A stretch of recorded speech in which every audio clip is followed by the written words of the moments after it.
The Ethical Engineer, by Harry Harrison. The Ethical Engineer. Table of Contents. The Ethical Engineer. Illustrator, John Shaner. Epigraph. Epigraph. Epigraph. Epigraph.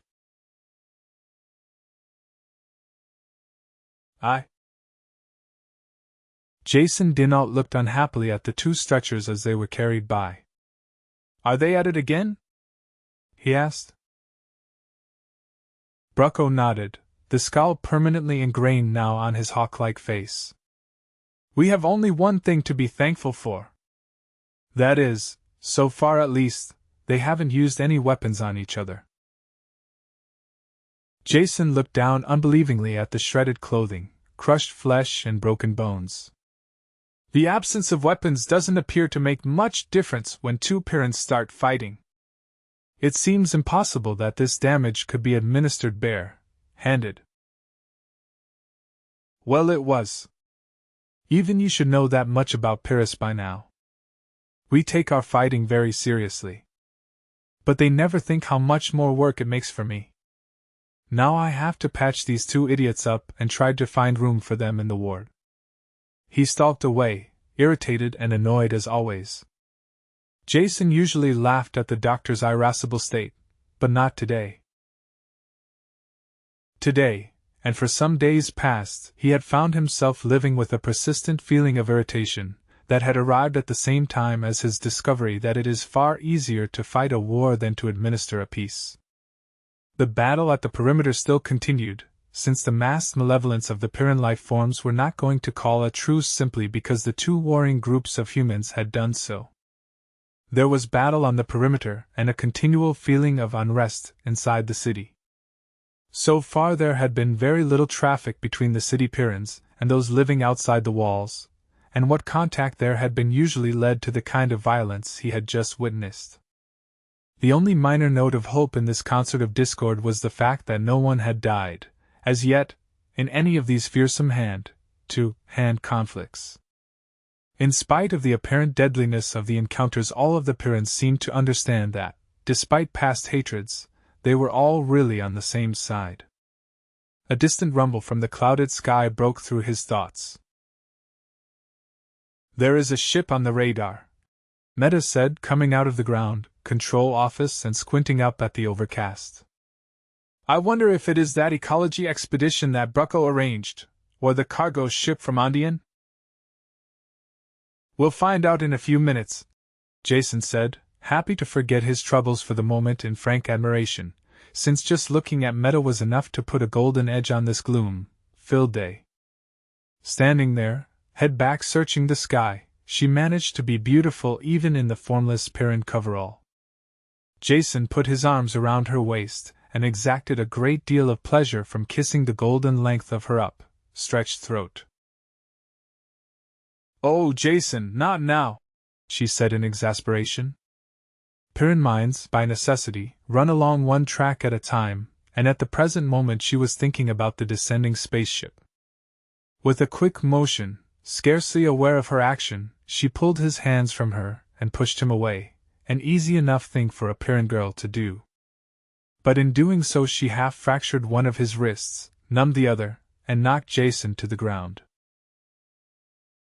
"Darling! I'm sorry!"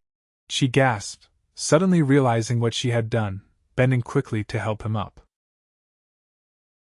"Get away, you lady, wait, lift her," he growled, pushing aside the proffered hand and struggling to his feet.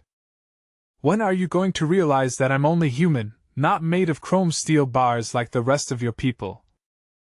He stifled the rest of his words in disgust, at himself, his temper, this deadly planet and the cantankerousness of its citizens that was scratching away at his nerves. He turned and stamped away, angry at himself for taking out his vile mood on Meta, but still too annoyed to make peace. Meta watched him leave, trying to say something that would end this foolish quarrel, but unable to. The largest blank in the Pyrrhan personality was an almost complete lack of knowledge of human nature, and her struggle to fill in the gaps she was only just beginning to realize existed, was a difficult one. The stronger emotions of hate and fear were no strangers to her, but for the first time she was discovering how difficult and complex was this unusual feeling of love. She let Jason go because she was incapable of any other action. Of course she could stop him by force, but if she had learned anything in the past few weeks, it was the discovery that this was one area where he was very sensitive. There was no doubt that she was far stronger than he, physically, and he did not like to be reminded about it. She went back into the ground control room, almost eager to deal with the impersonal faces of the dials and scopes, material and unchanging entities that posed no conflicting problems. Jason stood at the edge of the field and watched the ship come in for a landing, his anger forgotten temporarily in the presence of this break in routine. Perhaps this was the shipful of scientific eggheads that Brucko was expecting. He hoped so. It would be a pleasant treat to have a conversation with someone about a topic more universal than the bored dimensions of guns. With practiced eye he watched the landing, which was a little sloppy, either a new pilot or an old one who didn't care much. It was a small ship, so not many people would be aboard. Then the spacer turned for a moment, in a landing correction, and he had a quick glimpse of a serial number and tantalizingly familiar insignia on its stern. Where had he seen that before? The ship touched down, and the flaring rockets died. There was only the click of cooling metal from the ship. No one emerged, nor did any of the Pyrrhans seem interested enough in the newcomer to approach it. That must mean that no one had any business with it, and of course, no curiosity either, for this along with imagination was in very short supply on the war-torn planet. Since no one else was making any moves, Jason went forward to investigate for himself. A stingwing that had escaped the perimeter guards dived towards him, and he blasted it automatically with his gun. The corpse thudded to the ground and the soil churned around it as the insectal scavengers fought for the flesh. Only bare bones remained by the time he had taken 2 paces. A muffled whine of motors told him that the lower hatch was opening, and Jason watched as a hairline crack appeared in the thick metal, then widened as the heavy door ground outwards. Through the opening he had a glimpse of a figure muffled in a heavy-duty spacesuit. That must be Meta's work. She would have contacted the ship by radio while it was on its way down, and explained the standing orders that no off-worlders were to be allowed out of their ships unless wearing the heaviest armor. Since the armed truce between the human inhabitants, there had been a lessening of the relentless warfare the Pyrrhan life forms waged against the city, but only to a slight degree. Deadly beasts still abounded, and the air was thick with toxic diseases. A stranger, unprotected, would be ill in 5 minutes, dead within 10, or much sooner if a horn devil or other beast got to him in the interval. Jason felt a justified pride that he could walk this planet under his own power. The natives, adapted to the deadliness and heavy gravity since birth, were still his superiors, but he was the only off-worlder who could stand the dangers of Pyrrus. His gun whined out of his power holster into his waiting hand as he searched for some target to use his talents on. An armored piece of nastiness, with a lot of legs, was crawling into hiding under a rock, and he blasted it neatly with a single shot. The gun snapped back into the holster, and he turned to the open door of the spacer, his morale greatly improved. "Welcome to Pyrrus," he told the ungainly figure that clumped out of the ship. There was a hefty maser, projector clutched in the armored gloves, and whoever was inside the suit, the face was invisible behind the thick and tinted faceplate, seemed exceedingly nervous, turning to look in all directions. "Don't worry," Jason said, fighting to keep a tone of smug satisfaction out of his voice. "I'll take care of things for you. I don't know what kind of horror stories you may have heard about Pyrrus, but they're all true. That's a nice-looking heat ray you have there, but I doubt if you could move fast enough to use it." The figure lowered the gun and fumbled for a switch on the front of the space armor. It clicked and a speaker diaphragm rustled. I'm looking for a man called Jason dinAlt. Can you tell me if he is on this planet, or if he has left? It was impossible to tell the speaker's tone from the rasping diaphragm, and no face was visible that might betray an emotion. This was the moment when Jason should have shown caution, and have remembered that there were thousands of policemen scattered across the galaxy who would heartily enjoy putting him under arrest. Yet he couldn't imagine any of them going to the trouble of following him here. And certainly there could be very little danger from a spacesuit man with a rifle, not to the man who had learned to take Pyrrus on its own terms, and live. I'm Jason dinAlt, he said. What do you want me for? I've come a long way to find you, the speaker rasped. Now the gloved hand pointed. What is that? Jason's reactions were instantaneous, conditioned to move without thought. He wheeled, crouched, the gun in his hand and finger quivering lightly on the trigger, pointed in the indicated direction. There was nothing unusual to be seen, just an empty field and the control building at the edge. Whatever are you talking about? Jason asked, then stopped as it became very obvious what the stranger had been talking about. The large, flanged mouth of the mazer projector ground into the small of his back. His own gun snapped halfway out of its holster, buzzed briefly, then slipped back as he realized his position. That's much better, the stranger said. If you attempt to move, turn, lower your gun hand, or do anything I don't like, I'll pull this trigger and... I know, Jason sighed, careful to stand with every muscle frozen. You will pull the trigger and burn a nice round hole through my backbone and intestines. But I would just like to know why. Who is it that is so interested in my worthless old carcass that they were willing to pay interstellar freight charges to send you and that oversized toaster all the way here in order to threaten it? Jason was only talking to kill time, since he knew this situation would not stay static for long, not on Pyrrus. He was completely right, because before he had finished the ground control door burst open and Meta ran out, circling to the left. At the same moment Kirk appeared from behind the building, his Pyrran reflexes absorbing the situation in an instant, and with no perceptible delay he ran in the opposite direction.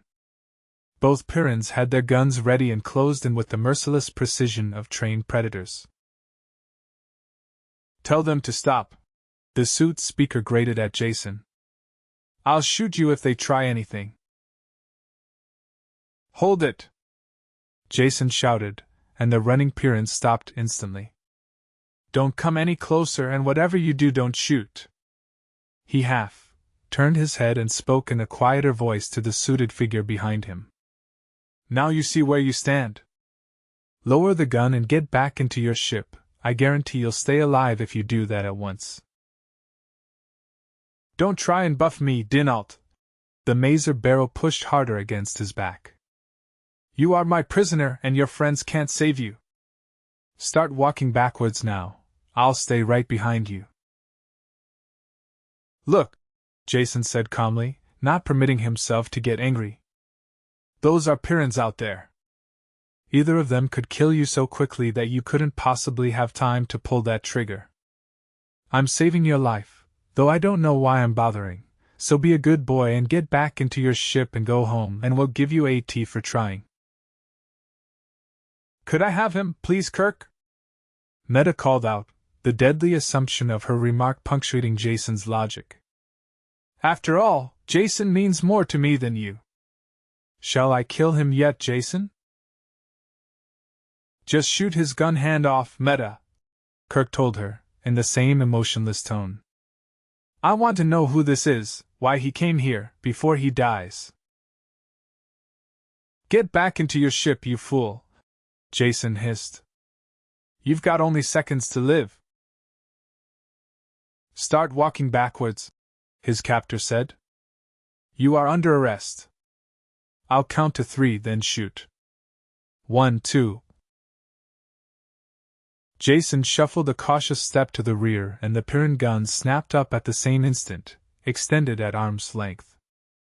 Jason was so close to the man in the spacesuit that the guns could have been pointed at him, the eyes sighting carefully over the dark muzzles. "Don't shoot!" Jason shouted to his friends. "Don't worry," Kirk called back. "We won't hit you." "I know that. It's this idiot here that I'm worrying about. You just can't shoot him for trying to do his job. In fact, I'm surprised to find out that there is one honest cop left on any of the places I've been." "Don't talk so crazy," Meta said with maddening sweetness. "We'll kill him, Jason. We'll take care of you." Anger hit him. "You will not take care of me because I can take care of myself. Either of you kill him, and so help me I'll kill you." Jason shuffled backwards faster now until his legs hit the lower edge of the hatch. He clambered into it, and burst out laughing at the dumbfounded expressions of his friends' faces. The laugh died as something pricked the back of his neck.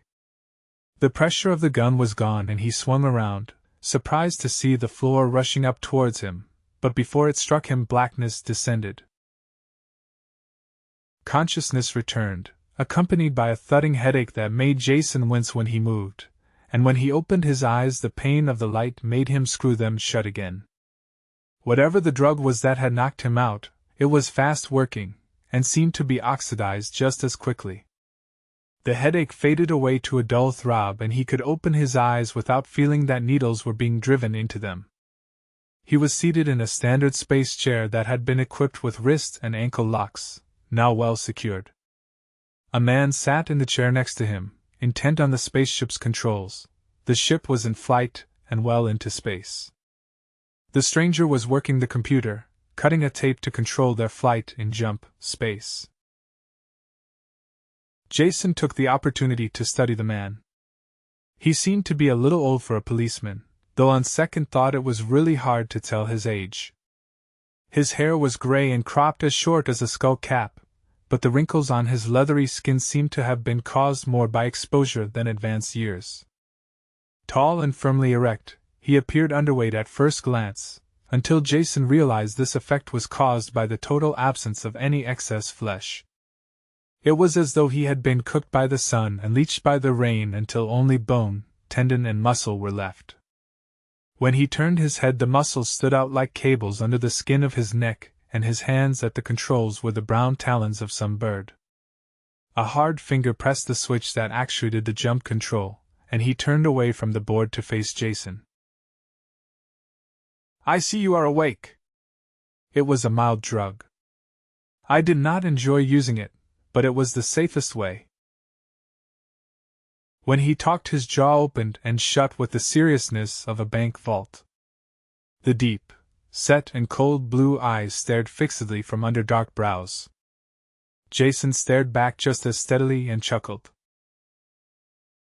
"I suppose you didn't enjoy using the maser, projector either, nor threatening to cook holes in me. For a cop you seem to be very tender-hearted." "I did it only to save your friends.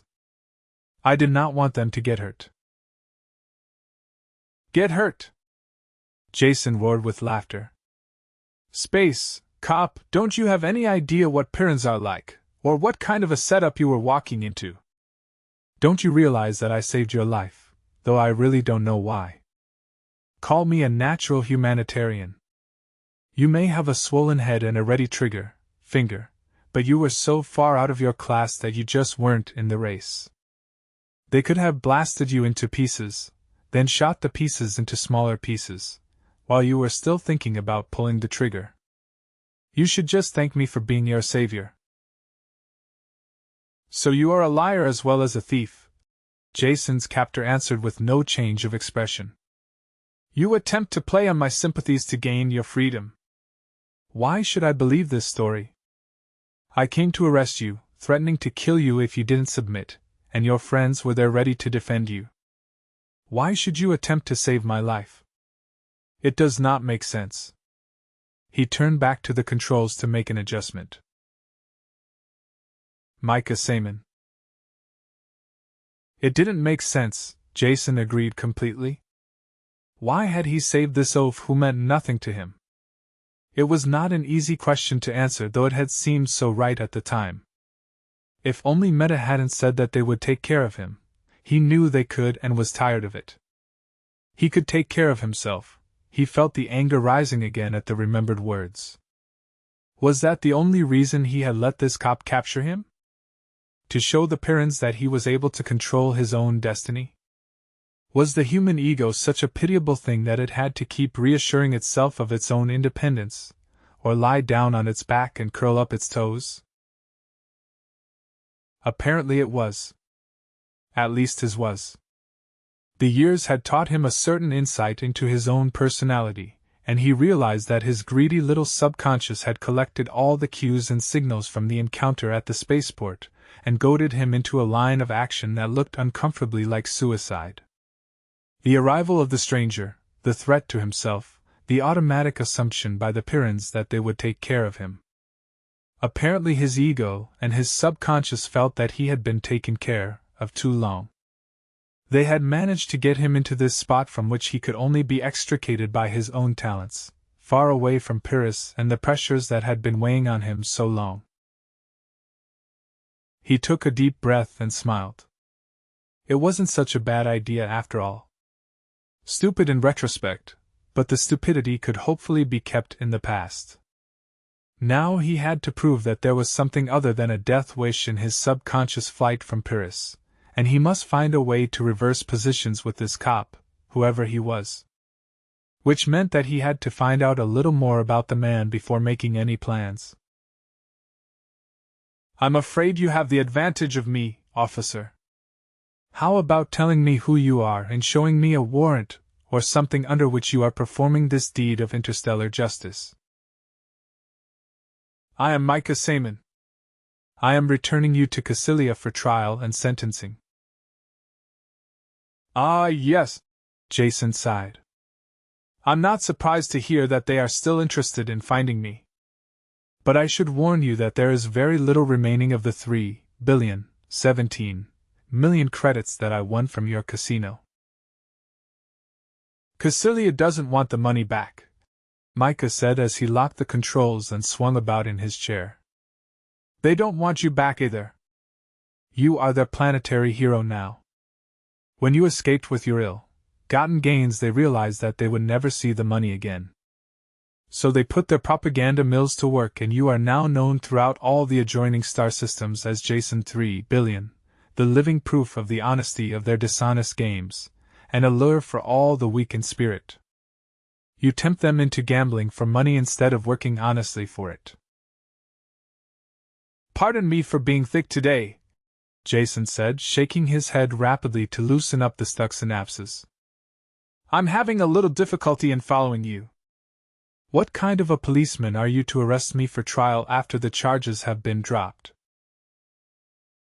"I'm not a policeman," Micah said sternly, his long fingers woven tightly together before him, his eyes wide and penetrating. "I'm a believer in truth, nothing more. The corrupt politicians who control Cassilia have placed you on a pedestal of honor.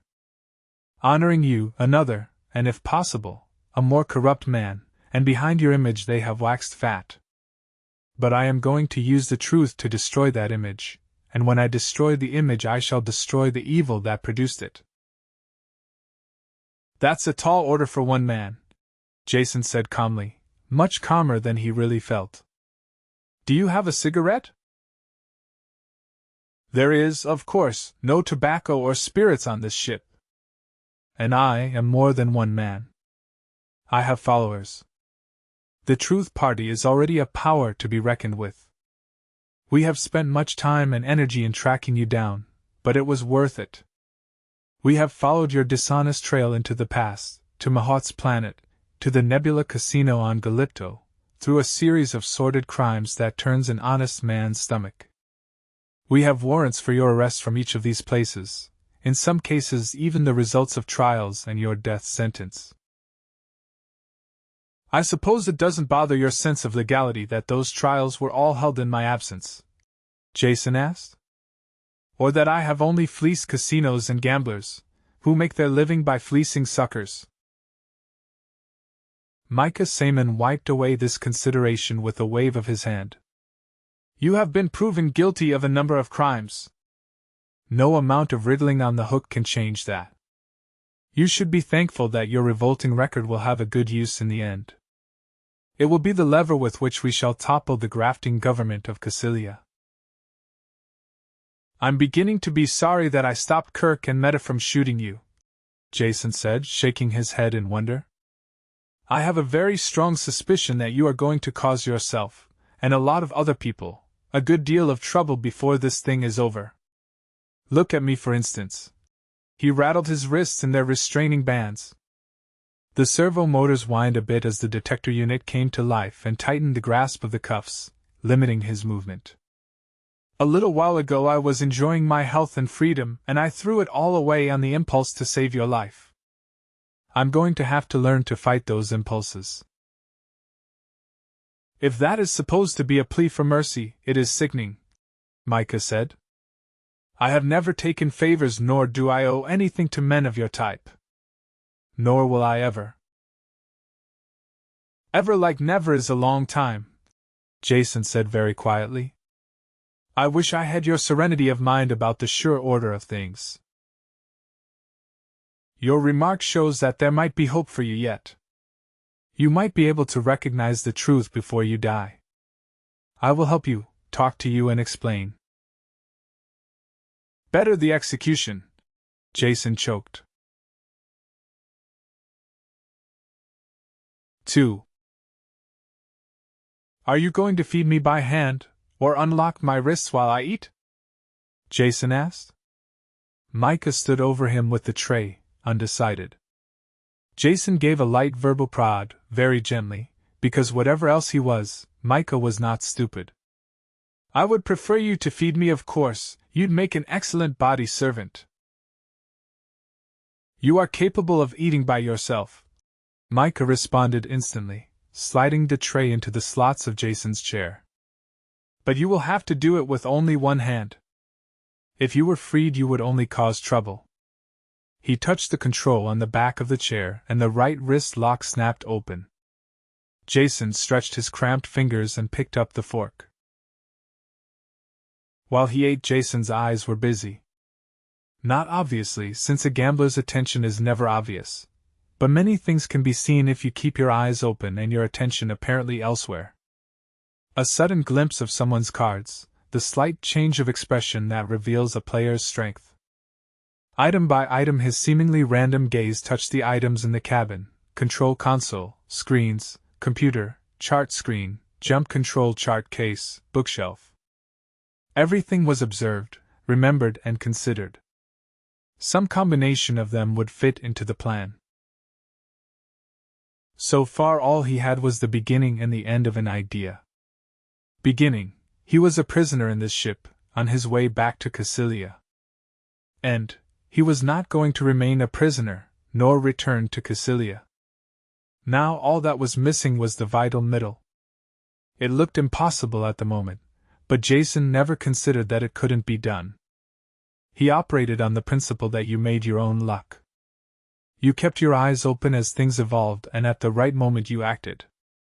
If you acted fast enough, that was good luck. If you worried over the possibilities until the moment had passed, that was bad luck.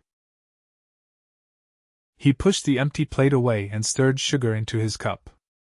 Micah had eaten sparingly, and was now starting on his second cup of tea. His eyes were fixed, unfocused in thought as he drank. He started slightly when Jason called to him. Since you don't stock cigarettes on this ship, how about letting me smoke my own? You'll have to dig them out for me since I can't reach the pocket while I'm chained to this chair. I cannot help you, Micah said, unmoving. Tobacco is an irritant, a drug, and a carcinogen. If I gave you a cigarette, I would be giving you cancer. Don't be a hypocrite, Jason snapped, inwardly pleased at the rewarding flush in the other's neck. They've taken the cancer-producing agents out of tobacco for centuries now. And even if they hadn't, how does that affect this situation? You're taking me to Cassilia to certain death. So why should you concern yourself with the state of my lungs in the future? I hadn't considered it that way. It is just that there are certain rules of life. Are there? Jason broke in, keeping the initiative and the advantage. Not as many as you like to think. And you people who are always dreaming up the rules never carry your thinking far enough. You are against drugs. Which drugs? What about the tannic acid in that tea you're drinking? Or the caffeine in it? It's loaded with caffeine, a drug that is both a strong stimulant and a diuretic. That's why you won't find tea in spacesuit canteens. That's a case of a drug forbidden for a good reason. Can you justify your cigarette ban the same way? Micah started to talk, then thought for a moment. Perhaps you are right. I'm tired, and it is not important. He warily took the cigarette case from Jason's pocket and dropped it onto the tray. Jason didn't attempt to interfere. Micah poured himself a third cup of tea with a slightly apologetic air. You must excuse me, Jason, for attempting to make you conform to my own standards. When you are in pursuit of the big truths, you sometimes let the little truths slip. I'm not intolerant, but I do tend to expect everyone else to live up to certain criteria I have set for myself. Humility is something we should never forget, and I thank you for reminding me of it. The search for truth is hard. There is no truth, Jason told him, the anger and insult gone now from his voice since he wanted to keep his captor involved in the conversation. Involved enough to forget about the free wrist for a while. He raised the cup to his lips and let the tea touch his lips without drinking any. The half-full cup supplied an unconsidered reason for his free hand. No truth? Micah weighed the thought. You can't possibly mean that. The galaxy is filled with truth, it's the touchstone of life itself. It's the thing that separates mankind from the animals. There is no truth, no life, no mankind. At least not the way you spell them, with capital letters. They don't exist. Micah's taut skin contracted into a furrow of concentration. You'll have to explain yourself, he said. You're not being clear. I'm afraid it's you who aren't being clear. You're making a reality where none exists. Truth, with a small t, is a description, a relationship. A way to describe a statement. A semantic tool. But capital T truth is an imaginary word, a noise with no meaning. It pretends to be a noun but it has no referent. It stands for nothing. It means nothing. When you say I believe in truth, you are really saying I believe in nothing. You're wrong, Micah said, leaning forward, stabbing with his finger. Truth is a philosophical abstraction, one of the tools that mankind's mind has used to raise it above the beasts, the proof that we are not beasts ourselves, but a higher order of creation. Beasts can be true, but they cannot know truth. Beasts can see, but they cannot see beauty. Arg! Jason growled. It's impossible to talk to you, much less enjoy any comprehensible exchange of ideas. We aren't even speaking the same language. Aside from who is right and who is wrong, for the moment, we should go back to basics and at least agree on the meaning of the terms that we are using. To begin with, can you define the difference between ethics and ethos? Of course, Micah snapped, a glint of pleasure in his eyes at the thought of a good rousing round of hair splitting. Ethics is the discipline dealing with what is good or bad, or right or wrong, or with moral duty and obligation. Ethos means the guiding beliefs, standards or ideals that characterize a group or community. Very good, I can see that you have been spending the long spaceship nights with your nose buried in the books. Now make sure the difference between those two terms is very clear, because it is the heart of the little communications problem we have here.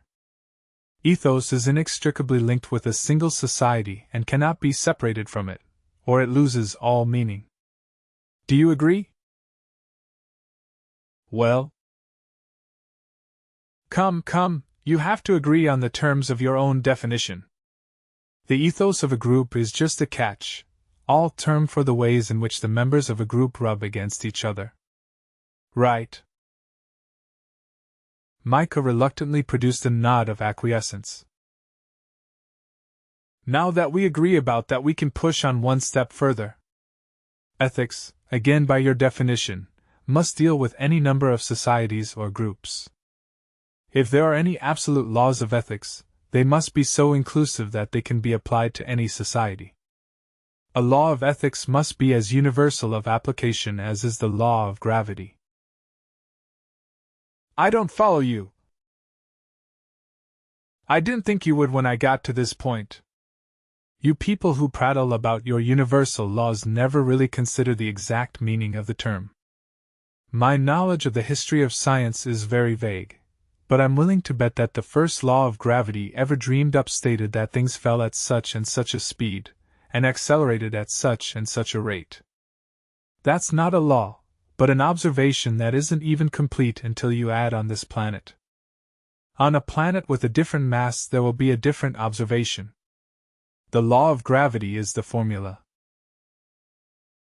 MMF equals d squared. And this can be used to compute the force of gravity between any two bodies anywhere. This is a way of expressing fundamental and unalterable principles that apply in all circumstances.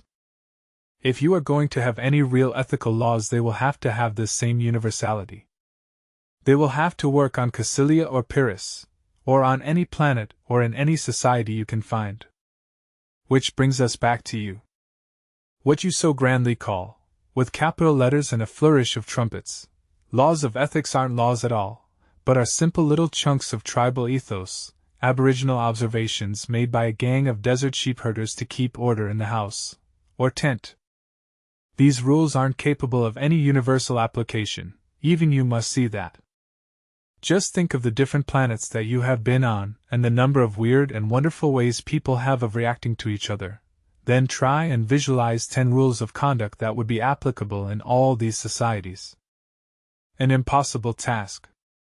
Yet I'll bet that you have 10 rules you want me to obey, and if one of them is wasted on an injunction against saying prayers to carved idols, I can imagine just how universal the other 9 are.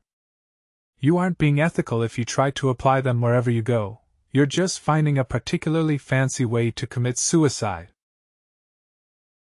You are being insulting. I hope so. If I can't reach you in any other way, perhaps insult will jar you out of your state of moral smugness. How dare you even consider having me tried for stealing money from the Cassilia casino when all I was doing was conforming to their own code of ethics? They run crooked gambling games, so the law under their local ethos must be that crooked gambling is the norm. So I cheated them, conforming to their norm. If they have also passed a law that says cheating at gambling is illegal, the law is unethical, not the cheating. If you are bringing me back to be tried by that law, you are unethical, and I am the helpless victim of an evil man. Limb of Satan! Micah shouted, leaping to his feet and pacing back and forth before Jason, clasping and unclasping his hands with agitation. You seek to confuse me with your semantics and so-called ethics that are simply opportunism and greed. There is a higher law that cannot be argued. That is an impossible statement, and I can prove it. Jason pointed at the books on the wall. I can prove it with your own books, some of that light reading on the shelf there. Not the Aquinas, too thick. But the little volume with Lull on the spine. Is that Ramon Lull's The Book of the Order of Chivalry? Micah's eyes widened. You know the book? You're acquainted with Lull's writing? Of course, Jason said, with an offhandedness he did not feel, since this was the only book in the collection he could remember reading. The odd title had stuck in his head. Now let me see it, and I shall prove to you what I mean. There was no way to tell from the unchanged naturalness of his words that this was the moment he had been working carefully towards. He sipped the tea, none of his tenseness showing. Micah Simon got the book and handed it to him. Jason flipped through the pages while he talked. Yes, this is perfect. An almost ideal example of your kind of thinking. Do you like to read, Lo? Inspirational, Micah answered, his eyes shining. There is beauty in every line and truths that we have forgotten in the rush of modern life. A reconciliation and proof of the interrelationship between the mystical and the concrete. By manipulation of symbols he explains everything by absolute logic. He proves nothing about nothing, Jason said emphatically. He plays word games. He takes a word, gives it an abstract and unreal value, then proves this value by relating it to other words with the same sort of nebulous antecedents. His facts aren't facts, just meaningless sounds. This is the key point, where your universe and mine differ. You live in this world of meaningless facts that have no existence. My world contains facts that can be weighed, tested, proven related to other facts in a logical manner. My facts are unshakable and unarguable. They exist. Show me one of your unshakable facts, Micah said, his voice calmer now than Jason's. Over there, Jason said. The large green book over the console. It contains facts that even you will agree are true. I'll eat every page if you don't. Hand it to me. He sounded angry, making overly bold statements, and Micah fell right into the trap. He handed the volume to Jason, using both hands since it was very thick, metal-bound and heavy. Now listen closely and try and understand, even if it is difficult for you, Jason said, opening the book. Micah smiled wryly at this assumption of his ignorance. This is a stellar ephemeris, just as packed with facts as an egg is with meat. In some ways it is a history of mankind. Now look at the jump screen there on the control console, and you will see what I mean. Do you see the horizontal green line? Well, that's our course. Since this is my ship and I'm flying it, I'm aware of that, Micah said. Get on with your proof. Bear with me, Jason told him. I'll try and keep it simple. Now the red dot on the green line is our ship's position. The number above the screen our next navigational point, the spot where a star's gravitational field is strong enough to be detected in jump space. The number is the star's code listing. DB89, 046, 229. I'll look it up in the book. He quickly flipped the pages. And find its listing. No name. A row of code symbols though that tell a lot about it. This little symbol means that there is a planet or planets suitable for man to live on. Doesn't say if any people are there though. Where does this all lead to? Micah interrupted. Patience, you'll see in a moment. Now look at the screen. The green dot approaching on the course line is the PMP. Point of maximum proximity. When the red dot and green dot coincide. Give me that book, Micah ordered, stepping forward. Aware suddenly that something was wrong. He was just an instant too late.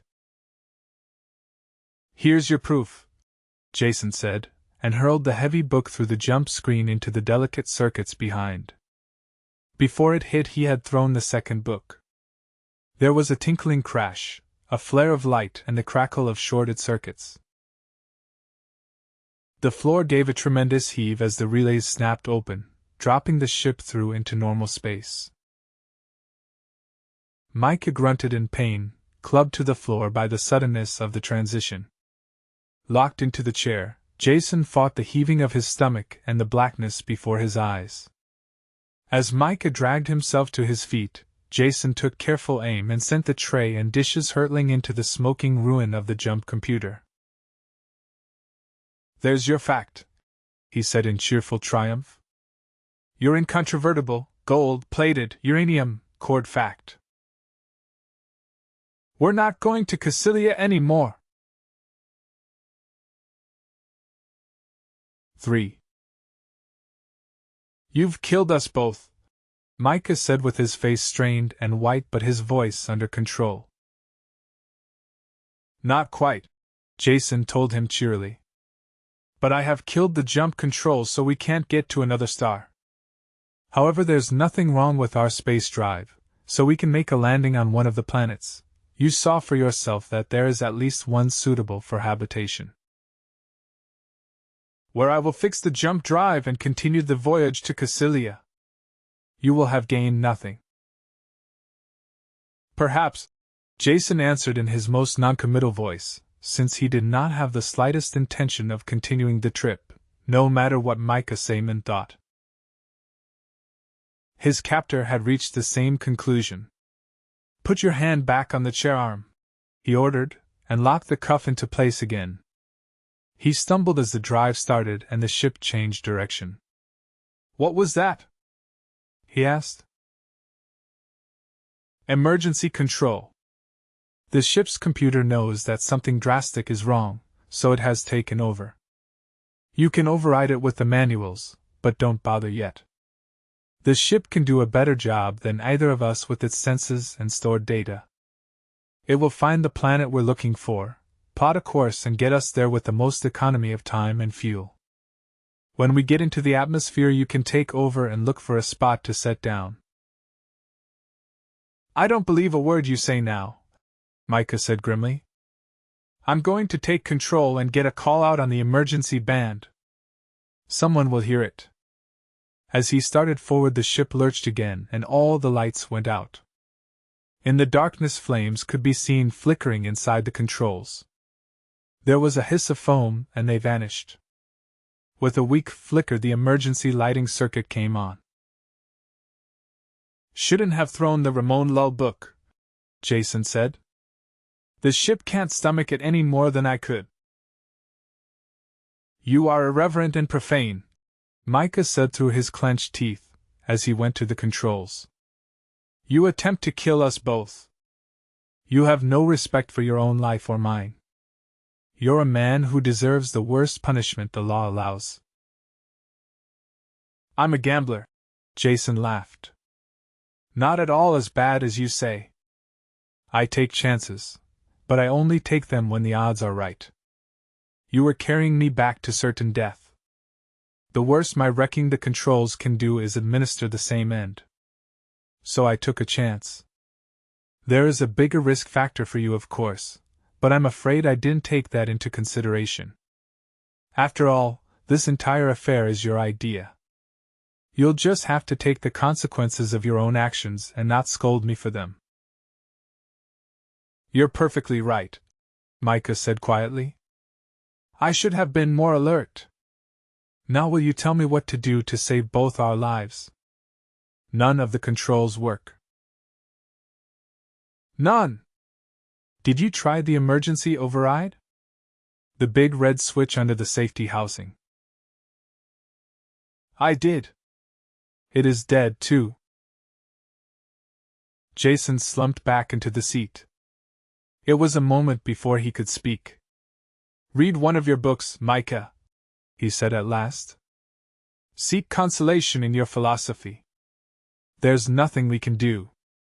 It's all up to the computer now, and whatever is left of the circuits. Can't we help repair anything? Are you a ship technician? I'm not. We would probably do more harm than good. It took 2 days of very erratic flight to reach the planet.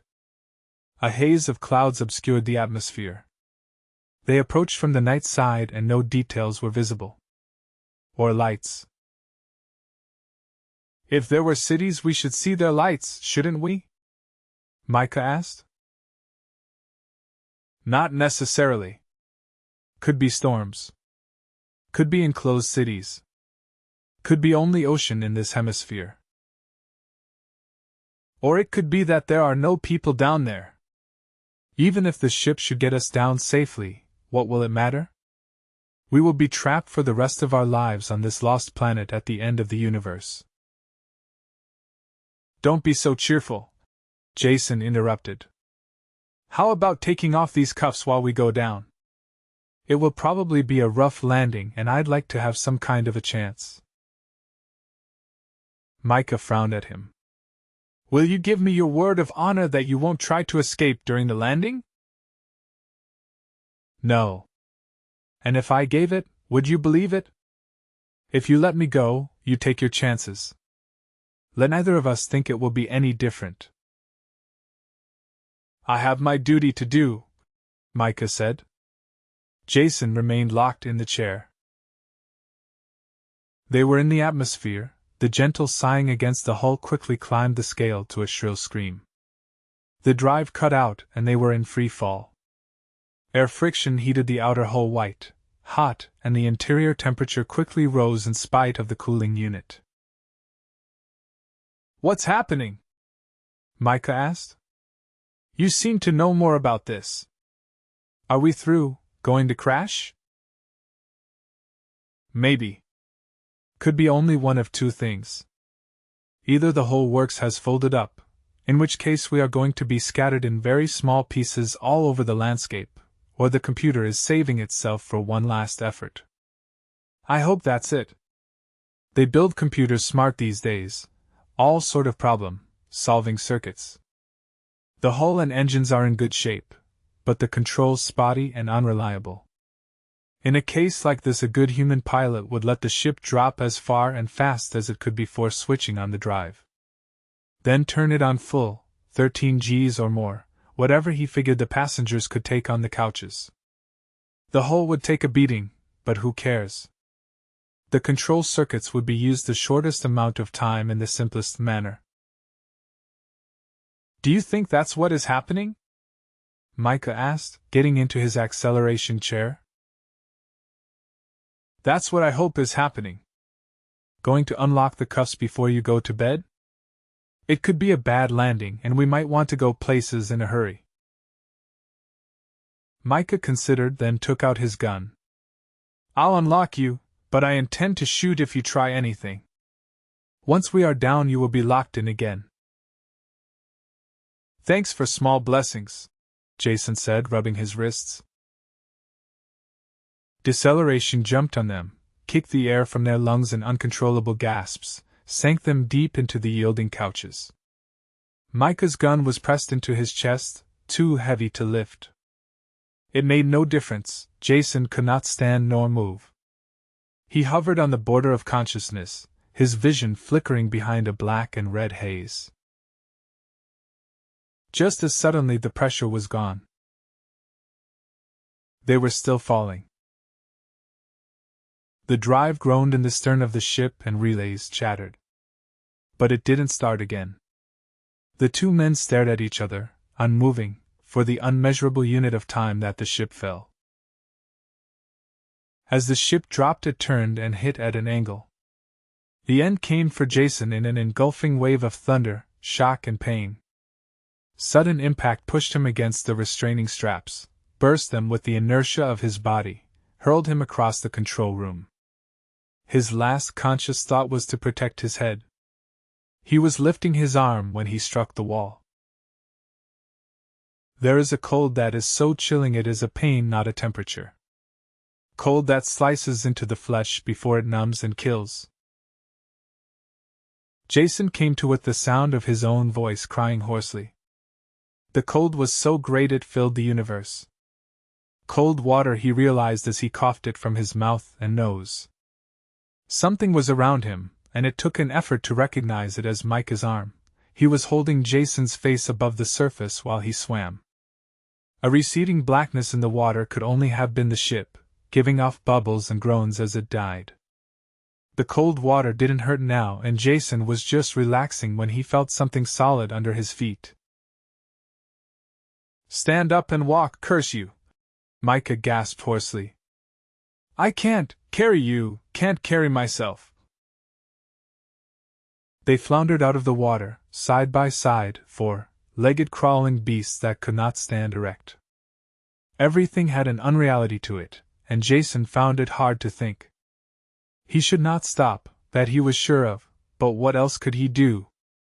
There was a flickering in the darkness, a wavering light coming towards them. Jason could say nothing, but he heard Micah cry out for help. Nearer came the light, some kind of a flare or torch, held high. Micah pulled to his feet as the flame approached. It was a nightmare. It wasn't a man but a thing that held the flare. A thing of angles, sharp corners, fang-faced and horrible. It had a clubbed extremity it used to strike down Micah. The tall man fell wordlessly and the creature turned towards Jason. He had no strength to fight with, though he struggled to climb to his feet. His fingers scratched at the frosted sand, but he could not rise, and exhausted with this last effort he fell forward face down. Unconsciousness pulled at his brain, but he would not submit. The flickering torchlight came closer, and the scuffle of heavy feet in the sand. He could not have this horror behind him. With the last of his strength he levered himself over and lay on his back, staring up at the thing that stood over him, with the darkness of exhaustion filming his eyes. 4. It did not kill him at once, but stood staring down at him, and as the slow seconds ticked by and Jason was still alive he forced himself to consider this menace that appeared from the blackness. "Kusik the creature said, and for the first time Jason realized it was human. The meaning of the question picked at the edge of his exhausted brain. He felt he could almost understand it, though he had never heard the language before. He tried to answer, but there was only a hoarse gargle from his throat. "Ven kan torkoi, arpide!" More lights sprang from the darkness inland, and with them the sound of running feet. As they came closer Jason had a clearer look at the man above him, and could understand why he had mistaken him for some inhuman creature. His limbs were completely wrapped in lengths of stained leather, his chest and body protected by thick and overlapping leather plates covered with blood-red designs.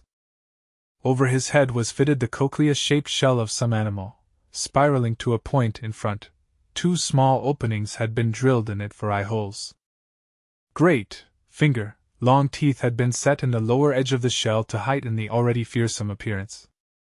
The only thing at all human about the creature was the matted and filthy beard that trickled out of the shell below the teeth. There were too many other details for Jason to absorb so suddenly. Something bulky slung behind one shoulder, dark objects at the waist. A heavy club reached and prodded Jason in the ribs, but he was too close to unconsciousness to resist. A guttural command halted the torch bearers a full 5 meters from the spot where Jason lay. He wondered vaguely why the armored man had not let them approach closer, since the light from their torches barely reached this far. Everything on this planet seemed inexplicable.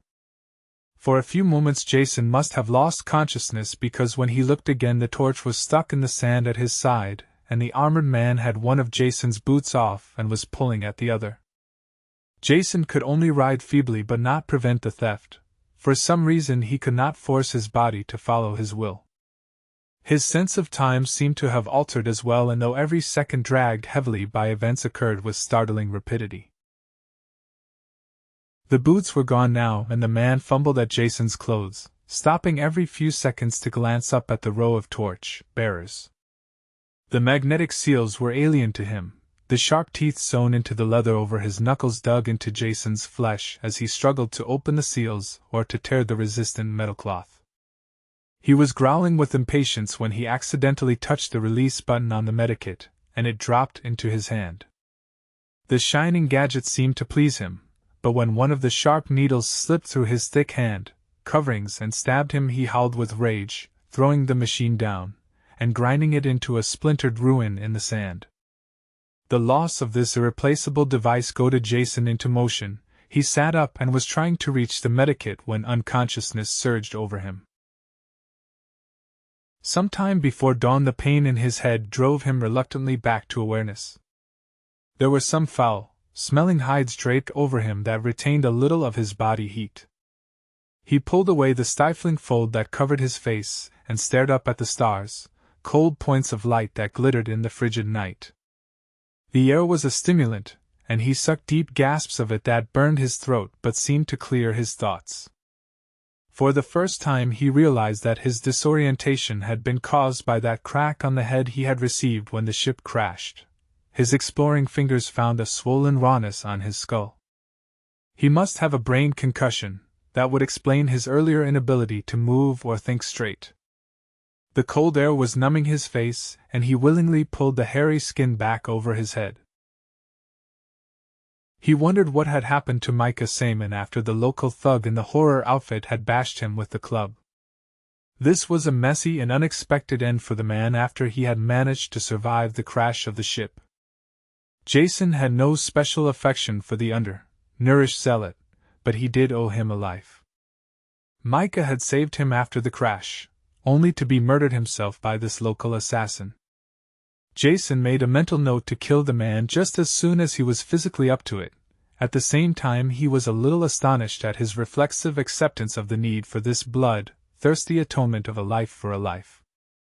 Apparently his long stay on Pyrrus had trodden down his normal dislike for killing except in self-defense, and from what he had seen so far of this world the Pyrrhan training would certainly be most useful. The sky showed gray through a tear in the hide, and he pushed it back to look at the dawn. Micah Saman lay next to him, his head projecting from a covering fur. His hair was matted and caked with dark blood, but he was still breathing. "Harder to kill than I thought," Jason grunted as he levered himself painfully up onto one elbow and took a good look at this world where his spaceship's sabotage had landed them. It was a grim desert, lumped with huddled bodies like the aftermath of a battle at World's End. A few of them were stumbling to their feet, holding their skins around them, the only signs of life in that immense waste of gritty sand. On one side a ridge of dunes cut off sight of the sea, but he could hear the dull boom of waves on the shore. White frost rimed the ground and the chill wind made his eyes blink and water.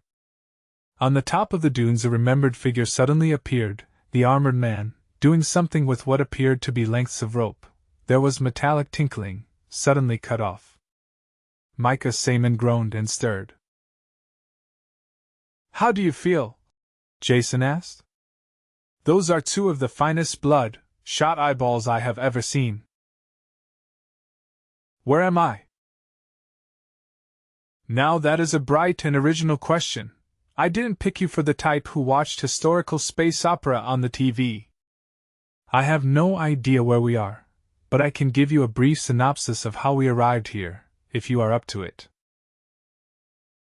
I remember we swam ashore, then something evil came from the darkness, like a demon from hell. We fought. And he bashed in your head, one quick blow, and that was about all the fight there was. I had a better look at your demon, though I was in no better condition to fight him than you were. He's a man dressed in a weird outfit out of an addict's nightmare, and appears to be the boss of this crew of rugged campers. Other than that I have little idea of what is going on, except that he stole my boots and I'm going to get them back if I have to kill him for them.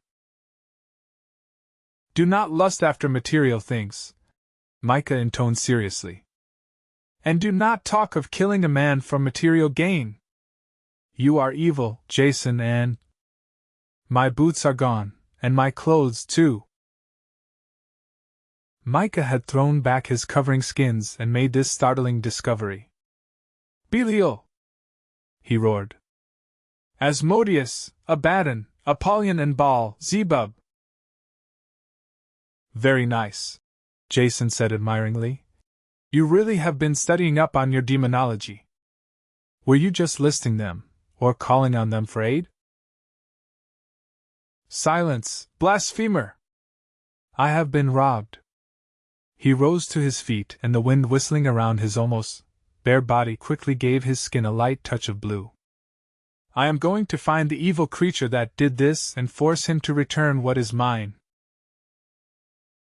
Micah turned to leave, but Jason reached out and grabbed his ankle with a wrestling grip, twisted it, and brought the man thudding to the ground.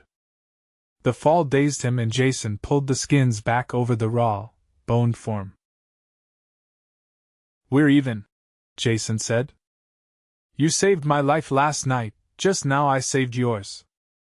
You're bare, handed and wounded, while the old man of the mountain up there is a walking armory, and anyone with the personality to wear that kind of an outfit will kill you as easily as he picks his teeth.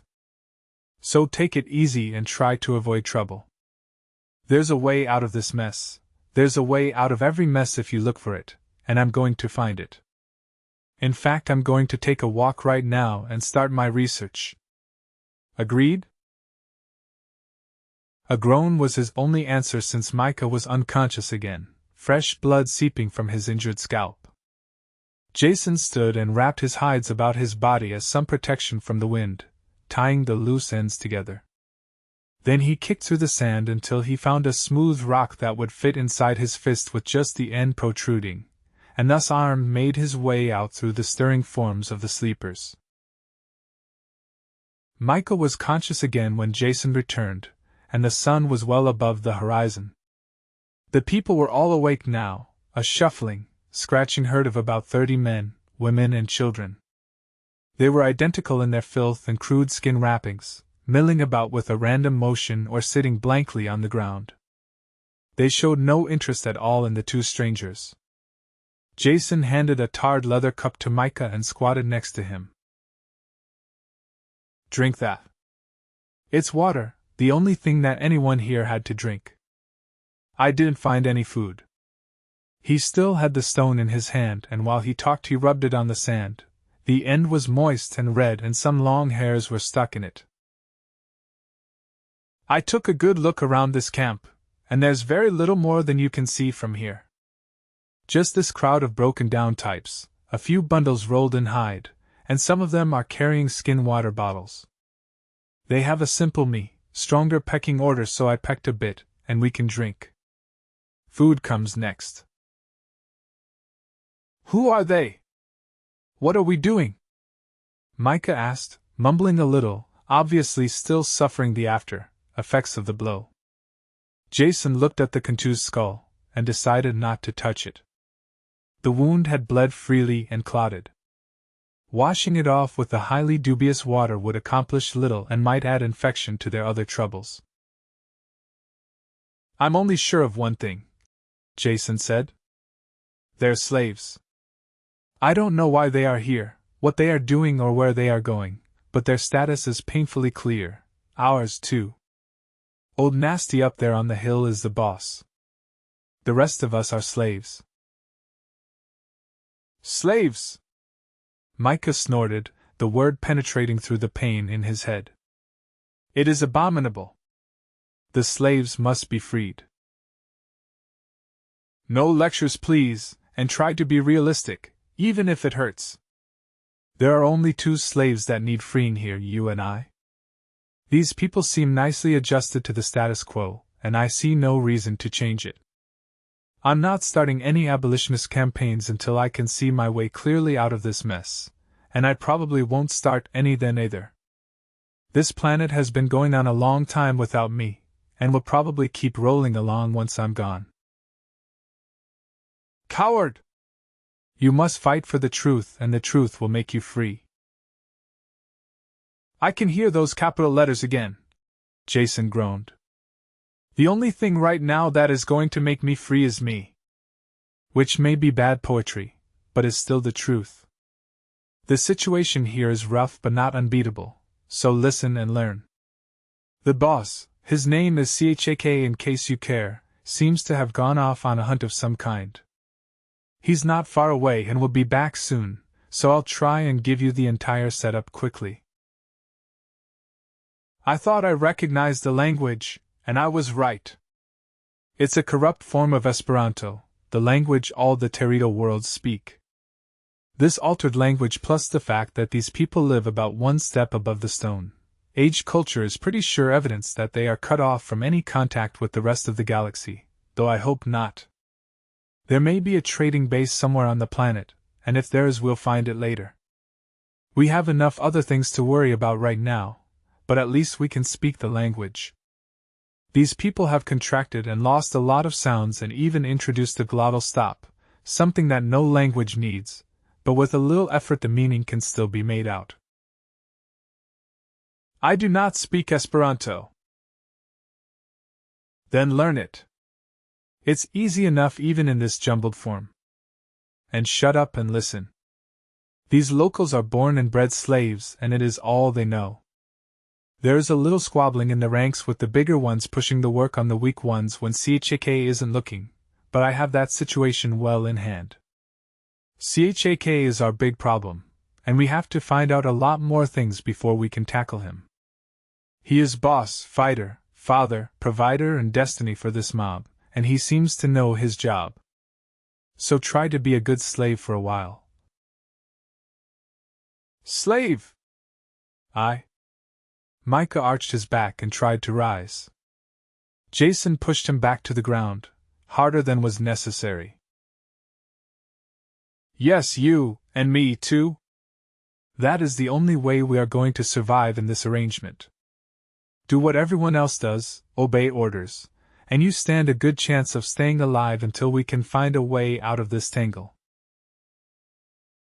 Micah's answer was drowned out in a roar from the dunes as CHAK returned. The slaves climbed quickly to their feet, grabbing up their bundles, and began to form a single wide-spaced line. Jason helped Micah to stand and wrap strips of skin around his feet, then supported most of his weight as they stumbled to a place in the open formation. Once they were all in position, CHAK kicked the nearest one, and they began walking slowly forward, looking carefully at the ground as they went. Jason had no idea of the significance of the action, but as long as he and Micah weren't bothered, it didn't matter. He had enough work cut out for him just to keep the wounded man on his feet. Somehow Micah managed to dredge up enough strength to keep going. One of the slaves pointed down and shouted, and the line stopped. He was too far away for Jason to make out the cause of the excitement, but the man bent over and scratched a hole with a short length of pointed wood. In a few seconds he dug up something round and not quite the size of his hand. He raised it over his head and brought the thing to CHAK at a shambling run. The slave master took it and bit off a chunk, and when the man who had found it turned away, he gave him a lusty kick. The line moved forward again. 2 more of the mysterious objects were found, both of which CHAK ate as well. Only when his immediate hunger was satisfied did he make any attempt to be the good provider. When the next one was found, he called over a slave and threw the object into a crudely woven basket he was carrying on his back. After this, the basket-toting slave walked directly in front of CHAK, who was carefully watchful that every one of the things that was dug up went into the basket. Jason wondered what they were, and they were edible, too. An angry rumbling in his stomach reminded him. The slave next in line to Jason shouted and pointed to the sand. Jason let Micah sink to a sitting position when they stopped and watched with interest as the slave attacked the ground with his piece of wood, scratching around a tiny sprig of green that projected from the desert sand. His burrowings uncovered a wrinkled gray object from which the green leaves were growing, a root or tuber of some kind. It appeared as edible as a piece of stone to Jason, but obviously not to the slave, who drooled heavily and actually had the temerity to sniff the root. CHAK howled with anger at this, and when the slave had dropped the root into the basket with the others, he received a kick so strong that he had to limp back painfully to his position in the line. Soon after this, CHAK called a halt, and the tattered slaves huddled around while he poked through the basket. He called them over one at a time and gave them one or more of the roots according to some merit system of his own. The basket was almost empty when he poked his club at Jason. "Kunam hfas 6?" he asked. "Mia namo estis Jason, mia amico estis Micah." Jason answered in correct Esperanto that CHAK seemed to understand well enough, because he grunted and dug through the contents of the basket. His masked face stared at them, and Jason could feel the impact of the unseen watching eyes. The club pointed again. Where you come from? That you ship that burned sink? That was our ship. We come from far away. From other side of ocean? This was apparently the largest distance the slaver could imagine. From the other side of the ocean, correct. Jason was in no mood to deliver a lecture on astronomy. When do we eat? You a rich man in your country, got a ship, got shoes. Now I got your shoes. You a slave here. My slave. You both my slaves. I'm your slave, Jason said resignedly. But even slaves have to eat. Where's the food? CHK grubbed around in the basket until he found a tiny and withered root which he broke in half and threw onto the sand in front of Jason. Work hard, you get more. Jason picked up the pieces and brushed away as much of the dirt as he could. He handed one to Micah and took a tentative bite out of the other one. It was gritty with sand and tasted like slightly rancid wax. It took a distinct effort to eat the repulsive thing, but he did. Without a doubt it was food, no matter how unwholesome, and would do until something better came along. What did you talk about? Micah asked, grinding his own portion between his teeth. Just swapping lies. He thinks we're his slaves, and I agreed. But it's just temporary, Jason added as anger colored Micah's face and he started to climb to his feet. Jason pulled him back down.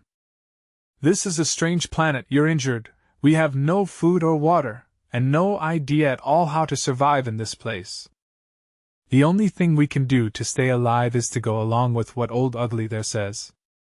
If he wants to call us slaves, fine, we're slaves. Better to die free than to live in chains. Will you stop the nonsense? Better to live in chains and learn how to get rid of them. That way you end up alive, free rather than dead, free, a much more attractive state. Now shut up and eat. We can't do anything until you are out of the walking wounded class. For the rest of the day the line of walkers plodded across the sand, and in addition to helping Micah, Jason found 2 of the crenage, the edible roots. They stopped before dusk and dropped gratefully to the sand. When the food was divided they received a slightly larger portion, as evidence perhaps of Jason's attention to the work. Both men were exhausted and fell asleep as soon as it was dark.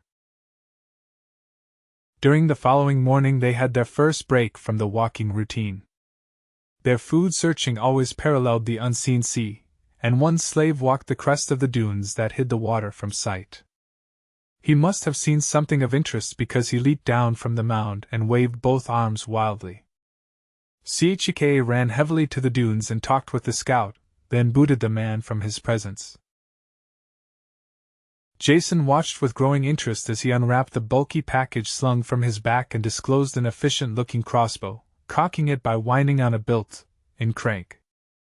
This complicated and deadly piece of machinery seemed very much out of place with the primitive slave-holding society, and Jason wished that he could get a better look at the device. Chike fumbled a quarrel from another pouch and fitted it to the bow. The slaves sat silently on the sand while their master stalked along the base of the dunes, then wormed his way over them and out of sight, creeping silently on his stomach. A few minutes later there was a scream of pain from behind the dunes, and all the slaves jumped to their feet and raced to sea. Jason left Micah where he lay and was in the first rank of observers that broke over the hillocks and onto the shore. They stopped at the usual distance and shouted compliments about the quality of the shot and what a mighty hunter Chike was. Jason had to admit there was a certain truth in the claims. A large, furred amphibian lay at the water's edge, the fletched end of the crossbow bolt projecting from its thick neck and a thin stream of blood running down to mix with the surging waves. Meat! Meat today! Chaka kills the Rosmero. Chaka is wonderful. Hail, Chaka, great provider! Jason shouted to get into the swing of things. When do we eat? The master ignored his slaves, sitting heavily on the dune until he regained his breath after the stalk. Then, after cocking the crossbow again, he stalked over to the beast and with his knife cut out the quarrel, notching it against the bowstring still dripping with blood. Get wood for fire, he commanded. You, Opasweni, ye use the knife. Shuffling backwards, Chaka sat down on a hillock and pointed the crossbow at the slave who approached the kill. Chaka had left his knife in the animal, and Opasweni pulled it free and began to methodically flay and butcher the beast. All the time he worked, he carefully kept his back turned to Chaka and the aimed bow. A trusting soul, our slave, driver, Jason mumbled to himself as he joined the others in searching the shore for driftwood. Chaka had all the weapons as well as a constant fear of assassination. If Opasweni tried to use the knife for anything other than the intended piece of work, he would get the crossbow quarrel in the back of his head. Very efficient. Enough driftwood was found to make a sizable fire, and when Jason returned with his contribution, the Rosmero had been hacked into large chunks. Chaka kicked his slaves away from the heap of wood and produced a small device from another of his sacks. Interested, Jason pushed as close as he dared, into the front rank of the watching circle. Though he had never seen one of them before, the operation of the firemaker was obvious to him.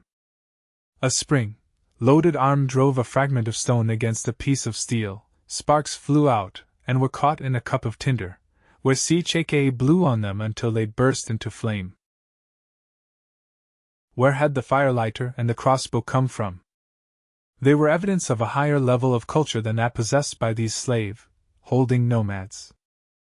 This was the first bit of evidence that Jason had seen that there might be more to the cultural life of this planet than they had seen since their landing. Later, while they were gorging themselves on the seared meat, he drew Micah aside and pointed this out. There's hope yet. These illiterate thugs never manufactured that crossbow or firelighter. We must find out where they came from and see about getting there ourselves. I had a quick look at the quarrel when Chaka pulled it out, and I'll swear that it was turned from steel. This has significance? Micah asked, puzzled. It means an industrial society, and possible interstellar contact. Then we must ask Chaka where he obtained them and leave at once. There will be authorities, we will contact them, explain the situation, obtain transportation to Cassilia. I will not place you under arrest again until that time. How considerate of you, Jason said, lifting one eyebrow. Micah was absolutely impossible, and Jason probed at his moral armor to see if there were any weak spots. Won't you feel guilty about bringing me back to get killed? After all, we are companions in trouble, and I did save your life. Jail. I will grieve, Jason. I can see that though you are evil, you are not completely evil, and given the right training could be fitted for a useful place in society. But my personal grief must not be allowed to alter events. You forget that you committed a crime and must pay the penalty. Chaka belched cavernously inside his shell, helmet, and howled at his slaves. Enough eating, you pigs! You get fat. Wrap the meat and carry it, we have light yet to look for Greenwich. Move! Once more the line was formed and began its slow pace across the desert. More of the edible roots were found, and once they stopped briefly to fill the water bags at a spring that bubbled up out of the sand. The sun dropped towards the horizon, and what little warmth it possessed was absorbed by a bank of clouds. Jason looked around and shivered, then noticed the line of dots moving on the horizon. He nudged Micah, who still leaned heavily on him. Looks like company coming. I wonder where they fit into the program? Pain had blurred Micah's attention and he took no notice, and, surprisingly enough, either did any of the other slaves nor Chaka. The dots expanded and became another row of marchers, apparently absorbed in the same task as Jason's group. They plodded forward, making a slow examination of the sand, followed behind by the solitary figure of their master. The two lines slowly approached each other, paralleling the shore. Near the dunes was a crude mound of stones, and the line of walking slaves stopped as soon as they reached it, dropping with satisfied grunts onto the sand. The cairn was obviously a border marker, and Chaka walked to it, and rested his foot on one of the stones, watching while the other line of slaves approached. They, too, stopped at the cairn and settled to the ground. Both groups stared with dull-eyed lack of interest, and only the slave masters showed any animation. The other master stopped a good 10 paces before he reached Chaka, and waved an evil-looking stone hammer over his head. "Hate you, Chaka!" he roared. "Hate you, Fasimba!" boomed back the answer. The exchange was as formal as a pas de deux and just about as warlike. Both men shook their weapons and shouted a few insults, then settled down to a quiet conversation. Fasimba was garbed in the same type of hideous and fear-inspiring outfit as Chaka, differing only in unimportant details. Instead of a conch, his head was encased in the skull of one of the amphibious Rosmeroj, brightened up with some extra tusks and horns. The differences between the two men were all minor, and mostly a matter of decoration or variation of weapon design. They were obviously slave masters and equals. "Killed a Rosmero today, second time in 10 days, Chaka said. "You got a good piece coast. Plenty Rosmeroj. Where the 2 slaves you owe me?" "I owe you 2 slaves?" "You owe me 2 slaves, don't play like stupid. I got the iron arrows for you from the Zertanoj. 1 slave you paid with died. You still owe other 1. "I got 2 slaves for you. I got 2 slaves more I pulled out of the ocean. You got a good piece coast." Chaka walked down his line of slaves until he came to the bold one he had crippled with a kick the day before. Pulling him to his feet, he booted him towards the other mob. "Here's a good one," he said, delivering the goods with a last parting kick. "Look skinny." "Not too good." "No, all muscles. Works hard. Doesn't eat much." "You're a liar!" "Hate you, Fasimba!" "Hate you, Chaka!" "Where's the other one?" "Got a good one. Stranger from the ocean. He can tell you funny stories, work hard." Jason turned in time to avoid the full force of the kick, but it was still strong enough to knock him sprawling.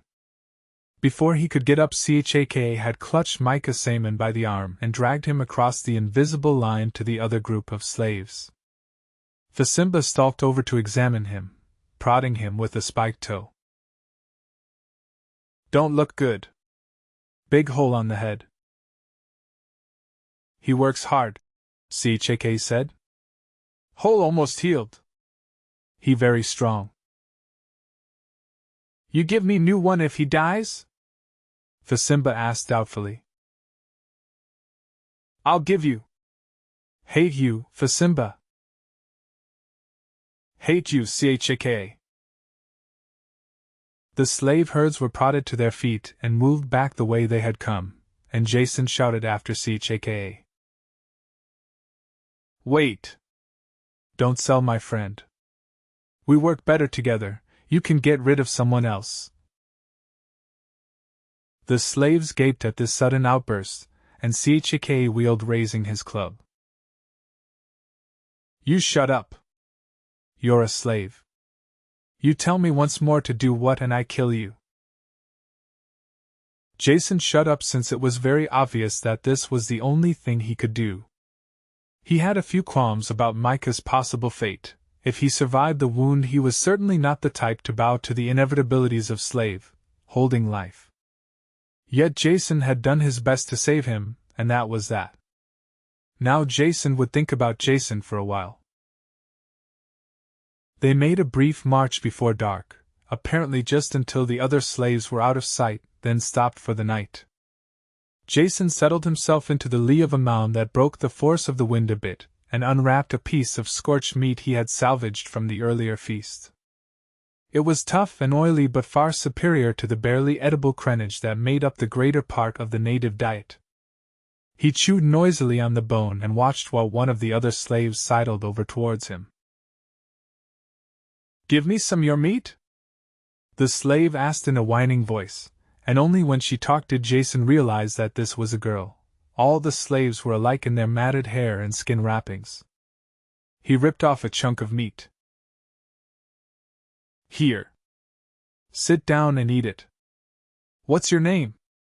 In exchange for his generosity, he intended to get some information from his captive audience. "Ijail." She tore at the meat, held tightly in one fist, while the index finger of her free hand scratched for enemies in her tangled hair. "Where do you come from? Did you always live here, like this? How do you ask a slave if she has always been a slave?" "Not here. I come from Bulwajo first, then Fasimba, now I belong to CHK." "What or who is Bulwajo?" "Someone like our boss CHK?"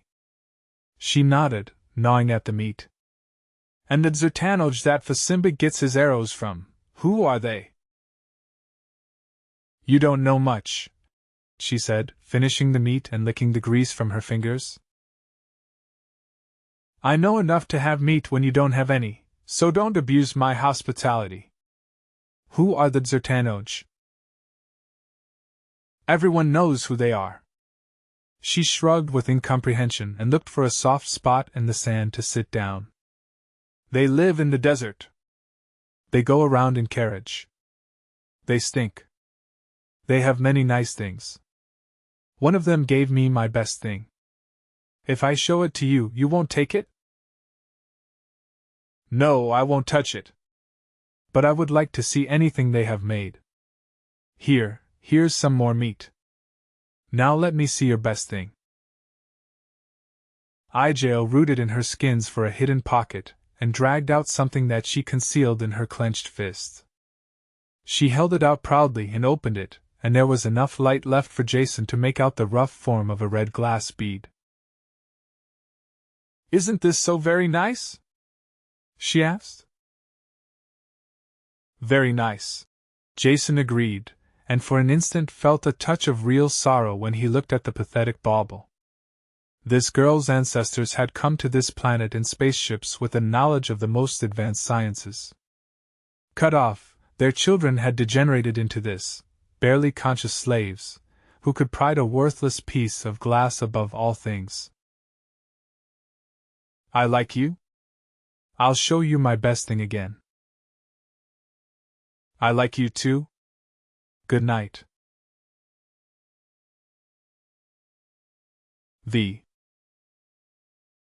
Ijail stayed near Jason the next day, and took the next station in line when the endless crenage hunt began.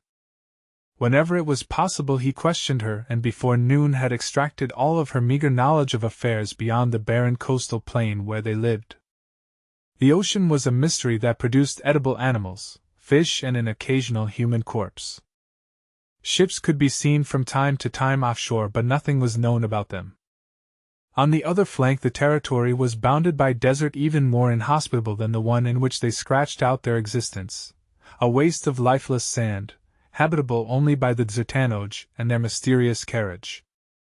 These last could be animals, or mechanical transportation of some kind, either was possible from Ijail's vague description.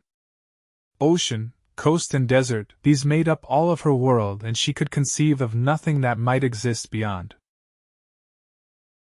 Jason knew there was more, the crossbow was proof enough of that, and he had every intention of finding out where it came from. In order to do that, he was going to have to change his slave status when the proper time came.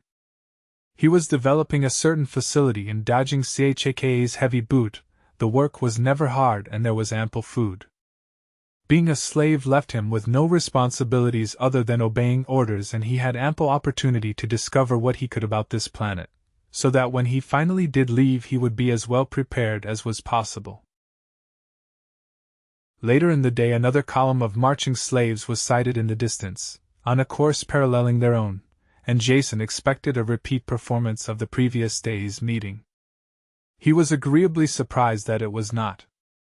The sight of the others threw Chaka into an immediate rage that sent his slaves rushing for safety in all directions.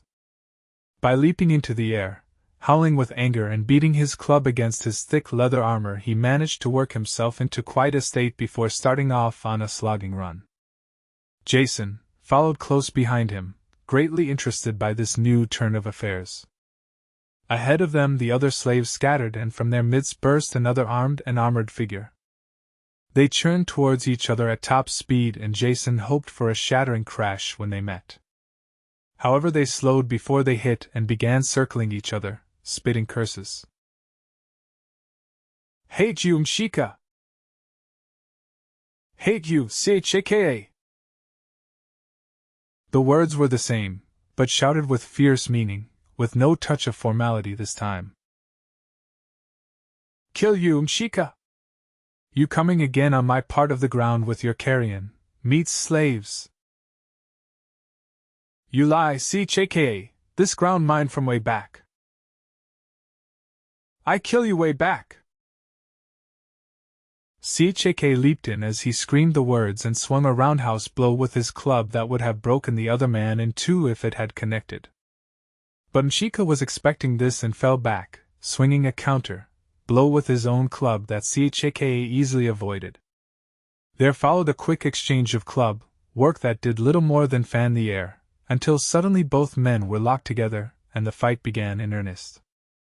They rolled together on the ground, grunting savagely, tearing at each other. The heavy clubs were of no use this close and were dropped in favor of knives and knees. Jason could understand now why Chaka had the long tusks strapped to his kneecaps. It was a no-holds-barred fight, and each man was trying as hard as possible to kill his opponent. The leather armor made this difficult, and the struggle continued, littering the sand with broken-off animal teeth, discarded weapons, and other debris. It looked like it would be called a draw when both men separated for a breather, but they dived right back in again. It was Chaka who broke the stalemate when he plunged his dagger into the ground and on the next roll caught the handle in his mouth. Holding his opponent's arms in both his hands, he plunged his head down and managed to find a weak spot in the other's armor. Mshika howled and pulled free, and when he climbed to his feet, blood was running down his arm and dripping from his fingertips. Chaka jumped after him, but the wounded man grabbed up his club in time to ward off the charge. Stumbling backward, he managed to pick up most of his discarded weapons with his wounded arm and beat a hasty retreat. Chaka ran after him a short way, shouting praise of his own strength and abilities and of his opponent's cowardice. Jason saw a short, sharp horn from some sea animal lying in the churned-up sand and quickly picked it up before Chaka turned back. Once his enemy had been chased out of sight, Chaka carefully searched the battleground and scavenged anything of military value. Though there was still some hours of daylight left, he signaled a halt and distributed the evening ration of crenage. Jason sat and chewed his portion reflectively while Ija leaned against his side, her shoulder moving rhythmically as she scratched some hidden mite. Lice were inescapable. They hid in the crevices of the badly cured hides and emerged with clicking jaws whenever the warmth of human flesh came near. Jason had his quota of the pests, and found his scratch in keeping time with hers. This syncopation of scratch triggered the anger that had been building within him, slow and unnoticed. "I'm serving notice," he said, jumping to his feet. "I'm through with this slave business. Which way is the nearest spot in the desert where I can find the Zertanoj?" "Over there, A 2-day walk. How are you going to kill CHAK? I'm not going to kill CHAK, I'm just leaving. I've enjoyed his hospitality, and his boot long enough and feel like striking out for myself. You can't do that, she gasped. You will be killed. CHAK can't very well kill me if I'm not here. Everybody will kill you. That is the law. Runaway slaves are always killed. Jason sat down again and cracked another chunk from his crenage and ruminated over it. You've talked me into staying a while. But I have no particular desire now to kill CHAK, even though he did steal my boots. And I don't see how killing him will help me any. You are stupid. After you kill CHAK, you'll be the new CHAK. Then you can do what you want. Of course. Now that he had been told, the social setup appeared obvious.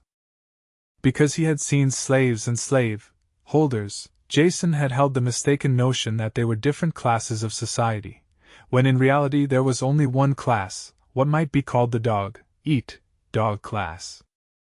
He should have been aware of this when he had seen how careful CHAK was to never allow anyone within striking distance of him, and how he vanished each night to some hidden spot. This was free enterprise with a vengeance, carried to its absolute extreme with every man out for himself, every other man's hand turned against him, and your station in life determined by the strength of your arm and the speed of your reflexes. Anyone who stayed alone placed himself outside this society, and was therefore an enemy of it, and sure to be killed on sight. All of which added up to the fact that he had to kill CHAK if he wanted to get ahead. He still had no desire to do it, but he had to. That night he watched CHAK when he slipped away from the others, and Jason made a careful note of the direction that he took. Of course the slave master would circle about before he concealed himself, but with a little luck Jason would find him. And kill him. He had no special love of midnight assassination, and until landing on this planet had always believed that killing a sleeping man was a cowardly way to terminate another's existence. But special conditions demand special solutions, and he was no match for the heavily armored man in open combat, therefore the assassin's knife. Or rather sharpened horn. He managed to doze fitfully until some time after midnight, then slipped silently from under his skin coverings. Silently he skirted the sleepers and crept into the darkness between the dunes. Finding CHAK in the wilderness of the desert night was not easy, yet Jason persisted. He made careful sweeps in wider and wider arcs, working his way out from the sleeping slaves. There were gullies and shadowed ravines, and all of them had to be searched with utmost care. The slave master was sleeping in one of them and would be alert for any sound. The fact that he had also made special precautions to guard against assassination was only apparent to Jason after he heard the bell ring. It was a tiny sound, barely detectable, but he froze instantly. There was a thin strand pressing against his arm, and when he drew back carefully the bell sounded again. He cursed silently for his stupidity, only remembering now about the bells he had heard from CHAK's sleeping sight. The slaver must surround himself every night with a network of string that would sound alarm bells if anyone attempted to approach in the dark. Slowly and soundlessly Jason drew back deeper into the gully. With a thud of rushing feet CHAK appeared, swinging his club around his head, coming directly towards Jason. Jason rolled desperately sideways and the club crashed into the ground, then he was up and running at top speed down the gully. Rocks twisted under his feet, and he knew that if he tripped he was dead, yet he had no choice other than flight. The heavily armored CHAK could not keep up with him, and Jason managed to stay on his feet until the other was left behind. CHAK shouted with rage and hurled curses after him, but he could not catch him. Jason, panting for breath, vanished into the darkness and made a slow circle back to the sleeping camp. The noise would have roused them, and he stayed away for an estimated hour, shivering in the icy pre-dawn, before he slipped back to his waiting skins. The sky was beginning to gray, and he lay awake wondering if he had been recognized. He didn't think he had. As the red sun climbed over the horizon, Chka appeared on top of the dunes, shaking with rage. "Who did it?" he screamed. "Who came in night?" He stalked among them, glaring right and left, and no one stirred except to draw away from his stamping feet. "Who did it?" he shouted again as he came near the spot where Jason lay. 5 slaves pointed silently at Jason. Cursing their betrayal, Jason sprang up and ran from the whistling club. He had the sharpened horn in his hand but knew better than to try and stand up to Chka in open combat. There had to be another way. He looked back quickly to see his enemy still following and narrowly missed tripping over the outstretched leg of a slave. They were all against him. They were all against each other, and no man was safe from any other man's hand. He ran free of the slaves and scrambled to the top of a shifting dune, pulling himself up the steep slope by clutching at the coarse grass on the summit. He turned at the top and kicked sand into Chka's face, trying to blind him, but had to run when the slaver swung down his crossbow and notched a steel quarrel. Chka chased him again, panting heavily. Jason was tiring now, and he knew this was the best time to launch a counterattack. The slaves were out of sight, and it would be a battle only between the two of them. Scrambling up a slope of broken rock, he reversed himself suddenly and leaped back down. Chka was taken by surprise and had his club only half raised when Jason was upon him, and he swung wildly. Jason ducked under the blow, and used Chka's momentum to help throw him as he grabbed the club arm and pulled. Face down, the armored man crashed against the stones, and Jason was straddling his back even as he fell, clutching for his chin. He lacerated his fingers on a jagged tooth necklace, then grasped the man's thick beard and pulled back. For a single long instant, before he could writhe free and roll over, Chka's head was stretched back, and in that instant Jason plunged the sharp horn deep into the soft flesh of the throat. Hot blood burst over his hand, and Chka shuddered horribly under him, and died. Jason climbed wearily to his feet, suddenly exhausted. He was alone with his victim. The cold wind swept about them, carrying the rustling grains of sand, chilling the sweat on his body. Sighing once, he wiped his bloody hands on the sand and began to strip the corpse. Thick straps held the shell helmet over the dead man's head, and when he unknotted them and pulled it away, he saw that Chka was well past middle age. There was some gray in his beard, but his scraggly hair was completely gray, his face and balding head pallid white from being concealed under the helmet. It took a long time to get the wrappings and armor off and retie them over himself, but it was finally done. Under the skin and claw wrappings on Chka's feet were Jason's boots, filthy but undamaged, and Jason drew them on happily. When at last, after scouring it out with sand, he had strapped on the helmet, Chka was reborn. The corpse on the sand was just another dead slave. Jason scraped a shallow grave, interred and covered it. Then, slung about with weapons, bags and crossbow, the club in his hand, he stalked back to the waiting slaves. As soon as he appeared, they scrambled to their feet and formed a line. Jason saw Ijael looking at him worriedly, trying to discover who had won the battle. "Score 1 for the visiting team," he called out, and she gave him a small, frightened smile and turned away. "About face all and head back the way we came. There is a new day dawning for you slaves. I know you don't believe this yet, but there are some big changes in store." He whistled while he strolled after the line and chewed happily on the first crenage that was found. 6. That evening they built a fire on the beach, and Jason sat with his back to the safety of the sea. He took his helmet off, the thing was giving him a headache, and called Ijael over to him. "I hear Chka. I obey." She ran hurriedly over to him and flopped onto the sand. "I want to talk to you," Jason said. "And my name is Jason, not Chaka."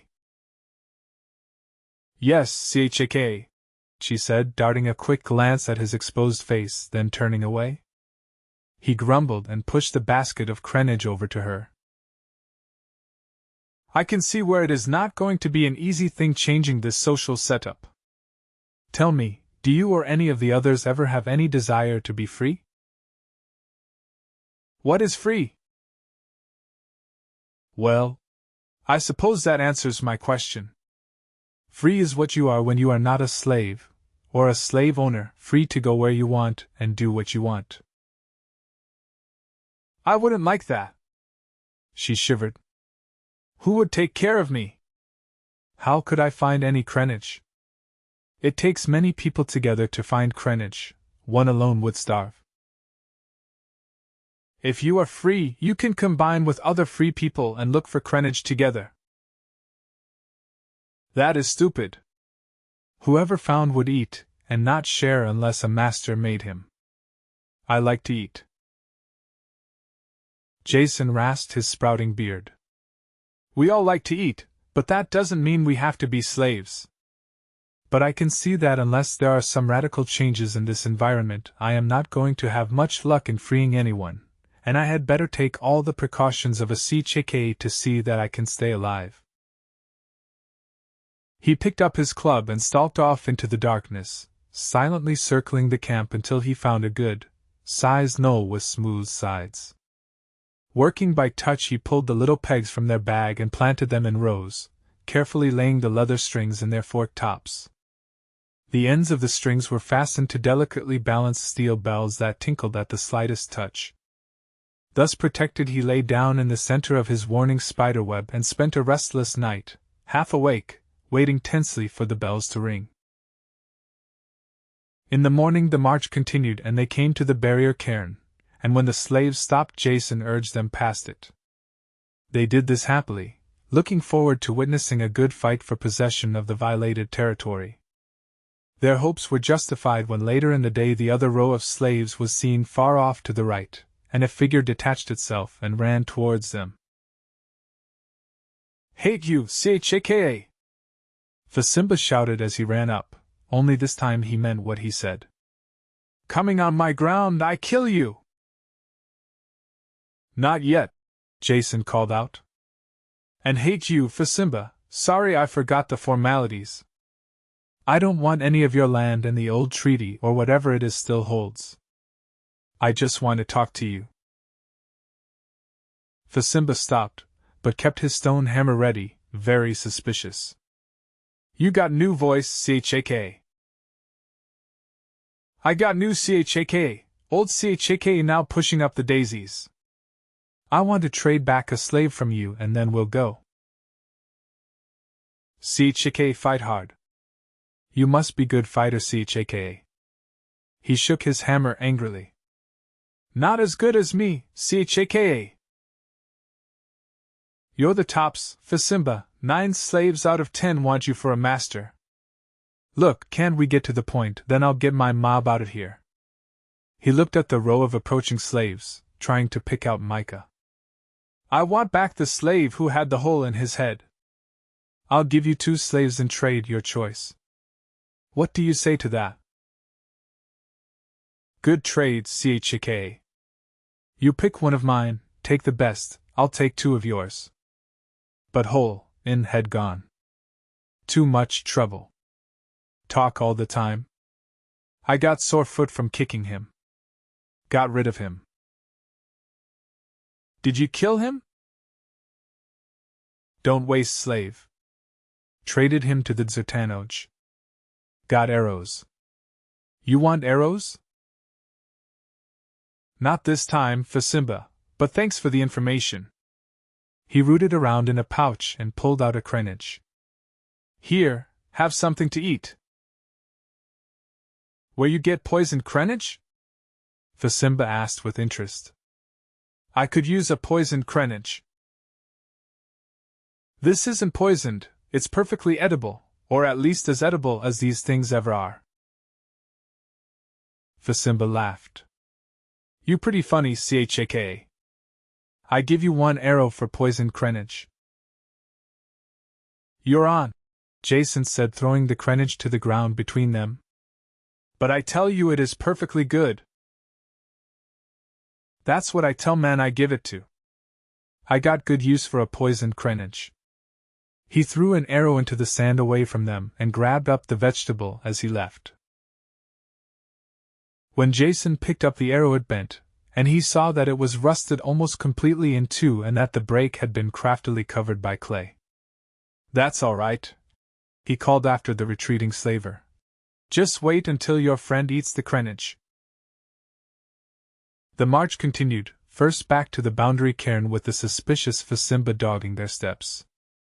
Only after Jason and his band had passed the border did the others return to their normal foraging. Then began the long walk to the borders of the inland desert. Since they had to search for crenage as they went, it took them the better part of 3 days to reach their destination.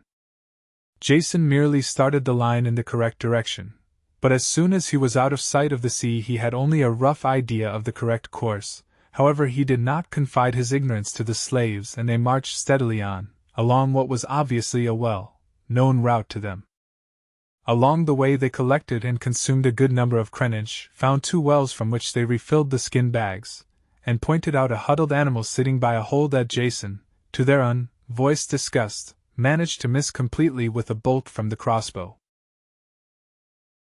On the morning of the 3rd day Jason saw a line of demarcation on the flattened horizon, and before the midday meal they came to a sea of billowing, bluish, gray sand.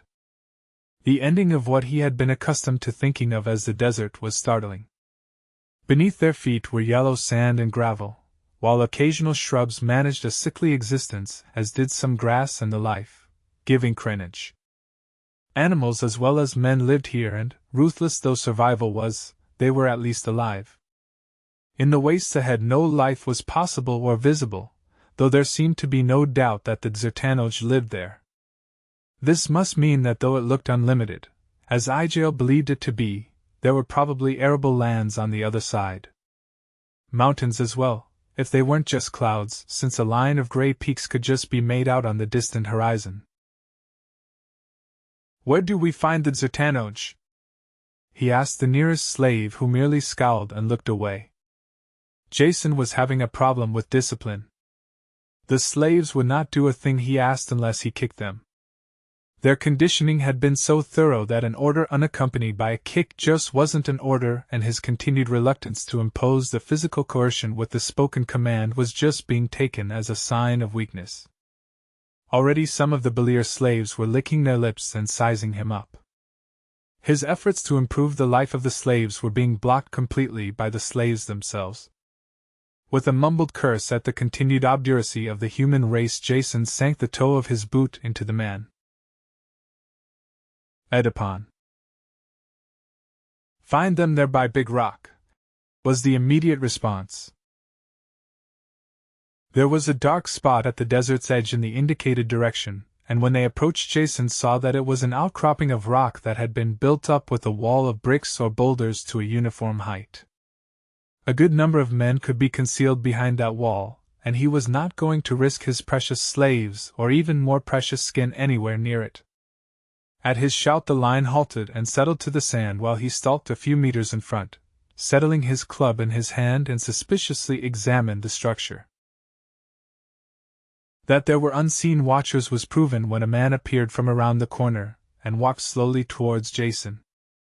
He was dressed in loose, fitting robes and carried a basket on one arm, and when he had reached a point roughly halfway between Jason and the rock he had just quitted he halted and sat cross-legged in the sand, the basket at his side. Jason looked carefully in all directions and decided the position was safe enough. There were no places of concealment where armed men might have hidden, and he had no fear of the single man.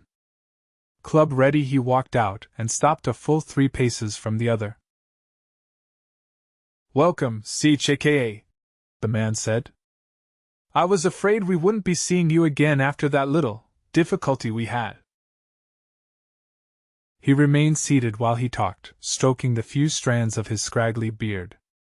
His head was shaven smooth and as sunburned and leathery brown as the rest of his face, the most prominent feature of which was the magnificent prow of a nose that terminated in flaring nostrils, and was used as sturdy support for a pair of handmade sunglasses. They appeared to be carved completely of bone and fit tightly to the face. Their flat, solid fronts were cut with thin transverse slashes. This eye protection, the things could only have been for weak eyes, and the network of wrinkles indicated the man was quite old, and would present no danger to Jason. "I want something," Jason said, in straightforward, hawkish manner. "A new voice and a new chk. I bid you welcome. The old one was a dog, and I hope he died in great pain when you killed him. Now sit, friend chk, and drink with me." He carefully opened the basket, and removed a stone crock and 2 crockery mugs. "Where you get poison drink?" Jason asked, remembering his local manners. This Sertano was a smart one, and had been able to tell instantly from Jason's voice that there had been a change in slaves. "And what's your name?" "Edipon," the ancient said as, uninsulted, he put the drinking apparatus back into the basket. "What is it that you want? Within reason, that is. We always need slaves, and we are always willing to trade." "I want slave you got." "I trade you 2 for 1. The seated man smiled coldly from behind the shelter of his nose. "It is not necessary to talk as ungrammatically as the coastal barbarians, since I can tell by your accent that you are a man of education. What slave is it that you want?" "The one that you just received from Fasimba." "He belongs to me." Jason abandoned his linguistic ruse and put himself even more on guard, taking a quick look around at the empty sands. This dried-up old bird was a lot brighter than he looked, and he would have to stay on guard. "Is that all you want?" Edipon asked. "All I can think of at this moment. You produce this slave and perhaps we can talk more business." "I have an even better idea than that." Edipon's laugh had very dirty overtones, and Jason sprang back when the oldster put 2 fingers into his mouth and whistled shrilly between them. There was the rustle of shifting sand, and Jason wheeled to see men apparently climbing out of the empty desert, pushing back wooden covers over which the sand had been smoothed. There were 6 of them, with shields and clubs, and Jason cursed his stupidity at meeting Edipon on a spot of the other's choosing. He swung his club behind him, but the oldster was already scampering for the safety of the rock. Jason howled in anger and ran at the nearest man, who was still only halfway out of his hiding place. The man took Jason's blow on his upraised shield, and was toppled back into the pit by the force of it. Jason ran on, but another was ahead of him, swinging his own war club in readiness. There was no way around, so Jason ran into him at full speed with all of his pendant teeth and horns gnashing and clattering. The man fell back under the attack, and Jason split his shield with his club, and would have done further damage except that the other men arrived at that moment, and he had to face them. It was a brief and wicked battle, with Jason giving just a little more than he received. 2 of the attackers were down, and a third holding his cracked head when the weight of numbers carried Jason to the ground. He called to his slaves for aid, then cursed them when they only remained seated, while his arms were pinioned with rope and his weapons stripped from his body. One of the victors waved to the slaves, who now stood and docilely marched into the desert. Jason was dragged, snarling with rage, in the same direction. There was a wide opening in the desert, facing side of the wall, and once through it Jason's anger instantly vanished. Here was one of the carriage that Ijael had told him about. There could be no doubt of it. He could now understand how, to her uneducated eye, there could exist an uncertainty as to whether the thing was an animal or not. The vehicle was a good 10 meters long, shaped roughly like a boat, and bore on the front a large and obviously false animal head covered with fur and resplendent with rows of carved teeth and glistening crystal eyes. There were hide coverings and not two realistic legs hanging about the thing, surely not enough camouflage to fool a sophisticated 6-year-old. This sort of disguise might be good enough to take in the ignorant savages, but the same civilized child would recognize this as a vehicle as soon as he saw the 6 large wheels below. They were cut with deep treads and made from some resilient-looking substance. No motive power was visible, but Jason almost hooted with joy at the prominent stink of burned fuel. This crude-looking contrivance had some artificial source of power, which might be the product of a local industrial revolution or have been purchased from off-world traders. Either possibility offered the chance of eventual escape from this nameless planet. The slaves, some of them cringing with terror of the unknown, were kicked up the gangplank and into the carriage.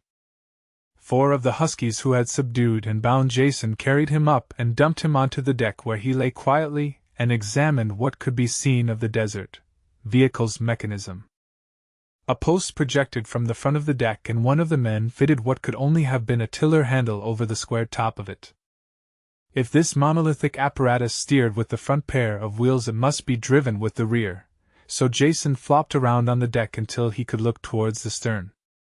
A cabin, the width of the deck, was situated here, windowless and with a single inset door fitted with a grand selection of locks and bolts.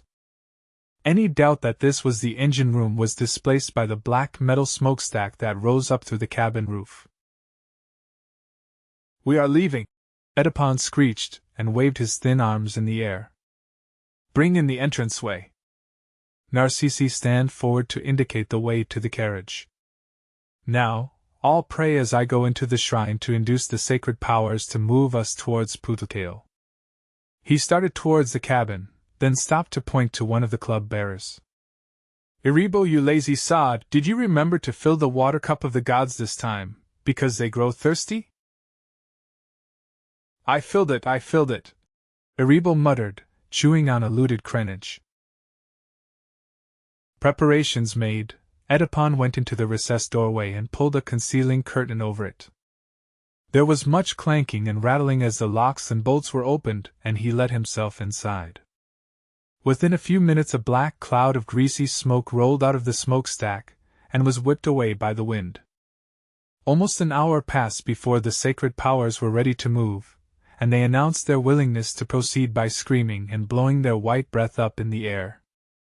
4 of the slaves screamed counterpoint and fainted, while the rest looked as if they would be happier off dead. Jason had had some experience with primitive machines before, so the safety valve on the boiler came as no great surprise. He was also prepared when the vehicle shuddered and began to move slowly out into the desert. From the amount of smoke and the quantity of steam escaping from under the stern, he didn't think the engine was very efficient, but primitive as it was, it moved the carriage and its load of passengers across the sand at a creeping yet steady pace.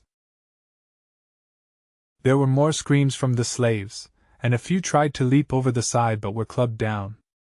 The robe-wrapped Sertanos were firmly working their way through the ranks of the captives, pouring ladlefuls of dark liquid down their throats. The first ones to receive it were already slumped unconscious or dead, though the chances were better that they were unconscious, since there was no reason for their captors to kill them after going to such lengths to get them in the first place. Jason believed this, but the terrified slaves did not have the solace of his philosophy, so struggled on, thinking that they were fighting for their lives. When Jason's turn came, he did not submit meekly, in spite of his beliefs, and managed to bite some fingers and kick one man in the stomach before they sat on him, held his nose and poured a measure of the burning liquid down his throat. It hurt and he was dizzy, and he tried to will himself to throw up, but this was the last thing that he remembered. 7. "Drink some more of this," the voice said, and cold water splashed on Jason's face, and some of it trickled down his throat, making him cough. Something hard was pressing into his back and his wrists hurt. Memory seeped back slowly, the fight, the capture, and the potion that had been forced upon him.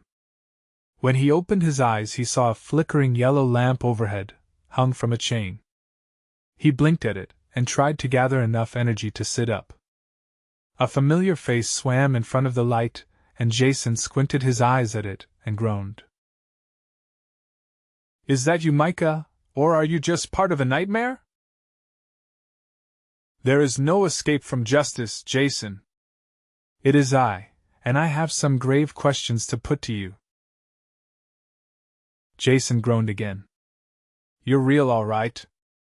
Even in a nightmare I wouldn't dare dream up any lines like that. But before the questions, how about telling me a thing or two about the local setup? You should know something since you have been a slave of the Zertanoj longer than I have. Jason realized that the pain in his wrists came from heavy iron shackles. A chain passed through them and was stapled to a thick wooden bar on which his head had been resting. Why the chains, and what is the local hospitality like? Micah resisted the invitation to impart any vital information and returned irresistibly to his own topic. When I saw you last you were a slave of CHKA, and tonight you were brought in with the other slaves of CHKA and chained to the bar while you were unconscious.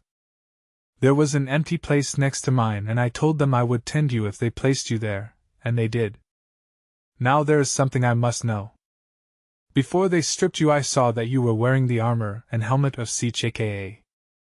Where is the man? What happened to him? Me CHKA, Jason rasped, and burst out coughing from the dryness in his throat.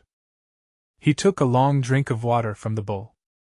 You sound very vindictive, Micah, you old fraud. Where is all the other, cheek stuff now? Don't tell me you could possibly hate the man just because he hit you on the head, fractured your skull and sold you down the river as a slave reject? In case you have been brooding over this injustice you can now be cheered because the evil CHKA is no more. He is buried in the trackless wastes, and after all the applicants were sifted out I got the job. You killed him? In a word, yes. And don't think that it was easy since he had all the advantages and I possessed only my native ingenuity, which luckily proved to be enough. It was touch and go for a while because when I tried to assassinate him in his sleep. You what? Micah Saman hissed. Got to him at night. You don't think anyone in his right mind would tackle a monster like that face to face, do you? Though it ended up that way, since he had some neat gadgets for keeping track of people in the dark. Briefly, we fought, I won, I became CHKA, though my reign was neither long nor noble. I followed you as far as the desert where I was neatly trapped by a shrewd old bird named of Edipon who demoted me back to the ranks, and took away all my slaves as well. Now that's my story. So tell me yours, where we are, what goes on here. Assassin! Slaveholder! Micah reared back, as far as he could under the restraint of the chain, and pointed the finger of judgment at Jason. 2 more charges must be added to your roll of infamy. I sicken myself, Jason, that I could ever have felt sympathy for you and tried to help you. I will still help you, but only to stay alive so that you may be taken back to Cassilia for trial and execution. I like that example of fair and impartial justice, trial and execution. Jason coughed again and drained the bowl of water. Didn't you ever hear of presumed innocence until proven guilty? It only happens to be the mainstay of all jurisprudence. And how could you possibly justify trying me on Cassilia for actions that occurred on this planet, that aren't crimes here? That's like taking a cannibal away from his tribe and executing him for anthropophagy. What would be wrong with that? The eating of human flesh is a crime so loathsome I shudder to think of it. Of course a man who does that must be executed. If he slips in the back door and eats one of your relatives, you certainly have grounds for action. But not if he joins the rest of his jolly tribe for a good roast of enemy. Don't you see the obvious point here, that human conduct can only be judged in relation to its environment? Conduct is relative. The cannibal in his society is just as moral as the churchgoer in yours. Blasphemer! A crime is a crime. There are moral laws that stand above all human society. Oh no, there are not. That's just the point where your medieval morality breaks down. All laws and ideas are historical and relative, not absolute. They are relevant to their particular time and place, and taken out of context they lose their importance. Within the context of this grubby society, I acted in a most straightforward and honest manner. I attempted to assassinate my master, which is the only way an ambitious boy can get ahead in this hard world, and which was undoubtedly the way Chike himself got the job in the first place. Assassination didn't work, but combat did, and the results were the same. Once in power, I took good care of my slaves, though of course they didn't appreciate it since they didn't want good care, they only wanted my job, that being the law of the land. The only thing I really did wrong was to not live up to my obligations as a slave holder, and keep them marching up and down the beaches forever. Instead, I came looking for you and was trapped and broken back to slavery where I belonged for pulling such a stupid trick. The door crashed open and harsh sunlight streamed into the windowless building. On your feet, slaves! A Zertano shouted in through the opening. A chorus of shufflings and groans broke out as the men stirred to life. Jason could see now that he was one of 20 slaves shackled to the long bar, apparently the entire trunk of a good-sized tree. The man chained at the far end seemed to be a leader of sorts because he cursed and goaded the others to life. When they were all standing, he snapped his commands in a hectoring tone of voice. Come on, first come best food. And don't forget your bowls, put them away so they can't drop out, remember nothing to eat or drink all day unless you have a bowl. And let's work together today, everyone pull his weight, that's the only way to do it. That goes for all you men, especially you new men. Give them a day's work here and they give you a day's food. Oh, shut up! Someone shouted. And you can't complain about that. The straw boss whined on, unperturbed.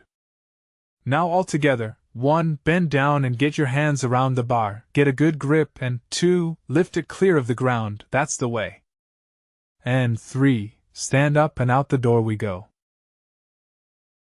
They shuffled out into the sunlight, and the cold wind of dawn bit through his Pyrrhine coverall, and the remnants of Chik's leather trappings that Jason had been allowed to keep. His captors had torn off the studded feet but not bothered the wrappings underneath, so they hadn't found his boots. This was the only bright spot on an otherwise unlimited vista of blackest gloom. Jason tried to be thankful for small blessings, but only shivered some more.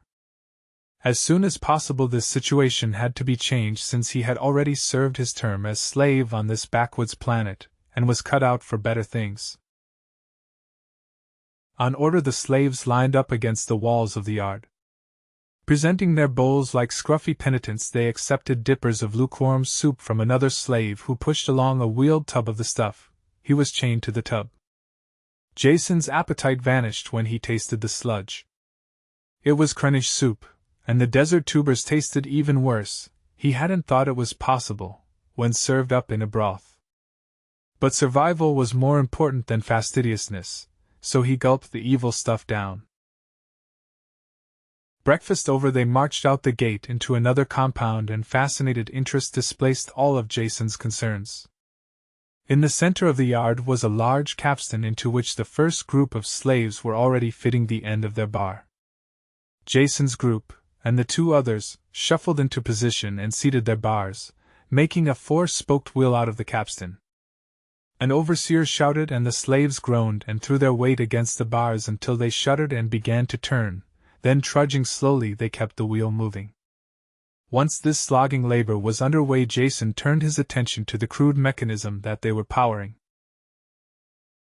A vertical shaft from the capstan turned a creaking wooden wheel that set a series of leather belts into motion. Some of them vanished through openings into a large stone building, while the strongest strap of all turned the rocker arm of what could only be a counterbalanced pump. This all seemed like a highly inefficient way to go about pumping water, since there certainly must be natural springs and lakes somewhere around. The pungent smell that filled the yard was hauntingly familiar, and Jason had just reached the conclusion that water couldn't be the object of their labors when a throaty gurgling came from the standpipe of the pump and a thick black stream bubbled out. "Petroleum, of course!" Jason enthused out loud, then bent his attentions to pushing when the overseer gave him an ugly look and cracked his whip menacingly. This was the secret of the Zertanoj, and the source of their power. Mountains were visible nearby, and hills, towering above the surrounding walls. The captured slaves had been drugged so they would not even know in which direction they had been brought to this hidden site, or how long the trip was. Here in this guarded valley they labored to pump the crude oil that their masters used to power their big desert wagons. Or did they use crude oil for this? The petroleum was gurgling out in a solid stream now, and running down an open trough that vanished through the wall into the same building as the turning belts. And what barbaric devilishness went on in there? A thick chimney crowned the building and produced clouds of black smoke, while from the various openings in the wall came a tremendous stench that threatened to lift the top off his head.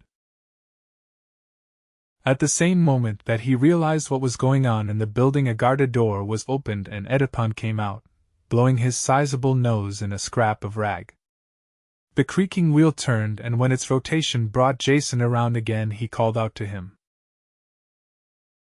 "Hey, Edipon, come over here. I want to talk to you. I'm the former CHAKA, in case you don't recognize me out of uniform."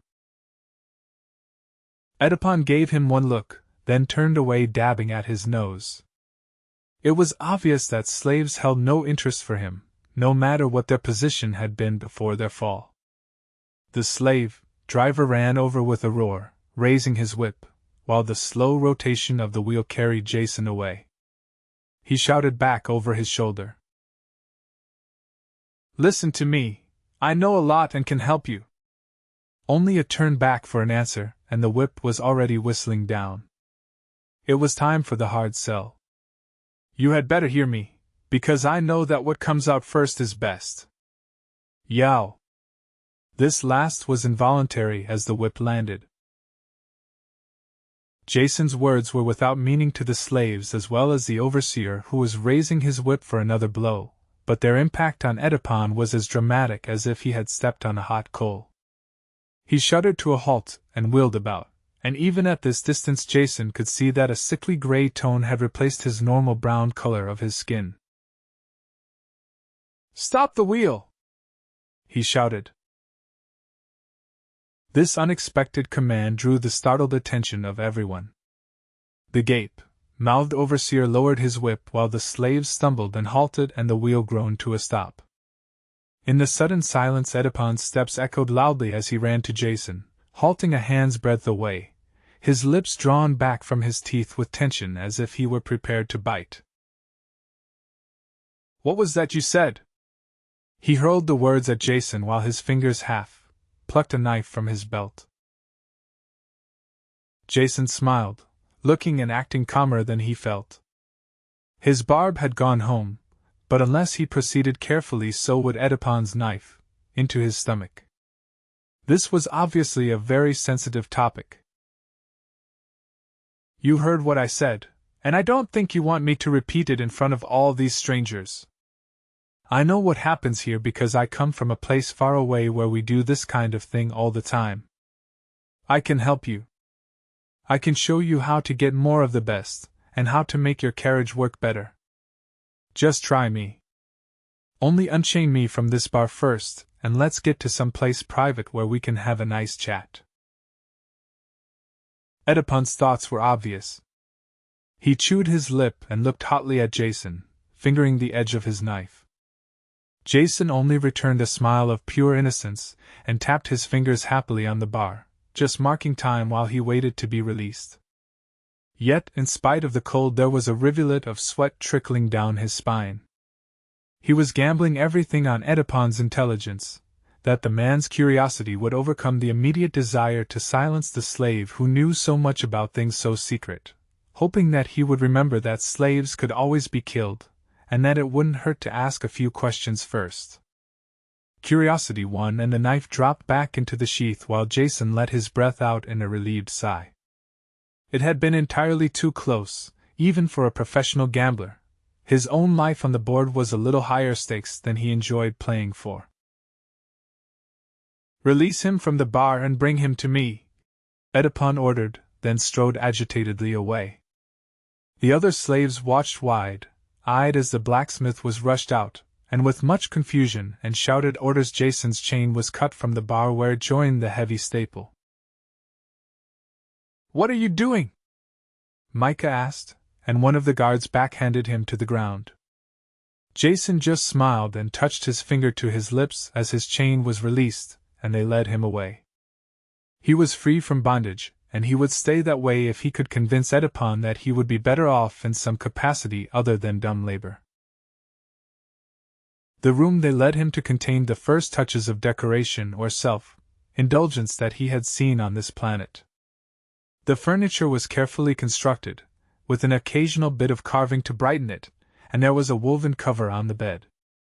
Edipon stood by a table, tapping his fingers nervously on the dark polished surface. "Lock him up," he ordered the guards, and Jason was secured to a sturdy ringbolt that projected from the wall. As soon as the guards were gone, he stood before Jason and drew his knife. "Tell me what you know, or I will kill you at once." "My past is an open book to you, Edipon. I come from a land where we know all the secrets of nature." "What is the name of this land? Are you a spy from Apsala?" "I couldn't very well be one since I have never heard of the place." Jason pulled at his lower lip, wondering just how intelligent Edipon was, and just how frank he could be with him. This was no time to get tangled up in lies about planetary geography. It might be best to try him on a small dose of the truth. "If I told you I came from another planet, another world in the sky up among the stars, would you believe me?" "Perhaps. There are many old legends that our forefathers came from a world beyond the sky, but I have always dismissed this as religious drivel, fit only for women. In this case, the girls happen to be right. Your planet was settled by men whose ships crossed the emptiness of space as your carriage passed over the desert. Your people have forgotten about that and lost the science and knowledge you once had, but in other worlds the knowledge is still held." "Madness." "Not at all, it is science, though many times confused as being the same thing. I'll prove my point. You know that I could never have been inside your mysterious building out there, and I imagine you can be sure no one has told me its secrets.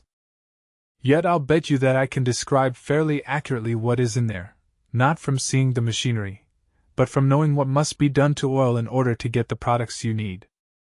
Do you want to hear?" "Proceed," Edipon said, sitting on a corner of the table and balancing the knife loosely in his palm. "I don't know what you call it, the device, but in the trade it is a pot still used for fractional distillation. Your crude oil runs into a tank of some kind, and you pipe it from there to a retort, some big vessel that you can seal airtight. Once it is closed, you light a fire under the thing and try to get all the oil to an even temperature. A gas rises from the oil and you take it off through a pipe and run it through a condenser, probably more pipe with water running over it. Then you put a bucket under the open end of the pipe and out of it drips the juice that you burn in your carriage to make them move." Edipon's eyes opened wider and wider while Jason talked until they stuck out of his head like boiled eggs. "Demon!" he screeched and tottered towards Jason with the knife extended. "You couldn't have seen, not through stone walls, yet only my family have seen, no others, I'll swear to that." "Keep cool, Edipon, I told you that we have been doing this stuff for years in my country."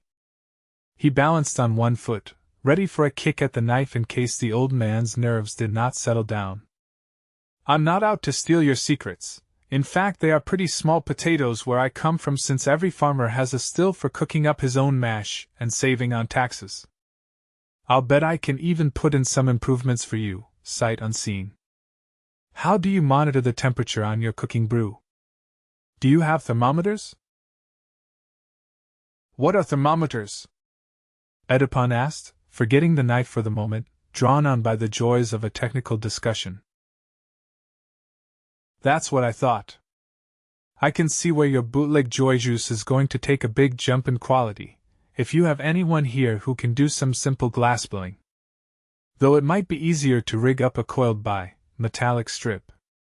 You're trying to boil off your various fractions, and unless you keep an even and controlled temperature you are going to have a mixed brew. The thing you want for your engines are the most volatile fractions, the liquids that boil off first like gasoline and benzene. After that you raise the temperature and collect kerosene for your lamps, and so forth right on down the line until you have a nice mass of tar left to pave your roads with. How does that sound to you? Edipon had forced himself into calmness, though a jumping muscle in his cheek betrayed his inner tension. What you have described is the truth, though you were wrong on some small things. But I am not interested in your thermometer nor in improving our water of power. It has been good enough for my family for generations and it is good enough for me. I bet you think that line is original? There is something that you might be able to do that would bring you rich rewards. We can be generous when needs be. You have seen our carriage and ridden on one, and seen me go into the shrine to intercede with the sacred powers to make us move. Can you tell me what power moves the carriage? I hope this is the final exam, Edipon, because you are stretching my powers of extrapolation. Stripping away all the shrines and sacred powers, I would say that you go into the engine room to do a piece of work with very little praying involved. There could be a number of ways of moving those barns, but let's think of the simplest.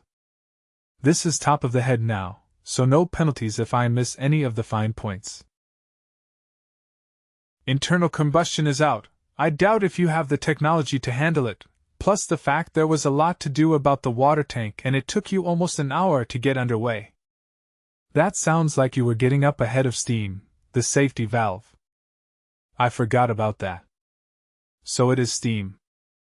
You go in, lock the door of course, then open a couple of valves until the fuel drips into the firebox, then you light it. Maybe you have a pressure gauge. Or maybe you just wait until the safety valve pops to tell you if you have a head of steam. Which can be dangerous since a sticking valve could blow the whole works right over the mountain. Once you have the steam, you crack a valve to let it into the cylinders and get the thing moving. After that you just enjoy the trip, of course making sure the water is feeding to your boiler all right, that your pressure stays up, your fire is hot enough, all your bearings are lubricated and the rest. Jason looked on astounded as Edipon did a little jig around the room, holding his robe up above his bony knees. Bouncing with excitement, he jabbed his knife into the tabletop and rushed over to Jason and grabbed him by the shoulders, shaking him until his chain rattled. Do you know what you have done? He asked. Do you know what you have said? I know well enough. Does this mean that I have passed the exam? Was I right? I don't know if you are right or not.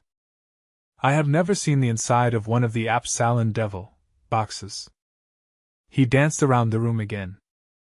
You know more about their, what do you call it, engine, than I do.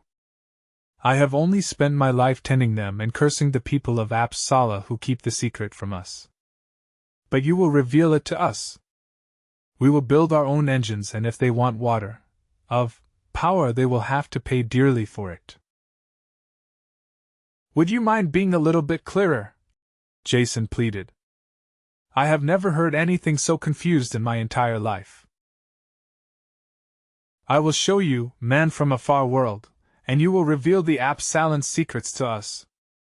I see the dawn of a new day for Putukeo arriving. He opened the door and shouted for the guards, and for his son, Narcisse, who arrived as they were unlocking Jason, who recognized him as the same droop-eyed and sleepy-looking Zertano who had been helping Edipon to drive their ungainly vehicle. Seize this chain, my son, and keep your club ready to kill this slave if he makes any attempt to escape. Otherwise do not harm him, for he is very valuable. Come. He tugged on the chain, but Jason only dug his heels in and did not move. They looked at him, astonished. Just a few things before we go. The man who is to bring the new day to Putukeo is not a slave. Let us get that straight before this operation goes any further. We'll work out something with chains or guards so I can't escape, but the slavery thing is out. But you are not one of us, therefore you must be a slave. I've just added a third category to your social order. Employee. Though reluctant, I am still an employee, skilled labor, and I intend to be treated that way. Figure it out for yourself. Kill a slave and what do you lose? Very little if there is another slave in the pens that can push in the same place. But kill me and what do you get? Brains on your club, and they do you no good at all there. Say, Dad, does he mean I can't kill him? Narcisse looked puzzled as well as sleepy. No, he doesn't mean that. He means if we kill him there is no one else that can do the work he is to do for us. I can understand him, and I do not like it. There are only slaves and slavers, anything else is against the natural order. But he has us trapped between Satano and the sand, storm, so we must allow him some freedoms. Bring the slave now. I mean the employee, and we will see if he can do the things he has promised. If he does not, I will have the pleasure of killing him because I do not like his revolutionary ideas. They marched single file to a locked and guarded building with immense doors, which were pulled open to reveal the massive forms of 7 carriage. Look at them! Edipon hissed and tugged at his nose. The finest and most beautiful of constructions, striking fear into our enemies' hearts, carrying us fleetly across the sands, bearing on their backs immense loads, and only 3 of the things are able to move. Engine trouble? Jason asked lightly. Edipon grumbled, cursed, and fumed under his breath and led the way to an inner courtyard where stood 4 immense black boxes painted with death, heads, splintered bones, fountains of blood, and cabalistic symbols, all of a sinister appearance. Those swine in Apsala take our water, of power, and give nothing in return. Oh yes, they let us use their engines, but after running for a few months the cursed things stop and will not go again. Then we must bring them back to the city to exchange for a new one, and pay again and again. A nice racket, Jason said, looking at the sealed covering on the engines. Why don't you just crack into them and fix them yourself? They can't be very complex. That is death! Edipon gasped, and both Zertanos recoiled from the boxes at the thought. We have tried that, in my father's day, since we are not superstitious like the slaves and know that these are man-made, not God-made. However, the tricky serpents of Apsala hide their secrets with immense cunning. If any attempt is made to break the covering, horrible death leaks out and fills the air. Men who breathe the air die, and even those who are solely touched by it develop immense blisters and die in pain.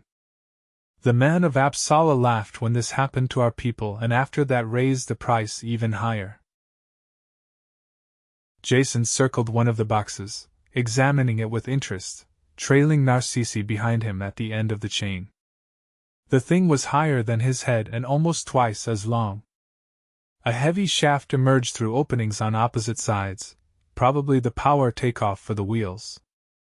Through an opening in the side he could see inset handles and 2 small colored discs, and above this were 3 funnel-shaped openings shaped and painted like mouths. By standing on tiptoe Jason looked on top, but there was only a flanged, sooty opening that must be for attachment of a smokestack. There was only one more opening, a smallish one in the rear, and no other controls on the garish container.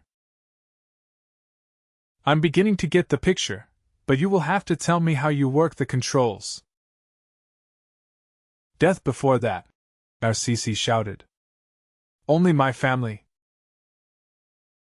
Will you shut up? Jason shouted right back. Remember? You're not allowed to browbeat the help anymore. There are no secrets here. Not only that, but I probably know more about this thing than you do just by looking at it. Oil, water, and fuel go in these 3 openings. You poke a light in somewhere, probably in that smoky hole under the controls, open one of those valves for fuel supply, another one is to make the engine go slower and faster, and the third is for your water feed. The discs are indicators of some kind. Narcisse paled and stepped back. So keep the trap shut while I talk to your dad. It is as you say, Edipon pointed. The mouths must always be filled and woebetide if they shall go empty, for the powers will halt or worse. Fire goes in here as you guessed, and when the green finger comes forward this lever may be turned for motion. The next is for great speed or going slow. The very last is under the sign of the red finger, which when it points indicates need, and the handle must be turned and held until the finger retires. White breath comes from the opening in back. That is all there is. About what I expected. Jason muttered and examined the container wall, rapping it with his knuckles until it boomed. They give you the minimum of controls to run the thing, so you won't learn anything about the basic principles involved. Without the theory you would never know what the handles control, or that the green indicator comes out when you have operating pressure or the red one when the water level is low in the boiler. Very neat. And the whole thing sealed up in a can and booby, trapped in case you have any ideas of going into business for yourself. The cover sounds like it is double-walled, and from your description I would say that it has one of the vesicant war gases, like mustard gas, sealed inside there in liquid form.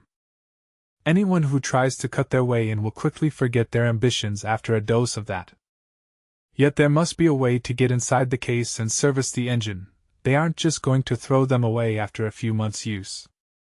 And considering the level of technology displayed by this monstrosity, I should be able to find the tricks and get around any other built-in traps. I think I'll take the job. Very well, begin.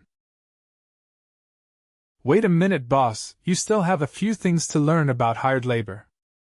There are always certain working conditions and agreements involved, all of which I'll be happy to list for you. 8. What I do not understand is why you must have the other slave, Narcisse whined. To have the woman, of course, is natural, as well as to have quarters of your own. My father has given his permission. But he also said that I and my brothers are to help you, that the secrets of the engine are to be revealed to no one else. Then trot right over to him and get permission for the slave Micah to join me in the work. You can explain that he comes from the same land that I do, and that your secrets are mere children's toys to him. And if Dad wants any other reasons, tell him that I need skilled aid, someone who knows how to handle tools and who can be trusted to follow directions exactly as given. You and your brothers have entirely too many ideas of your own about how things should be done, and a tendency to leave details up to the gods and have a good bash with the hammer if things don't work the way they should. Narcisse retired, seething and mumbling to himself, while Jason huddled over the oil stove planning the next step. It had taken most of the day to lay down logs for rollers and to push the sealed engine out into the sandy valley, far from the well site. Open space was needed for any experiments where a mistake could release a cloud of war gas. Even Edipon had finally seen the sense of this, though all of his tendencies were to conduct the experiments with great secretiveness behind locked doors. He had granted permission only after skin walls had been erected to form an enclosure that could be guarded. It was only incidental that they acted as a much appreciated windbreak. And after much argument the dangling chains and shackles had been removed from Jason's arms and light-weight leg irons substituted. He had to shuffle when he walked, but his arms were completely free, a great improvement over the chains, even though one of the brothers kept watch with a cocked crossbow as long as Jason wasn't fastened down. Now he had to get some tools and some idea of the technical knowledge of these people before he could proceed, which would necessarily entail one more battle over their precious secrets. Come on, he called to his guard. Let's find Edipon and give his ulcers another twinge. After his first enthusiasm, the leader of the Zertanoj was getting very little pleasure out of his new project. You have quarters of your own, he grumbled, and the slave woman to cook for you, and I have just given permission for the other slave to help you. Now more requests. Do you want to drain all the blood from my body? Let's not dramatize too much. I simply want some tools to get on with my work, and a peek at your machine shop or wherever it is you do your mechanical work. I have to have some idea of the way you people solve mechanical problems before I can go to work on that box of tricks out there in the desert. Entrance is forbidden. Regulations are snapping like straws today, so we might as well go on and finish off a few more. Will you lead the way? The guards were reluctant to open the refinery building gates to Jason, and there was much rattling of keys and worried looks. A brace of elderly Zertanoj, stinking of oil fumes, emerged from the interior and joined in a shouted argument with Edipon, whose will finally prevailed. Chained again, and guarded like a murderer, Jason was begrudgingly led into the dark interior, the contents of which was depressingly anticlimactic. Really from Rubeville? Jason sneered and kicked at the box full of hand-forged and clumsy tools. The work was of the crudest, the product of a sort of Neolithic machine age. The distilling retort had been laboriously formed from sheet copper and clumsily riveted together. It leaked mightily, as did the soldered seams on the hand-formed pipe. Most of the tools were blacksmith's tongs and hammers for heating and beating out shapes on the anvil. The only things that gladdened Jason's heart were the massive drill press and lathe that worked off the slave power drive belts. In the tool holder of the lathe was clamped a chip of some hard mineral that did a good enough job of cutting the forged iron and low-carbon steel. Even more cheering was the screw-thread advance on the cutting head that was used to produce the massive nuts and bolts that secured the carriage wheels to their shafts. It could have been worse. Jason sorted out the smallest and handiest tools and put them aside for his own use in the morning. The light was almost gone and there would be no more work this day. They left, in armed procession, as they came, and a brace of brothers showed him to the kennel-like room that was to be his private quarters. The heavy bolt thudded shut in the door behind him and he winced at the thick fumes of half-burnt kerosene through which the light of the single-wick lamp barely penetrated. Ijael crouched over the small oil stove cooking something in a pottery bowl. She looked up and smiled hesitatingly at Jason, then turned back to the stove.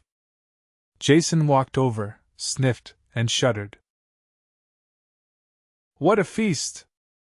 Crenage soup, and I suppose followed by fresh crenage in crenage salad. Tomorrow I see about getting a little variety into the diet. Chak is great, she whispered without looking up. Chak is powerful. Jason is the name. I lost the Chak job when they took the uniform away. Jason is powerful to work charms on the Zertanoj and makes them do what he will. His slave thanks you. He lifted her chin, and the dumb obedience in her eyes made him wince. Can't we forget about the slavery bit? We are in this thing together, and we'll get out of it together. We will escape, I knew it. You will kill all the Zertanoj and release your slaves and lead us home again where we can march and find Crenage far from this terrible place. Some girls are sure easy to please. That is roughly what I had in mind, except when we get out of here we are going in the other direction, as far away from your Crenage crowd as I can get. Ijael listened attentively, stirring the soup with one hand and scratching inside her leather wrappings with the other. Jason found himself scratching as well, and realized from sore spots on his hide that he had been doing an awful lot of this since he had been dragged out of the ocean of this inhospitable planet. Enough is enough! He exploded and went over and hammered on the door. This place is a far cry from civilization as I know it, But that is no reason why we can't be as comfortable as possible. Chains and bolts rattled outside the door, and Narcisse pushed his gloom-ridden face in. Why do you cry out?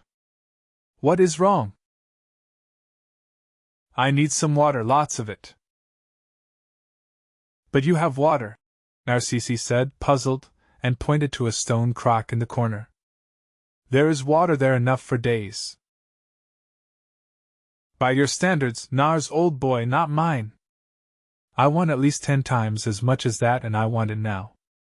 And some soap, if there is such stuff in this barbaric place.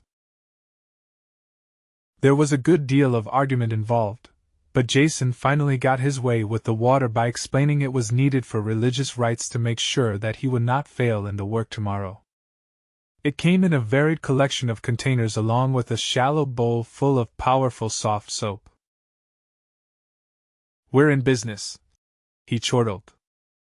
Take your clothes off, I have a surprise for you. Yes, Jason, Igel said, smiling happily. You're going to get a bath.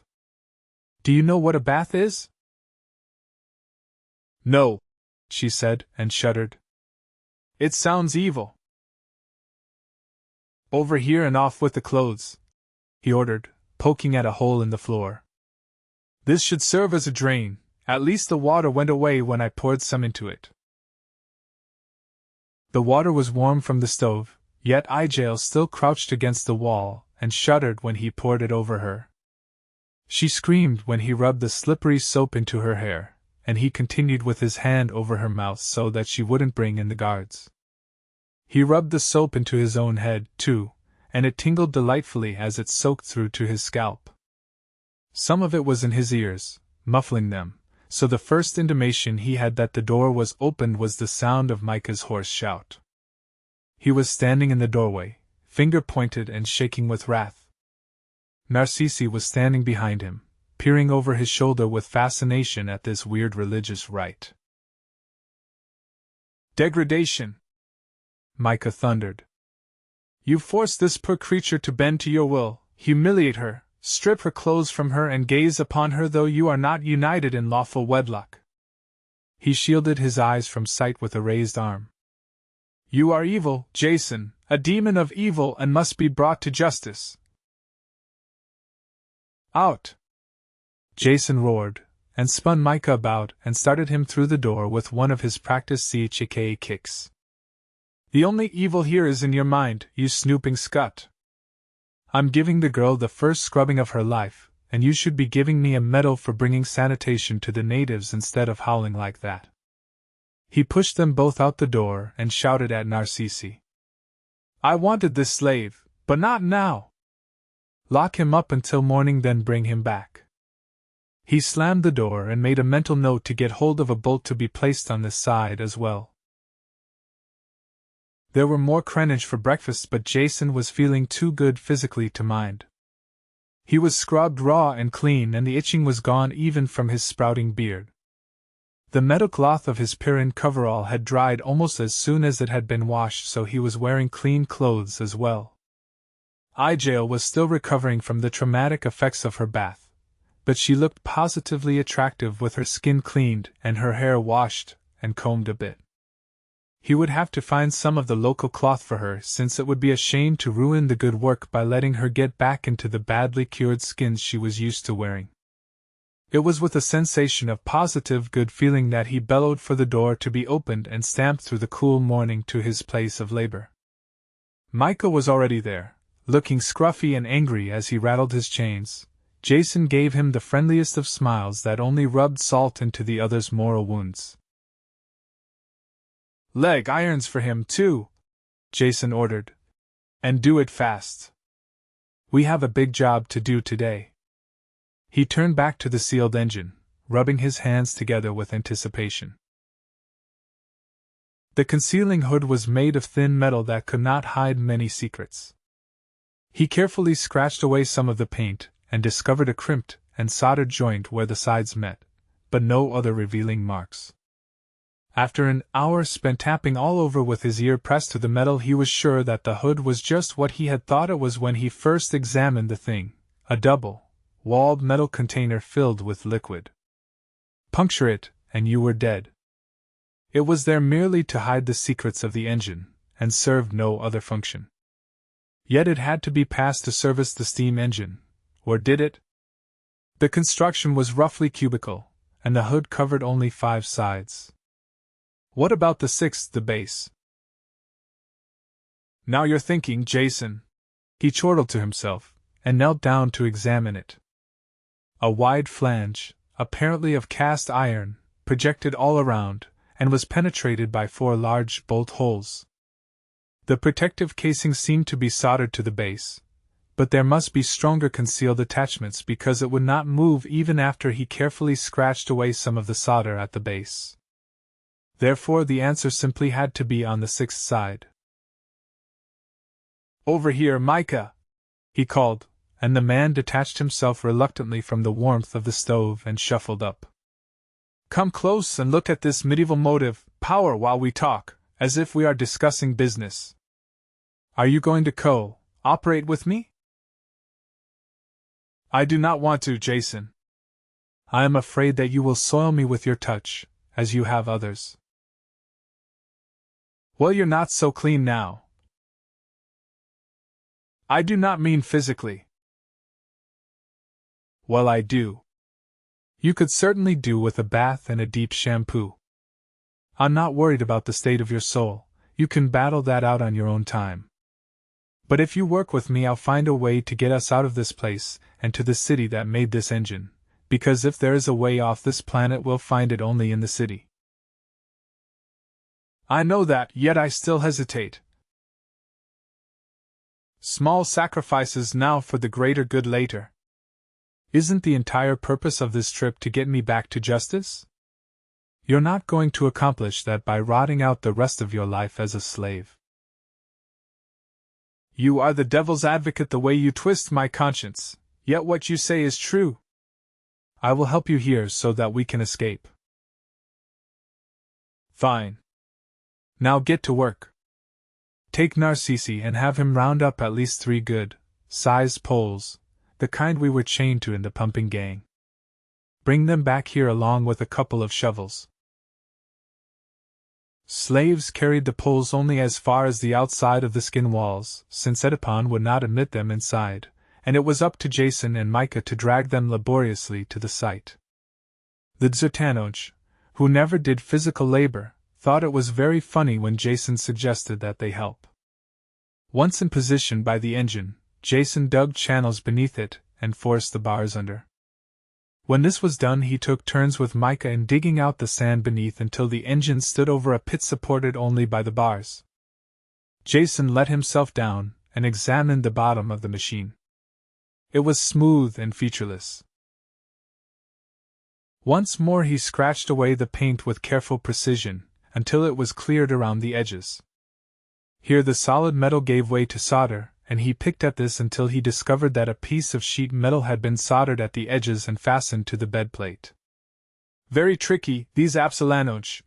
He chortled and attacked the solder with a knife blade. When one end was loose, he slowly pulled the sheet of metal away, making positive that there was nothing attached to it, nor that it had been booby-trapped in any way. It came off easily enough and clanged down into the pit. The revealed surface was smooth metal, featureless and hard. "Enough for one day," Jason said, climbing out of the pit and brushing off his hands. It was almost dark. "We've accomplished enough for now, and I want to think a bit before I go ahead. So far luck has been on our side, but I don't think it should be this easy. I hope you brought your suitcase with you, Micah, because you're moving in with me." "Never!" A sink of sin, depravity. Jason looked him coldly in the eye, and with each word he spoke he stabbed him in the chest with his finger to drive home the point.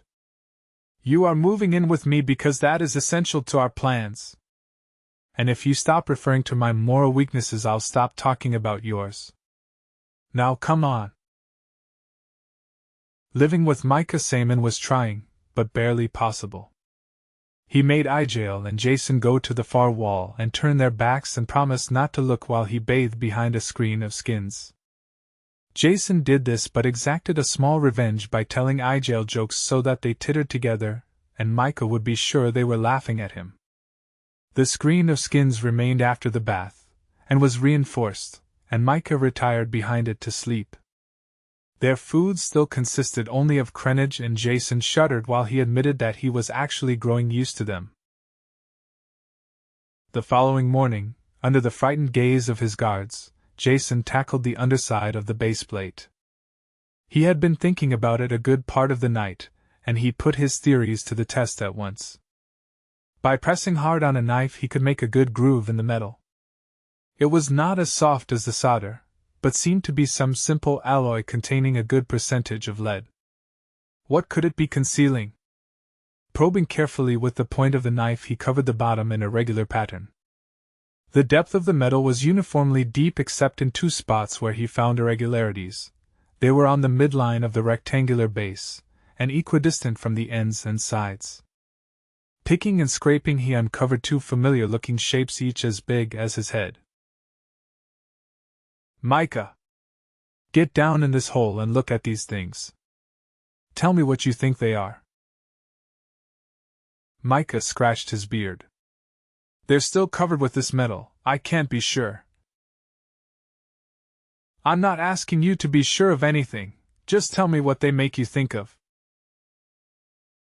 "Why, big nuts, of course. Threaded on the ends of bolts. But they are so big." "They would have to be if they hold the entire metal case on. I think we are getting very close now to the mystery of how to open the engine, and this is the time to be careful. I still can't believe it is as easy as this to crack the secret. I'm going to whittle a wooden template of the nut, then have a wrench made. While I'm gone, you stay down here and pick all the metal off the bolt and out of the screw threads. I can put off doing it while we think this thing through, but sooner or later I'm going to have to take a stab at turning one of those nuts. And I find it very hard to forget about that mustard gas." Making the wrench put a small strain on the local technology, and all of the old men who enjoyed the title of Masters of the Still went into consultation over it. One of them was a fair blacksmith, and after a ritual sacrifice and a round of prayers he shoved a bar of iron into the charcoal, and Jason pumped the bellows until it glowed white hot. With much hammering and cursing it was laboriously formed into a sturdy open-end wrench with an offset head to get at the countersunk nuts. Jason made sure that the opening was slightly undersized, then took the untempered wrench to the work site and filed the jaws to an exact fit. After being reheated and quenched in oil, he had the tool that he hoped would do the job. Edipon must have been keeping track of the work progress because he was waiting near the engine when Jason returned with the completed wrench. "I have been under," he announced, "and have seen the nuts that the devilish Absalanoge have concealed within solid metal. Who would have suspected? It still seems to me impossible that one metal could be hidden within another. How could that be done?" "Easy enough. The base of the assembled engine was put into a form and the molten covering metal poured into it. It must have a much lower melting point than the steel of the engine, so there would be no damage. They just have a better knowledge of metal technology in the city and counted on your ignorance." "Ignorance! You insult." "I take it back. I just meant they thought they could get away with the trick, and since they didn't, they are the stupid ones. Does that satisfy you?" "What do you do next?" "I take off the nuts, and when I do there is a good chance that the poison hood will be released and can simply be lifted off. It is too dangerous for you to do. The fiends may still have other traps ready when the nut is turned. I will send a strong slave to turn them while we watch from a distance. His death will not matter." "I'm touched by your concern for my health, but as much as I would like to take advantage of the offer, I cannot. I've been over the same ground and reached the reluctant conclusion that this is one job of work that I have to do myself. Taking off those nuts looks entirely too easy, and that's what makes me suspicious. I'm going to do it and look out for any more trickery at the same time, and that is something that only I can do. Now I suggest you withdraw with the troops to a safer spot. There was no hesitation about leaving. Footsteps rustled quickly on the sand and Jason was alone. The leather walls flapped slackly in the wind and there was no other sound. Jason spat on his palms, controlled a slight shiver and slid into the pit. The wrench fitted neatly over the nut. He wrapped both hands around it, and bracing his leg against the pit wall, began to pull. And stopped. 3 turns of thread on the bolt projected below the nut, scraped clean of metal by the industrious Micah. Something about them looked very wrong, but he didn't know quite what. "Micah!" he shouted, and had to call loudly 2 more times before his assistant poked his head tentatively around the screen. "Nip over to the petroleum works and get me one of their bolts threaded with a nut, any size, it doesn't matter." Jason warmed his hands by the stove until Micah returned with the oily bolt, then waved him out to rejoin the others.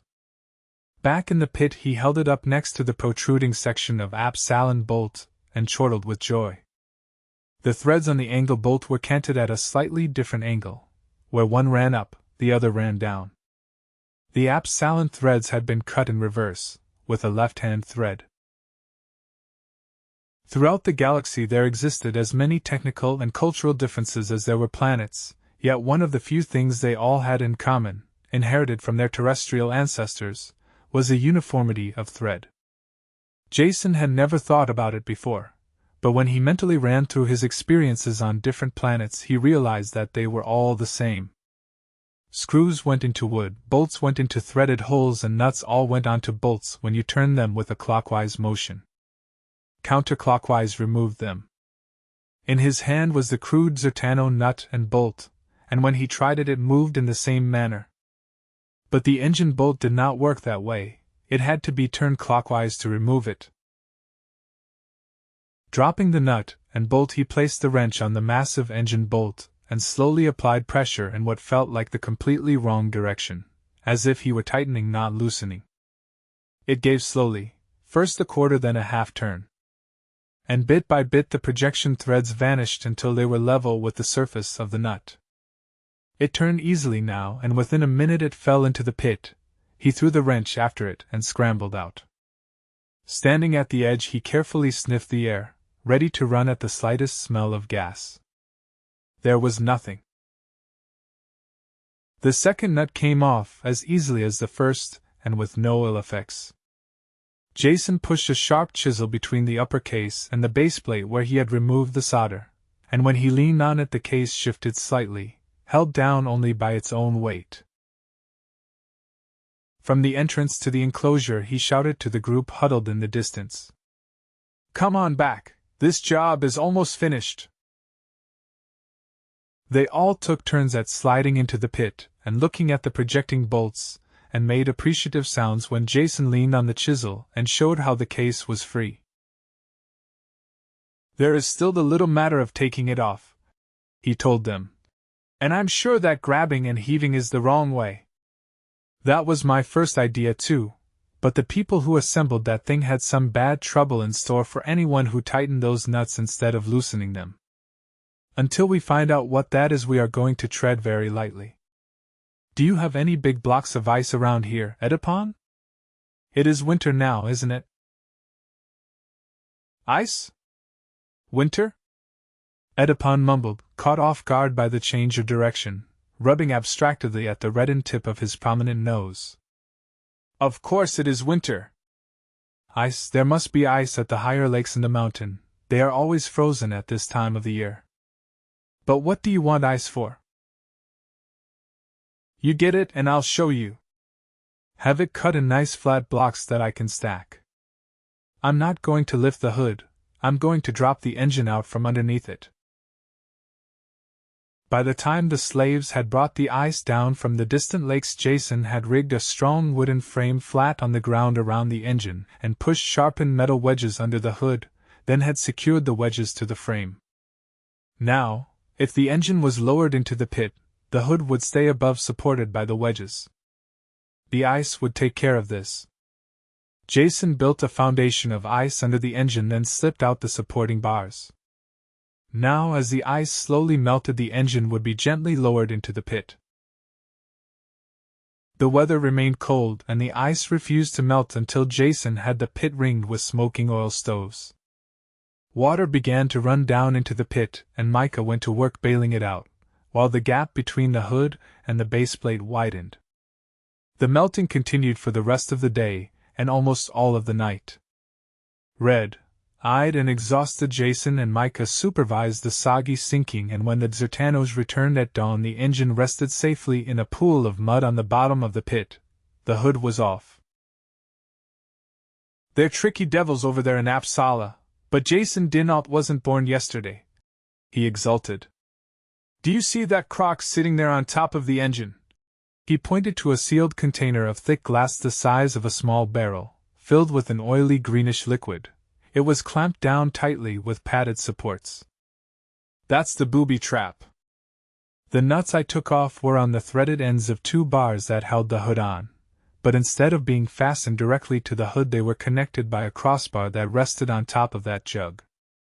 If either nut was tightened instead of being loosened, the bar would have bent and broken the glass. I'll give you exactly one guess as to what would have happened then. "The poison liquid!" "None other. And the double-walled hood is filled with it, too. I suggest that as soon as we have dug a deep hole in the desert, the hood and container be buried and forgotten about. I doubt if the engine has many other surprises in store, but I'll be careful as I work on it." "You can fix it? You know what is wrong with it?" Edipon was vibrating with joy. "Not yet. I have barely looked at the thing. In fact, one look was enough to convince that the job will be as easy as stealing crenage from a blind man. The engine is as inefficient and clumsy in construction as your petroleum still. If you people put 1/10 of the energy into research and improving your product as you do into hiding it from the competition, you would all be flying jets." "I forgive your insult because you have done us a service. You will now fix this engine and the other engines. A new day is breaking for us." "Right now it is a new night that is breaking for me," Jason yawned. "I have 2 days' sleep to make up. See if you can talk your sons into wiping the water off that engine before it rusts away, and when I get back I'll see what I can do about getting it into running condition." 9. Edipon's good mood remained, and Jason took advantage of it by extracting as many concessions as possible. By hinting that there might be more traps in the engine, permission was easily gained to do all the work on the original site instead of inside the sealed and guarded buildings. A covered shed gave them protection from the weather, and a test stand was constructed to hold the engines when Jason worked on them. This was of a unique design and built to Jason's exacting specification, and since no one, including Micah, had ever heard of or seen a test stand before, Jason had his way. The first engine proved to have a burnt-out bearing, and Jason rebuilt it by melting down the original bearing metal and casting it in position.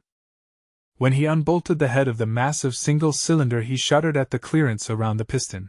He could fit his fingers into the opening between the piston and the cylinder wall. By introducing cylinder rings, he doubled the compression and power output. When Edipon saw the turn of speed the rebuilt engine gave his carriage, he hugged Jason to his bosom and promised him the highest reward. This turned out to be a small piece of meat every day to relieve the monotony of the crenage meals, and a doubled guard to make sure that his valuable property did not escape. Jason had his own plans and kept busy manufacturing a number of pieces of equipment that had nothing at all to do with his engine overhauling business. While these were being assembled, he went about lining up a little aid. What would you do if I gave you a club? He asked a burly slave whom he was helping to haul a log towards his workshop. Narcisse and one of his brothers lazed along out of earshot, bored by the routine of the guard duty. What I do with club? The slave grunted, forehead furrowing and mouth gaping open with the effort of thought.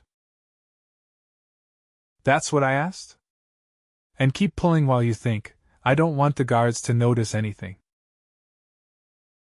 If I have club, I kill, the slave announced excitedly, fingers grasping eagerly for coveted weapon. Would you kill me? I have club, I kill you, you not so big. But if I gave you the club, wouldn't I be your friend? Then wouldn't you want to kill someone else?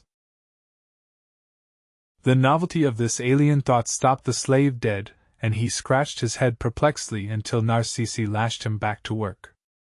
Jason sighed and found another slave to try his sales program on. It took a while, but the idea was eventually percolating through the ranks of the slaves. All they had to look forward to from the Zertanoj was backbreaking labor and an early death. Jason offered them something else: weapons, a chance to kill their masters, and even more killing later when they marched on Apsala. It was difficult for them to grasp the idea that they must work together to accomplish this, and not kill Jason and each other as soon as they received weapons. It was a chancy plan at best, and would probably break down long before any visit could be made to the city. But the revolt should be enough to free them from bondage, even if the slaves fled afterwards. There were less than 50 Zertanoj at this well station, all men, with their women and children at some other settlement further back in the hills.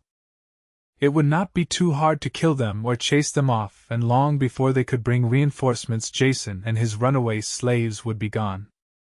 There was just one factor missing from his plans, and a new draft of slaves solved even that problem for him.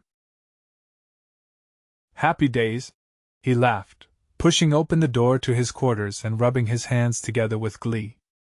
The guard shoved Micah in after him and locked the door.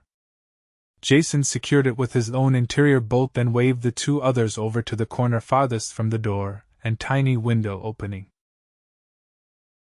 New slaves today, he told them. And one of them is from Apsala, a mercenary or a soldier of some kind that they captured on a skirmish. He knows that they will never let him live long enough to leave here, so he was grateful for any suggestions I had.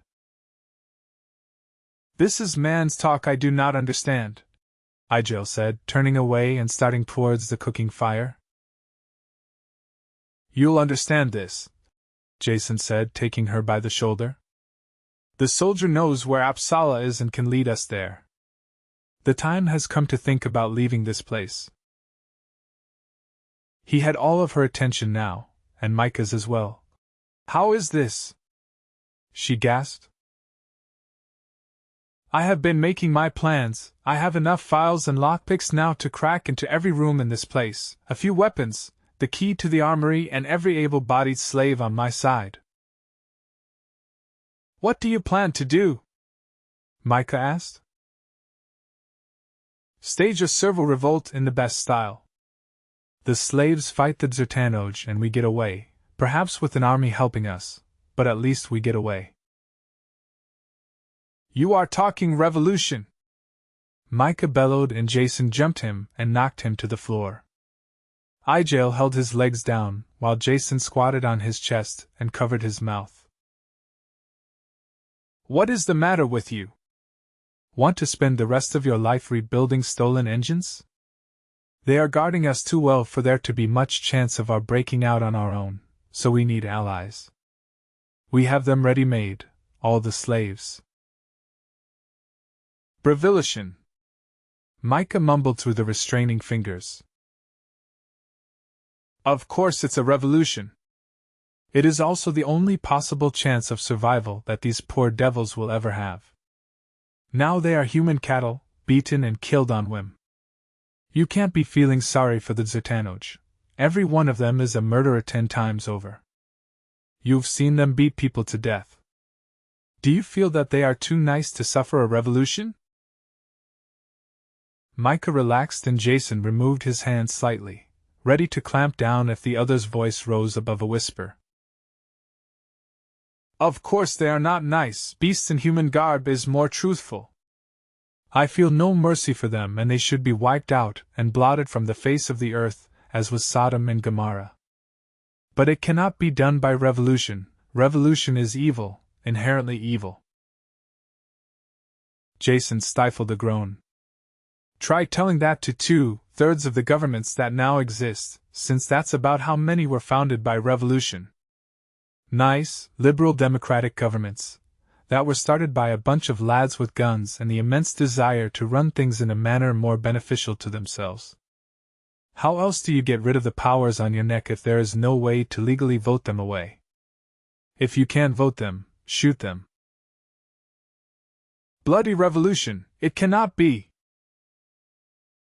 All right, no revolution, Jason said, getting up and wiping his hands disgustedly. We'll change the name.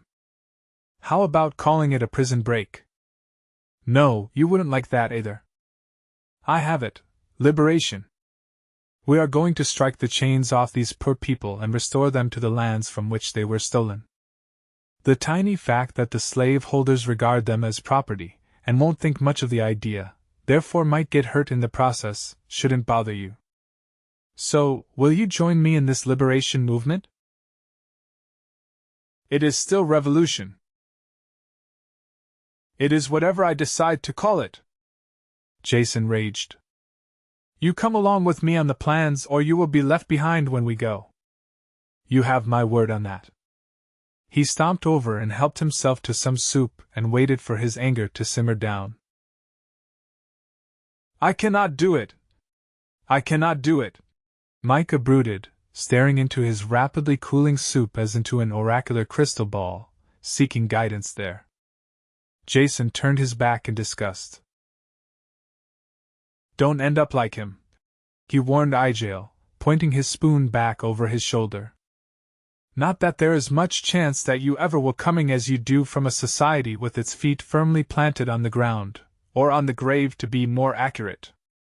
Your people see only concrete facts, and only the most obvious ones, and as simple an abstraction as trust seems beyond you.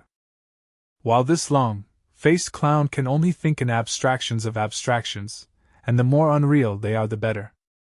I bet he even worries about how many angels can dance on the head of a pin. I do not worry about it, Micah broke in, overhearing the remark. But I do think about it once in a while. It is a problem that cannot be lightly dismissed. You see? Ijael nodded. If he is wrong, and I am wrong, then you must be the only one who is right. She nodded in satisfaction at the thought. Very nice of you to say so, Jason smiled. And true, too. I lay no claims to infallibility, but I am sure that I can see the difference between abstractions and facts a lot better than either of you, and I am certainly more adroit at handling them. The Jason dinAlt fan club meeting is now adjourned. He reached his hand over his shoulder and patted himself on the back. Monster of arrogance, Micah bellowed. Oh, shut up. Pride goeth before a fall. You are a maledicent and idolatrous antipietist. Very good.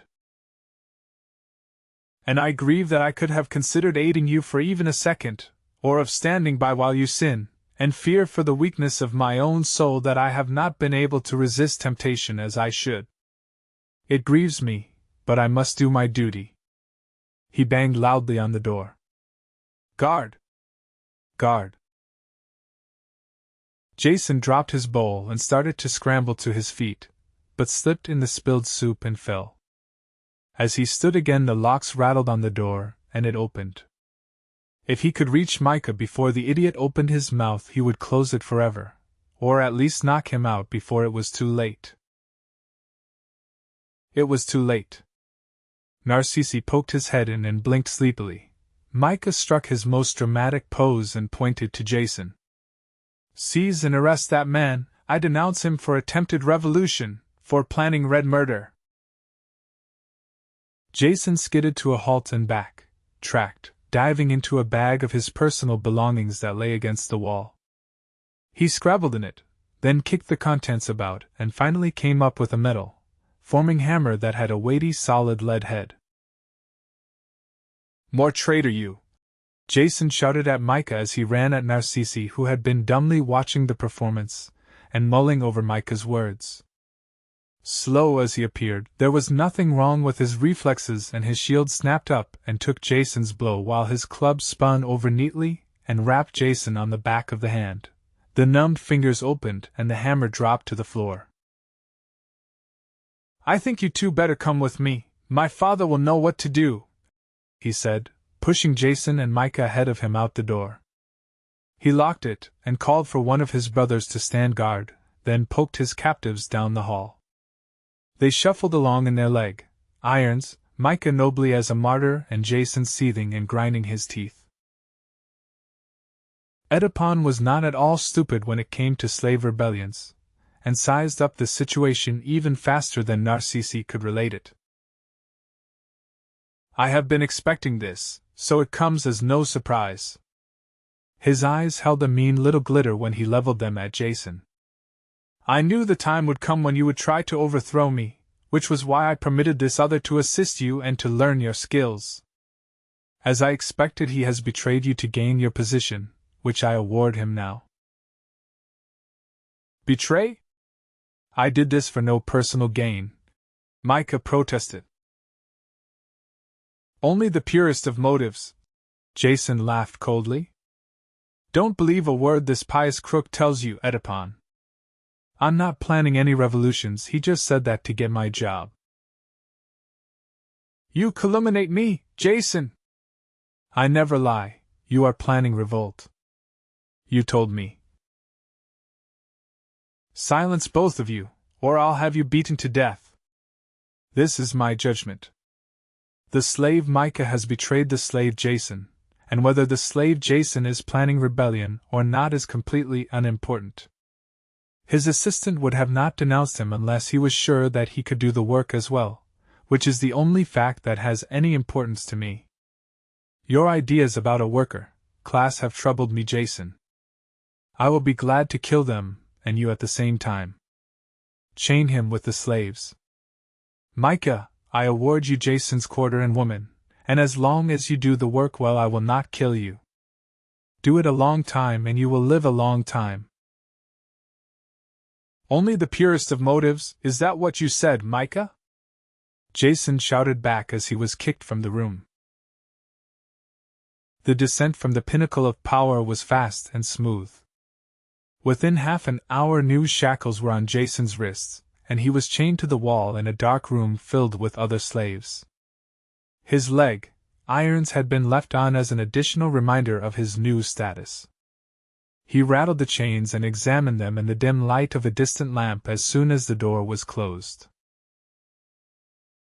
"How comes the revolution?" The slave chained next to him leaned over and asked in a hoarse whisper. "Very funny, ha ha," Jason grumbled, then moved closer for a better look at the man who had a fine case of strabismus, his eyes pointing in independent directions. "You look familiar. Are you the new slave I talked to today?" "That's me, Snarby, fine soldier, pikeman, checked out on club and dagger, 7 kills and 2 possibles on my record. You can check it yourself at the guild hall." "I remember it all, Snarby, including the fact that you know your way back to Appsala." "I've been around." "Then the revolution is still on. In fact, it is starting right now, but I want to keep it small.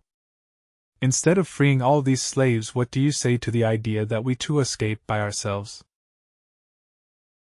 "Best idea I heard since torture was invented. We don't need all these stupid people.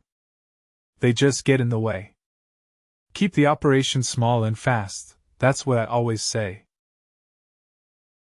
"I always say that too," Jason agreed, digging into his boot with his fingertip.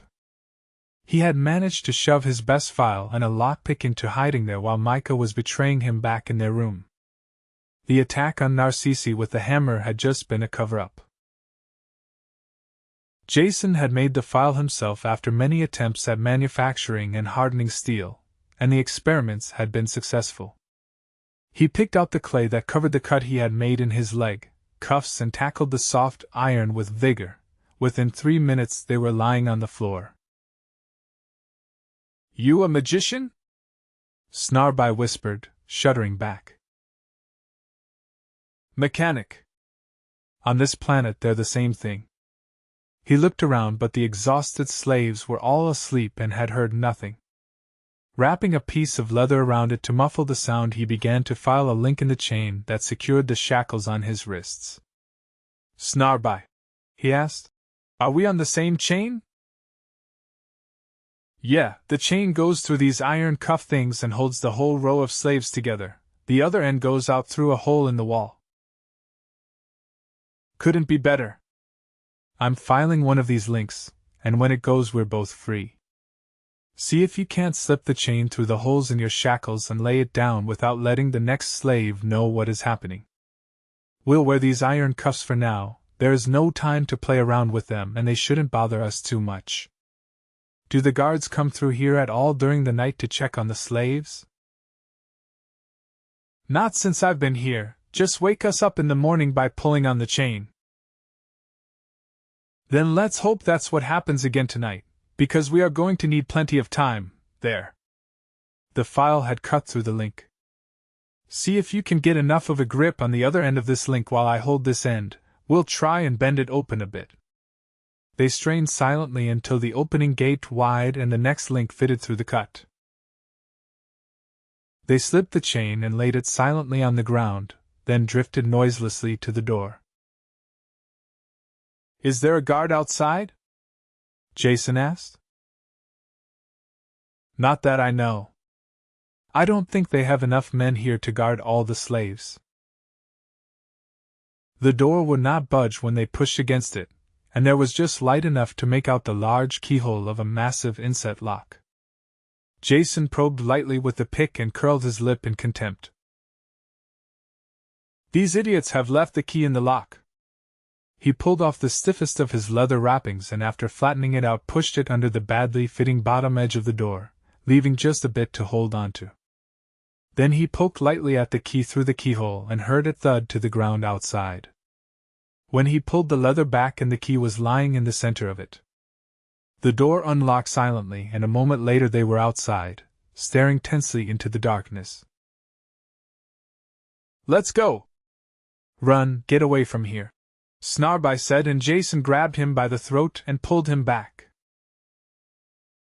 "Isn't there one drop of constructive intelligence on this planet? How are you going to get to Apsala without food or water, and if you find some, how can you carry enough? You want to stay alive, follow my instructions. I'm going to lock this door first so that no one stumbles onto our escape by accident.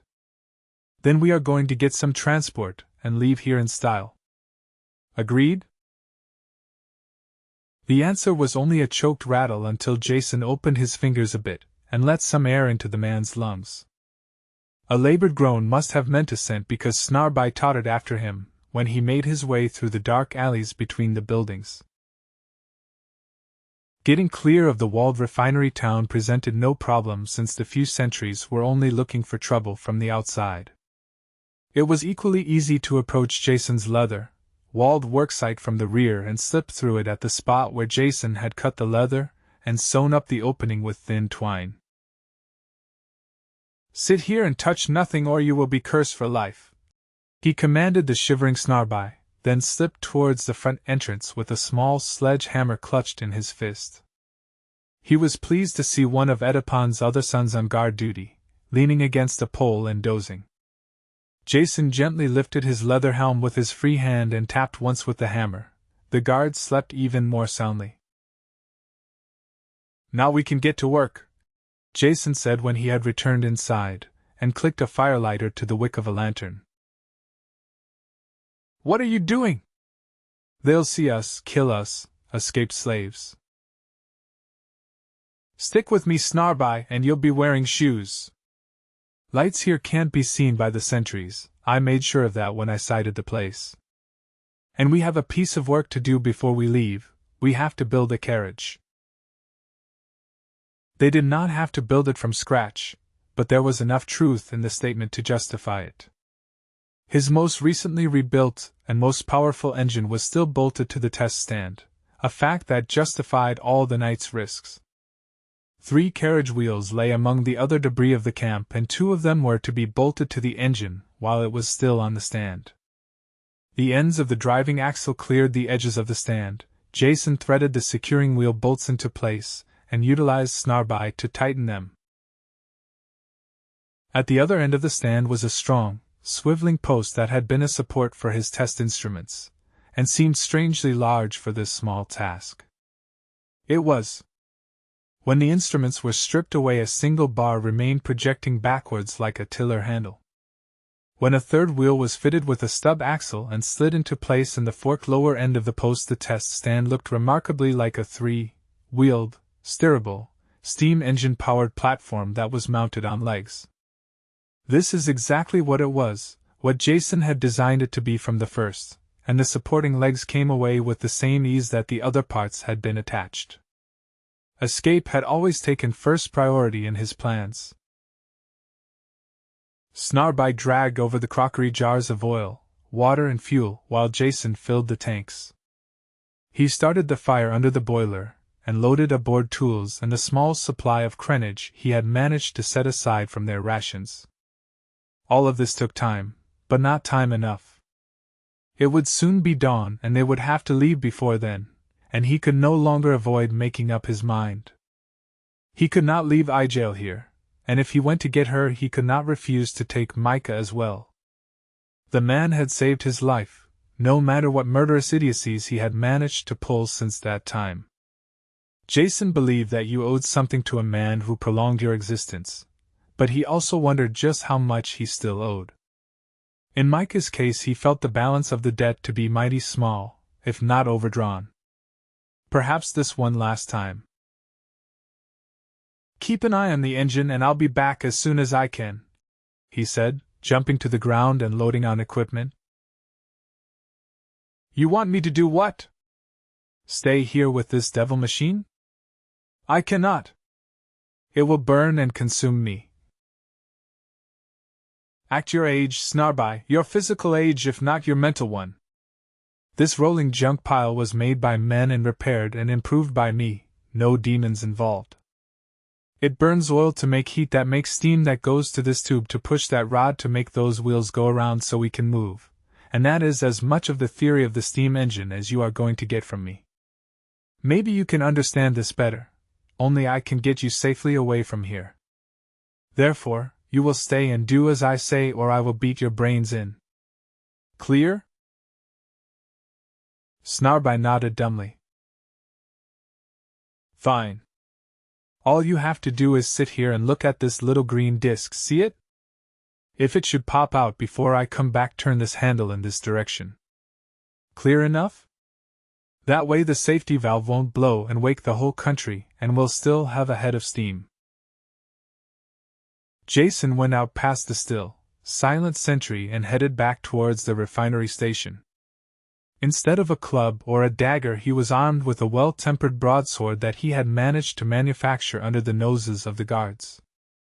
They had examined everything he brought from the worksite since he had been working in the evenings in his room, but ignored everything he manufactured as being beyond their comprehension. This primordial mental attitude had been of immense value, for in addition to the sword he carried a sack of molotails, a simple weapon of assault whose origins were lost in prehistory. Small crocks were filled with the most combustible of the refinery's fractions, and wrapped around outside with cloth that he had soaked in the same liquid. The stench made him dizzy, and he hoped that they would repay his efforts when the time came, since they were completely untried. In use, one lit the outer covering and threw them. The crockery burst on impact, and the fuse ignited the contents. Theoretically, getting back and proved to be as easy as getting out, and Jason felt an unmistakable twinge of regret. His subconscious had obviously been hoping that there would be a disturbance, and he would have to retreat to save himself. his subconscious obviously being very short on interest in saving the slave girl and his nemesis, particularly at the risk of his own skin. His subconscious was disappointed. He was in the building where his quarters lay, trying to peek around the corner to see if a guard was at the door. There was, and he seemed to be dozing, but something jerked him awake. He had heard nothing, but he sniffed the air and wrinkled his nose. The powerful smell of water, of power from Jason's molotails had roused him, and he spotted Jason before he could pull back. "Who is there?" he shouted and advanced at a lumbering run.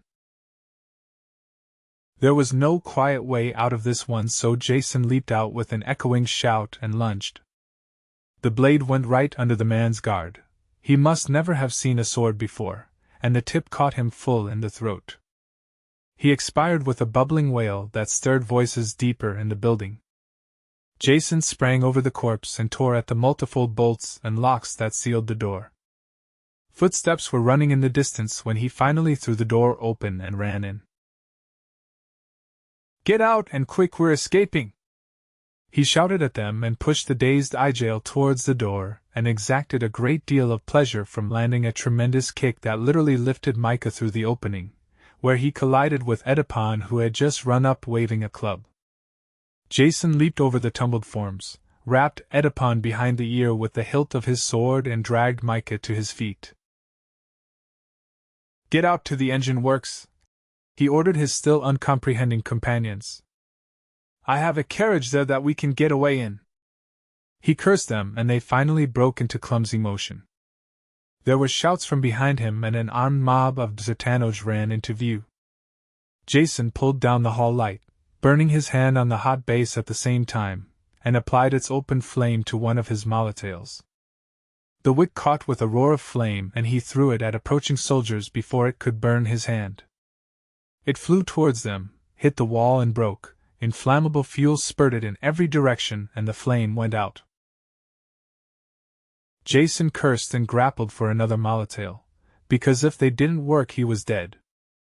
The Zertanoj had hesitated a moment rather than walk through the puddle of spilled water, of power, and in that instant he hurled the second fire bomb. This one burst nicely too, and lived up to its maker's expectations when it ignited the first molotail as well, and the passageway filled with a curtain of fire. Holding his hand around the lamp flame so it wouldn't go out, Jason ran after the others. So far the alarm had not spread outside of the building, and Jason bolted the door from the outside. By the time this was broken open and the confusion sorted out, they would be clear of the buildings. There was no need for the lamp now, and would only give him away. He blew it out, and from the desert came a continuous and ear-piercing scream. "He's done it!" Jason groaned. "That's the safety valve on the steam engine."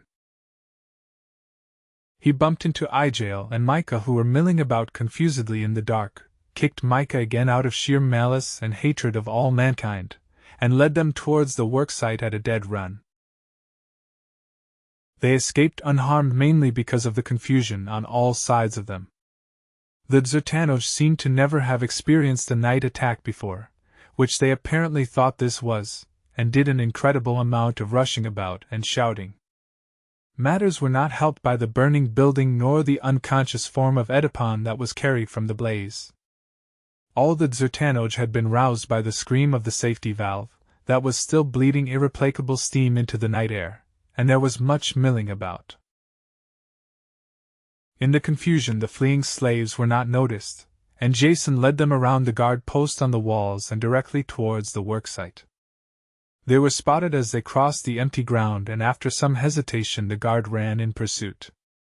Jason was leading the enemy directly to his precious steam wagon, but he had no choice. The thing was certainly making its presence known in any case, and unless he reached it at once the head of steam would be gone, and they would be trapped. He leaped the still recumbent guard at the entrance, and ran towards his machine. Snarby was cowering behind one wheel, but there was no time to give him any attention. As Jason jumped onto the platform the safety valve closed and the sudden stillness was frightening. The steam was gone. With frantic grabs he spun valves and shot one glance at the indicator. There wasn't enough steam left to roll the meters. Water gurgled and the boiler hissed and clacked at him, while screams of anger came from the Zertanoj as they ran into the enclosure and saw the bootleg carriage. Jason thrust the end of a molotail into the firebox. It caught fire and he turned and hurled it at them. The angry cries turned into screams of fear as the tongues of flame licked up at the pursuers and they retreated in disorder. Jason ran after them and hastened their departure with another molotail. They seemed to be retreating as far as the refinery walls, but he could not be sure in the darkness if some of them weren't creeping around to the sides. He hurried back to the carriage, tapped on the still, unmoving pressure indicator and opened the fuel feed wide. As an afterthought he wired down the safety valve since his reinforced boiler should hold more pressure than the valve had been originally adjusted for. Once this was finished he chewed at his oily fingernails since there was nothing else that could be done until the pressure built up again. The Zertanoj would rally, someone would take charge, and they would attack the worksite. If they had enough steam before this happened, they would escape. If not, "Micah, and you too, you cowering slobs, Snarby, you, get behind this thing and push," Jason said. "What has happened?" Micah asked. "Have you started this revolution? If so, I will give no aid." "We're escaping, if that's all right with you." "Just I jail and a guide to show us the way. You don't have to come." "I will join you." "There is nothing criminal in escaping from these barbarians." "Very nice of you to say so. Now push. I want this steamobile in the center, far from all the walls, and pointing towards the desert. Down the valley, I guess, is that right, Snarby?" "Down the valley, sure, that's the way." His voice was still rasping from the earlier throttling, Jason was pleased to notice. "Stop it here and everyone aboard. Grab onto those bars I bolted along the sides so you won't get bounced off, if we ever start moving, that is." Jason took a quick look through his workshop to make sure everything they might need was already loaded, then reluctantly climbed aboard himself. He blew out the lantern and they sat there in the darkness, their faces lit from below by the flickering glow from the firebox, while the tension mounted. There was no way to measure time since each second took an eternity to drag by. The walls of the worksite cut off any view of the outside, and within a few moments imagination had peopled the night with silent hordes creeping towards them, huddling about the thin barrier of leather, ready to swoop down and crush them in an instant. "Let's run for it," Snarby gurgled and tried to jump from the platform. "We're trapped here, we'll never get away." Jason tripped him and knocked him flat, then pounded his head against the floor planks a few times until he quieted. "I can sympathize with that poor man," Micah said severely. "You are a brute, Jason, to punish him for his natural feelings. Cease your sadistic attack and join me in a prayer. If this poor man you are so sorry for had simply done his duty and watched the boiler, we would all be safely away from here by now. And if you have enough breath for a prayer, put it to better use by blowing into the firebox. It's not going to be wishes or prayers that gets us out of here, just a head of steam."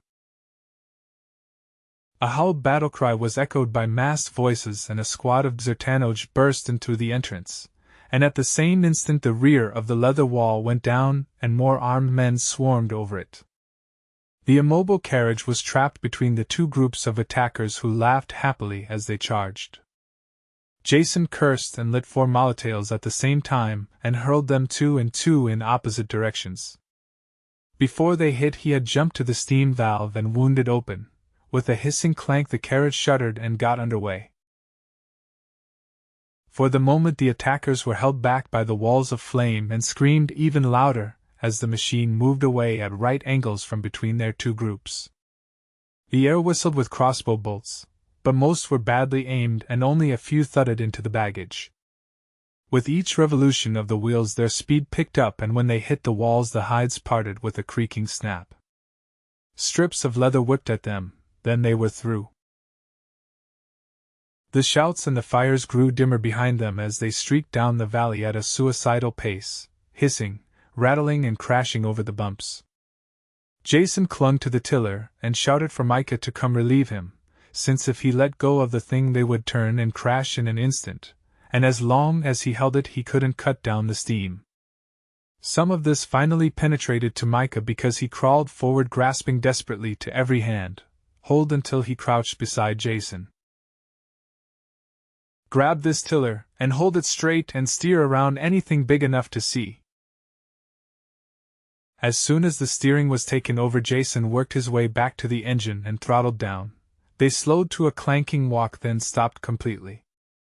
Igel moaned and Jason felt as if every inch of his body had been beaten with hammers. There was no sign of pursuit, since it would be at least an hour before they could raise steam in the carriage, and no one on foot could have possibly matched their headlong pace. The lantern he had used earlier had vanished during the wild ride, so Jason dug out another one of his own construction. "On your feet, Snarby," he ordered.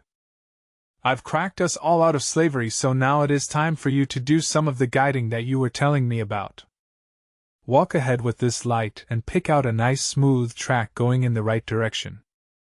I never did have a chance to build headlights for this machine, so you will have to do instead." Snarby climbed down unsteadily and walked out in front. Jason opened the valve a bit, and they clattered forward on his trail as Micah turned the tiller to follow. Igel crawled over and settled herself against Jason's side, shivering with cold and fright. He patted her shoulder.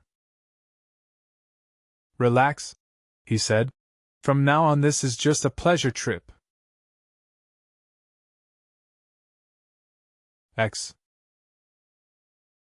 They were 6 days out of Putalkeo and their supplies were almost exhausted. The country, once they were away from the mountains, became more fertile, an undulating pampas of grass with enough streams and herds of beasts to assure that they did not starve. It was fuel that mattered, and that afternoon Jason had opened their last jar. They stopped a few hours before dark since their fresh meat was gone, and Snarby took the crossbow and went out to shoot something for the pot. Since he was the only one who could handle the clumsy weapon with any kind of skill in spite of his ocular deficiencies, and who knew about the local game, this task had been assigned to him. With longer contact his fear of the carriage had lessened, and his self-esteem rose at his recognized ability as a hunter. He strolled arrogantly out into the knee-high grass, crossbow over his shoulder, whistling tunelessly through his teeth. Jason stared after him and once again felt a growing unease. "I don't trust that wall-eyed mercenary, I don't trust him for 1 second," he muttered. "Were you talking to me?" Micah asked. "I wasn't, but I might as well now. Have you noticed anything interesting about the country we have been passing through, anything different?" "Nothing. It is a wilderness, untouched by the hand of man." "Then you must be blind, because I have been seeing things the last 2 days, and I know just as little about woodcraft as you do." "Igel," he called, and she looked up from the boiler over which she was heating a thin stew of their last crenage. "Leave that stuff, it tastes just as bad whatever is done to it, and if Snarby has any luck we'll be having roast in any case. Tell me, have you seen anything strange or different about the land we passed through today?" "Nothing strange, just signs of people.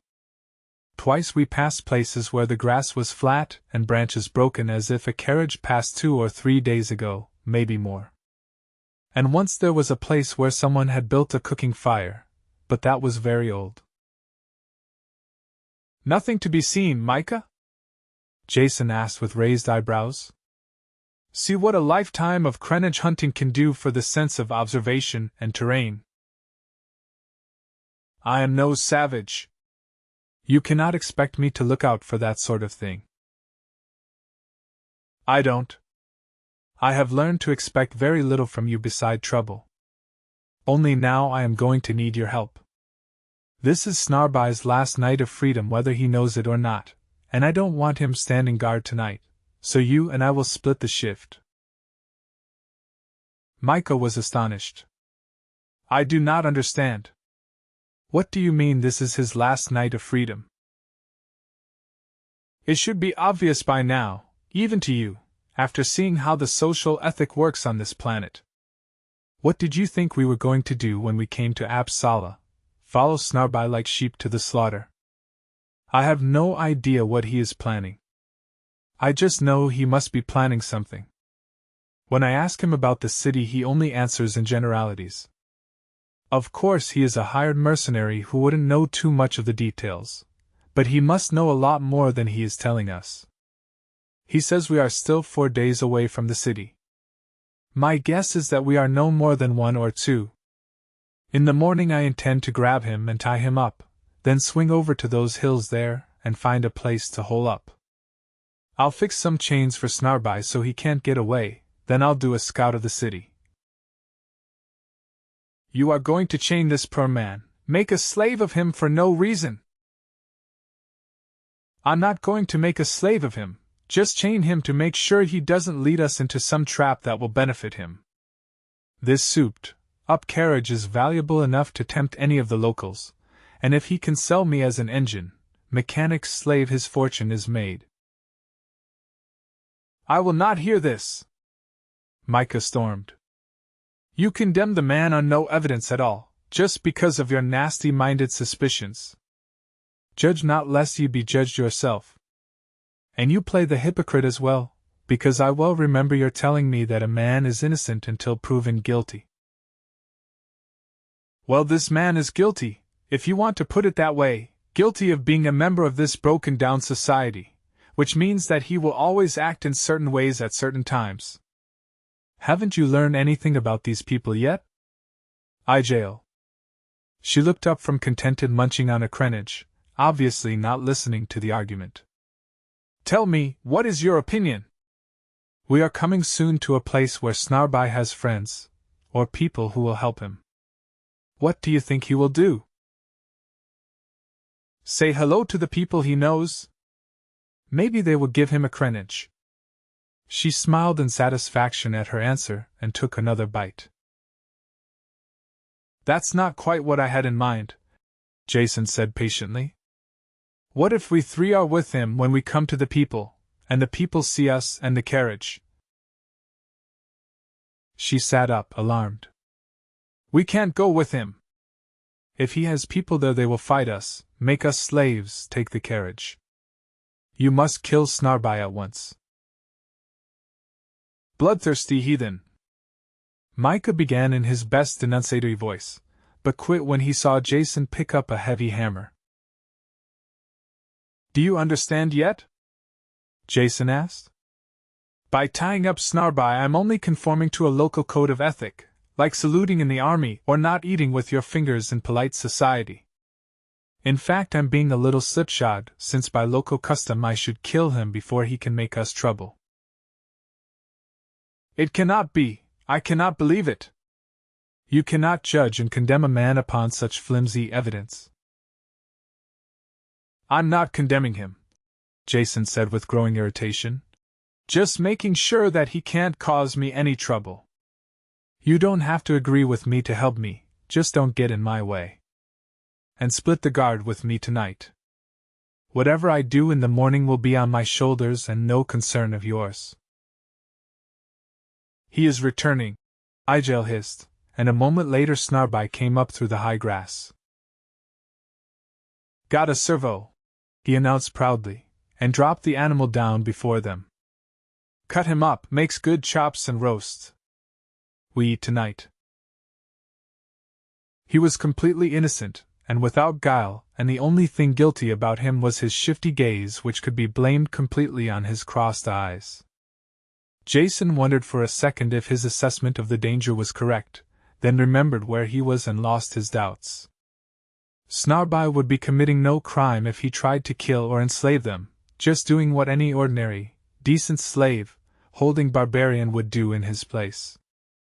Jason searched through his toolbox for some rivets that could be used to fasten the leg irons on the man. They had a filling dinner, and the others turned in at dusk and were quickly asleep. Jason, tired from the labors of the trip and heavy with food, forced himself to remain awake, trying to keep alert for trouble both from within and from without. When he became too sleepy, he paced around the camp until the cold drove him back to the shelter of the still, warm boiler.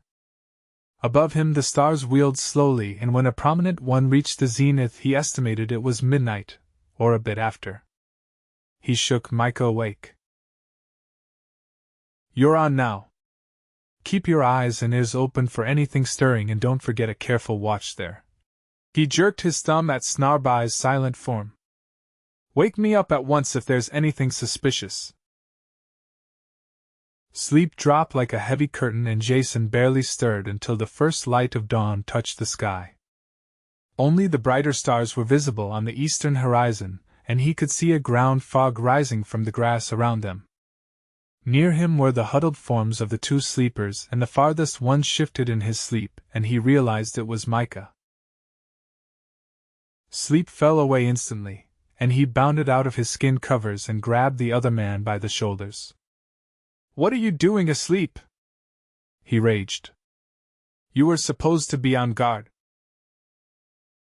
Micah opened his eyes and blinked. "I was on guard, but towards morning Snarbai awoke and offered to take his turn. I could not refuse him." "You couldn't what?" "After what I said." "That was why. I could not judge an innocent man guilty and be a party to your unfair action. Therefore I left him on guard." "You did you?" Jason grated with rage and pulled an unfelt handful of hair from his new-grown beard. "Then where is he? Do you see anyone on guard?" Micah looked in a careful circle and saw only the two of them and the wakening Ijail. "He seems to have gone. He has proven his untrustworthiness, and in the future we will not allow him to stand guard." Jason raged, drew his foot back for a kick in the local reflex, then realized he had no time for such indulgences and dived for the steamobile. The firelighter worked at the first shot, for a rare change, and he lit the boiler. It roared merrily, but when he tapped the indicator he saw the fuel was almost gone. There would be enough left in the last jug to take them to safety before whatever trouble Snarbai was planning arrived. But the jug was gone. "That tears it," Jason said resignedly after a hectic search of the carriage and the surrounding plain. The water, of power, had vanished with Snarbai, who, afraid as he was of the steam engine, apparently knew enough from observing Jason fueling the thing that it could not move without the vital liquid. An empty feeling of resignation had replaced Jason's first rage. He should have known better than to trust Micah with anything, particularly when it involved an ethical point. He stared at the man, now calmly eating a bit of cold roast, and marveled at the unruffled calm. "This doesn't bother you, the fact that you have condemned us all to slavery again?" "I did what was right, I had no other choice. We must live as moral creatures or sink to the level of the animals." "But when you live with people who behave like animals, how do you survive?" "You live as they do, as you do, Jason," he said with majestic judgment, "twisting and turning with fear and unable to avoid your fate no matter how you squirm. Or you live as I have done, as a man of conviction, knowing what is right and not letting your head be turned by the petty needs of the day. And if one lives this way, one can die happy." "Then die happy!"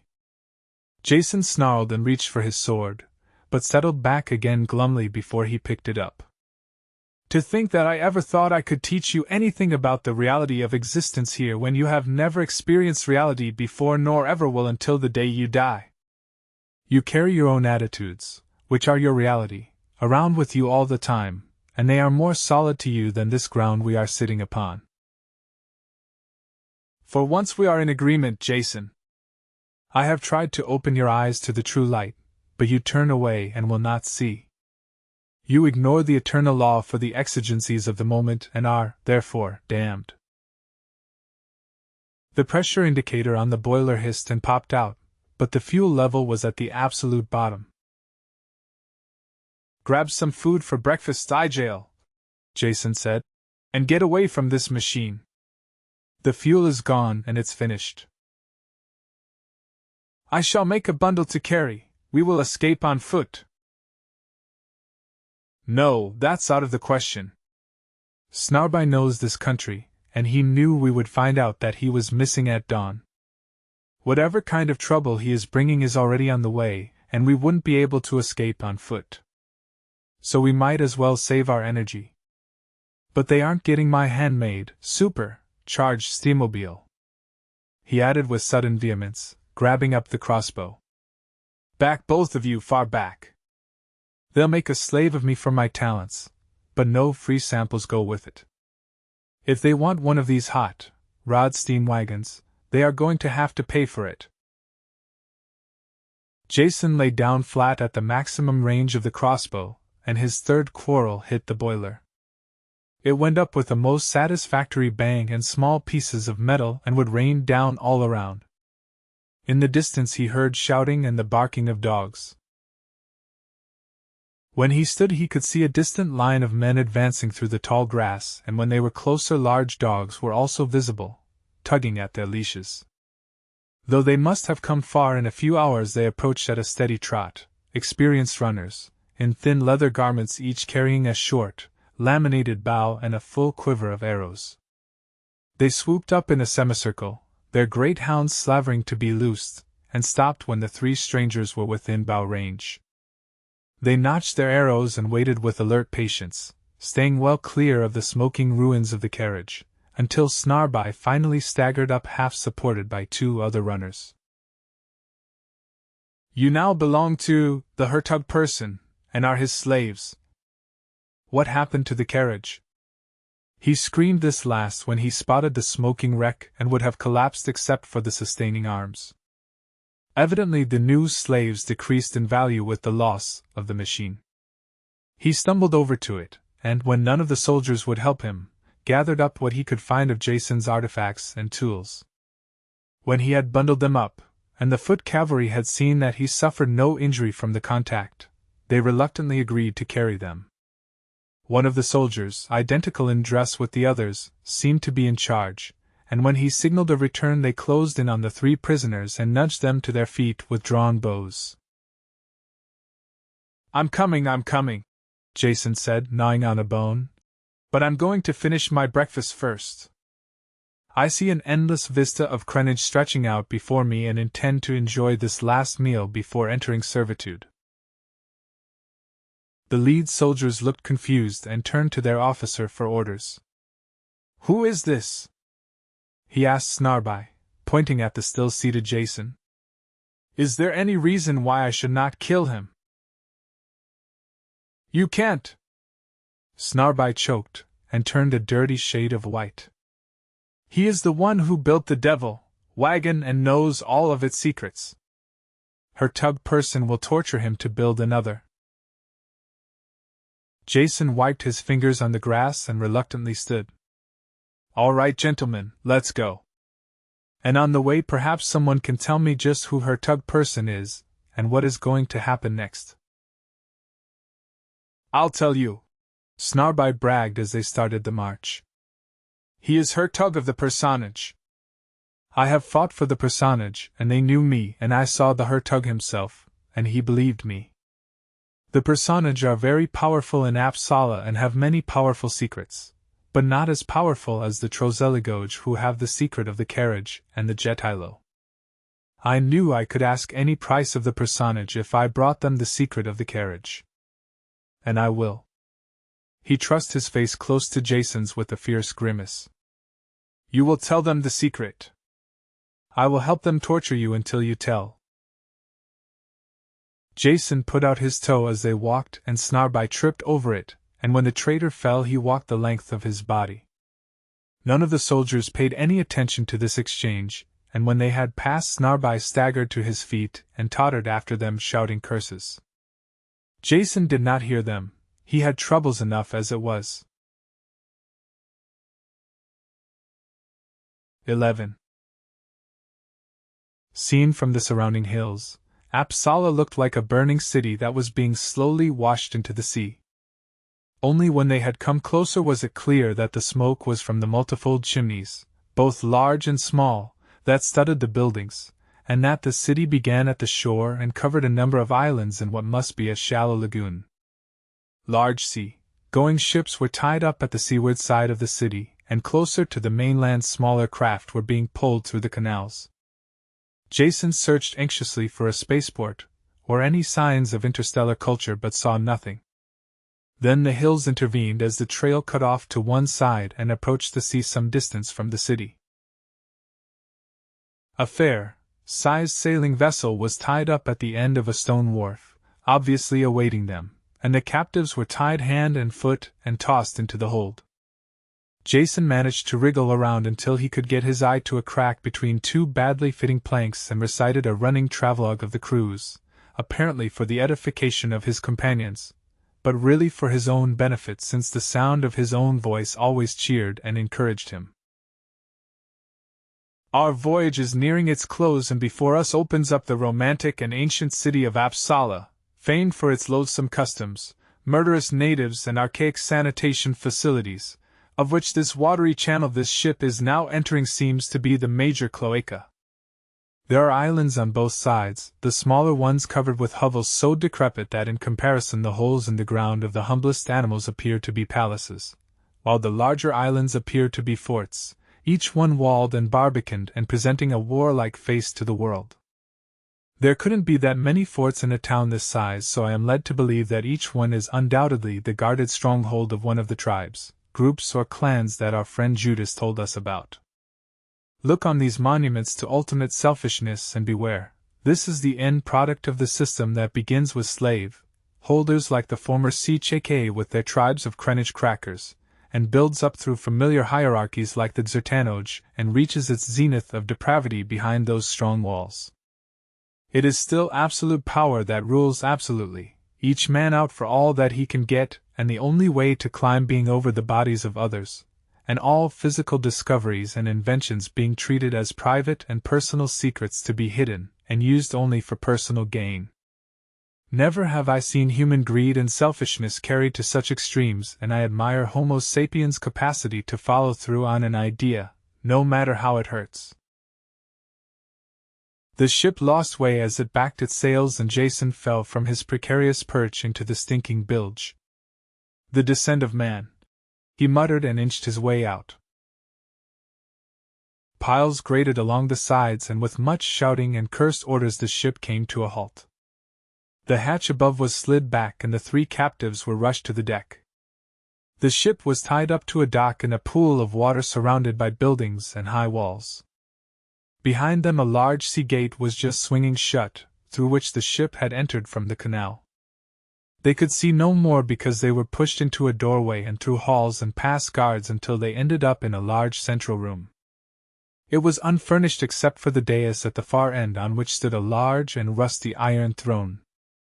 The man on the throne, undoubtedly the Hertug person, sported a magnificent white beard and shoulder-length hair. His nose was round and red, his eyes blue and watery. He nibbled at a crenage impaled delicately on a two-tined iron fork.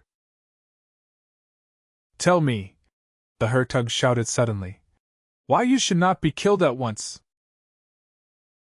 "We are your slaves, Hertug, we are your slaves," everyone in the room shouted in unison, waving their hands in the air at the same time. Jason missed the first chorus, but came in on the second. Only Micah did not join in the chant, and Wave, speaking instead in a solitary voice after the Pledge of Allegiance was completed. "I am no man's slave." The commander of the soldiers swung his thick bow in a short arc that terminated on the top of Micah's head. He dropped stunned to the floor. "You have a new slave, O Hertug," the commander said. "Which is the one who knows the secrets of the carriage?" the Hertug asked, and Snarby pointed at Jason. "Him there, O mightiness." He can make carriage, and he can make the monster that burns and moves them. I know because I watched him do it. He also made balls of fire that burned the dinAlt and many other things. I brought him to be your slave so that he could make carriage for the personage.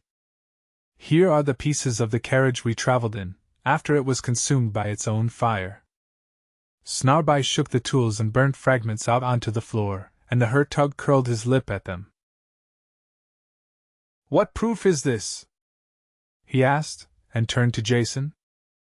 "These things mean nothing. How can you prove to me, slave, that you can do the things he says?" Jason entertained briefly the idea to deny all knowledge of the matter, which would be a neat revenge against Snarby, who would certainly meet a sticky end for causing all this trouble for nothing, but he discarded the thought as fast as it came.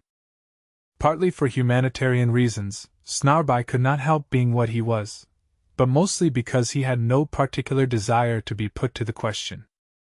He knew nothing about the local torture methods, and he wanted to keep it that way.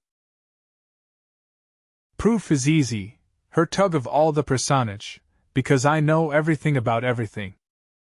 I can build machines that walk, that talk, that run, fly, swim, bark like a dog, and roll on their backs." "You will build a carriage for me?" "It could be arranged, if you have the right kind of tools I could use. But I must first know what is the specialty of your clan, if you know what I mean. Like the Trozelligoj make carriage and the dinAlt pump oil. What do your people do?" "You cannot know as much as you say if you do not know of the glories of the personage.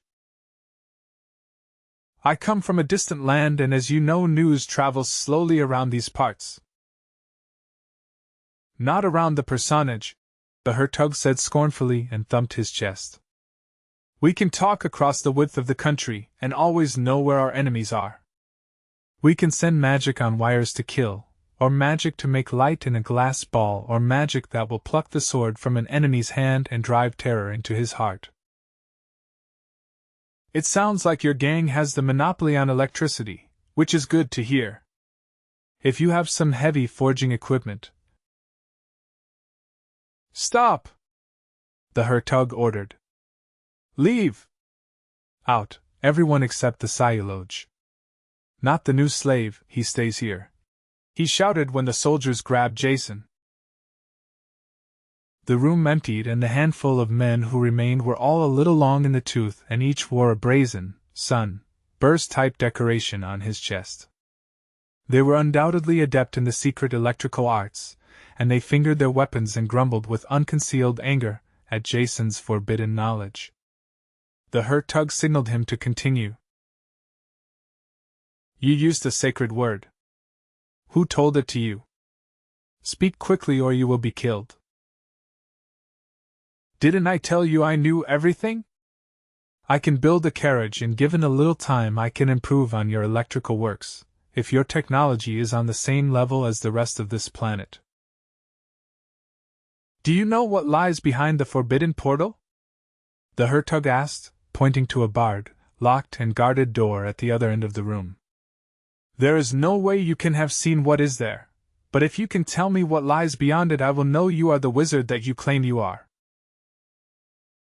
"I have a very strange feeling that I have been over this ground once before," Jason sighed. "All right, here goes. You people here make electricity, maybe chemically, though I doubt if you would get enough power that way, so you must have a generator of some sort. That will be a big magnet, a piece of special iron that can pick up other iron, and you spin it around fast next to some coils of wire, and out comes electricity. You pipe this through copper wire to whatever devices you have, and they can't be very many. You say you talk across the country. I'll bet you don't talk at all but send little clicks, dots and dashes. I'm right, aren't I?" The foot shuffling and rising buzz from the adepts was a sure sign that he was hitting close. "I have an idea for you. I think I'll invent the telephone. Instead of the old clickety-clack, how would you like to really talk across the country? Speak into a gadget here and have your voice come out at the far end of the wire?" The Hertug's piggy little eyes blinked greedily. It is said that in the old days this could be done, but we have tried and have failed. Can you do this thing?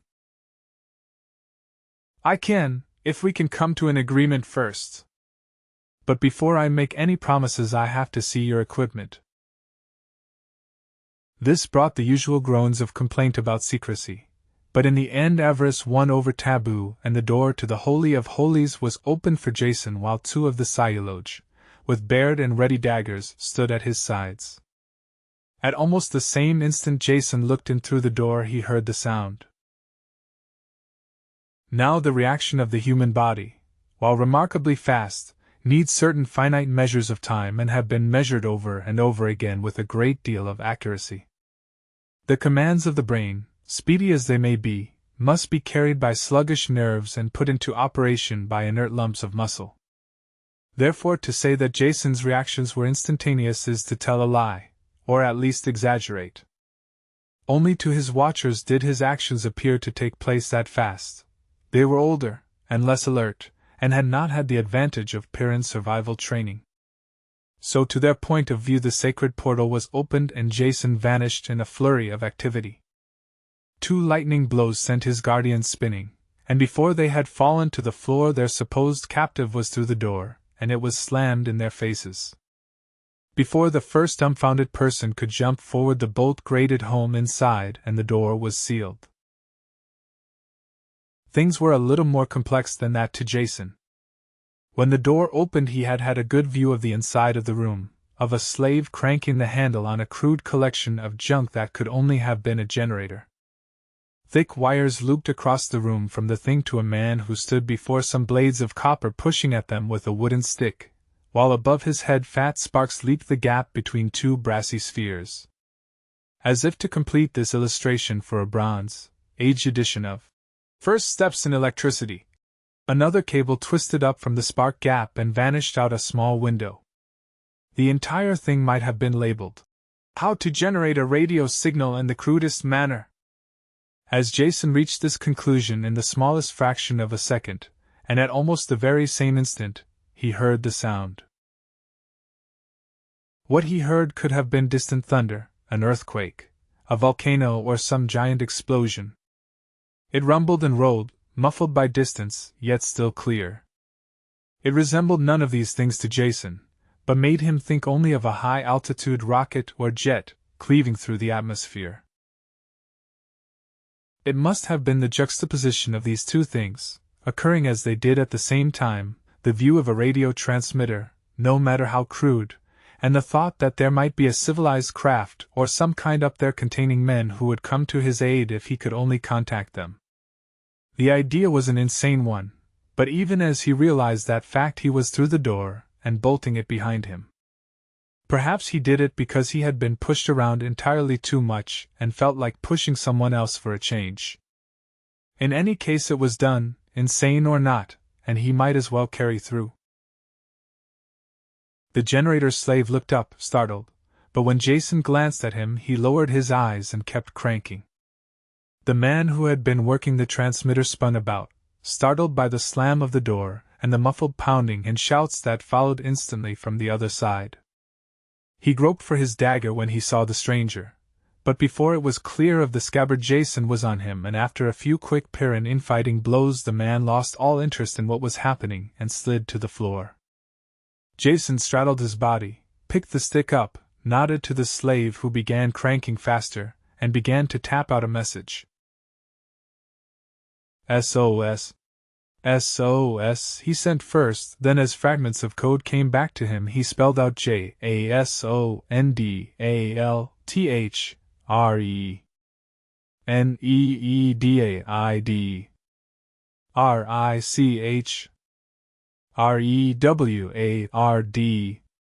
FORHELP.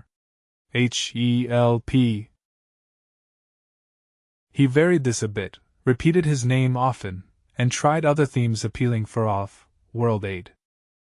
It was a slim chance that he had heard a rocket, an even slimmer chance that they would pick his message out of the static if they happened to be listening. He had no evidence that any off-worlders were in contact with this planet, merely hope. He tapped on and the slave ground away industriously. His arm was growing tired by the time the old guard in the other room found something heavy enough to swing and broke the door down. Jason stopped tapping and turned to face the apoplectic Hertug, rubbing his tired wrist. Your equipment works fine, though it could use a lot of improvements. Kill him! Kill! The Hertug sputtered. Kill me and there goes your carriage, as well as your telephone system and your only chance to wrap up all the industrial secrets in one big bundle, Jason said, looking around for something heavy to swing. A gigantic explosion slammed into the room, a crack appeared in one wall, and dust floated down from the ceiling. There was a sound of snapping small arms fire in the distance. It worked! Jason shouted with unrestrained glee and hurled a heavy roll of wire at the startled men in the doorway and followed instantly after it in a headlong dive. There was a flurry of action, most of the damage being done by his boots, then he was through and running out of the throne room with the men bellowing in pursuit. A small war seemed to be raging ahead, the sharp explosions of gunfire being mixed with the heavier thud of bombs and grenades. Walls were down, doors blasted open while confused soldiers rushed in panic through the clouds of dust. One of them tried to stop Jason, who kept on going, carrying the man's club with him. Sunlight shone ahead and he dived through a riven wall and landed, rolling in the open ground next to the dock. A spaceship's lifeboat stood there, still glowing hot from the speed of descent, and next to it stood Meta, keeping up a continuous fire with her gun, happily juggling grenades with her free hand. What were you waiting for? She snapped. I have been in orbit over this planet for a month now, waiting for some word from you. There are dozens of radio transmitters on this continent, and I have been monitoring them all. She fired a long burst at an upper story where some bowman had been foolish enough to appear, then ran to Jason, eyes wet with tears. Oh, darling, I was so worried. She held him, with her grenade-throwing arm, and kissed him fiercely. She kept her eyes open while she was doing this but only had to fire once. Jason! A voice called and Igel appeared, supporting the still dazed Micah. Who is this? Meta snapped, the chill back in her voice.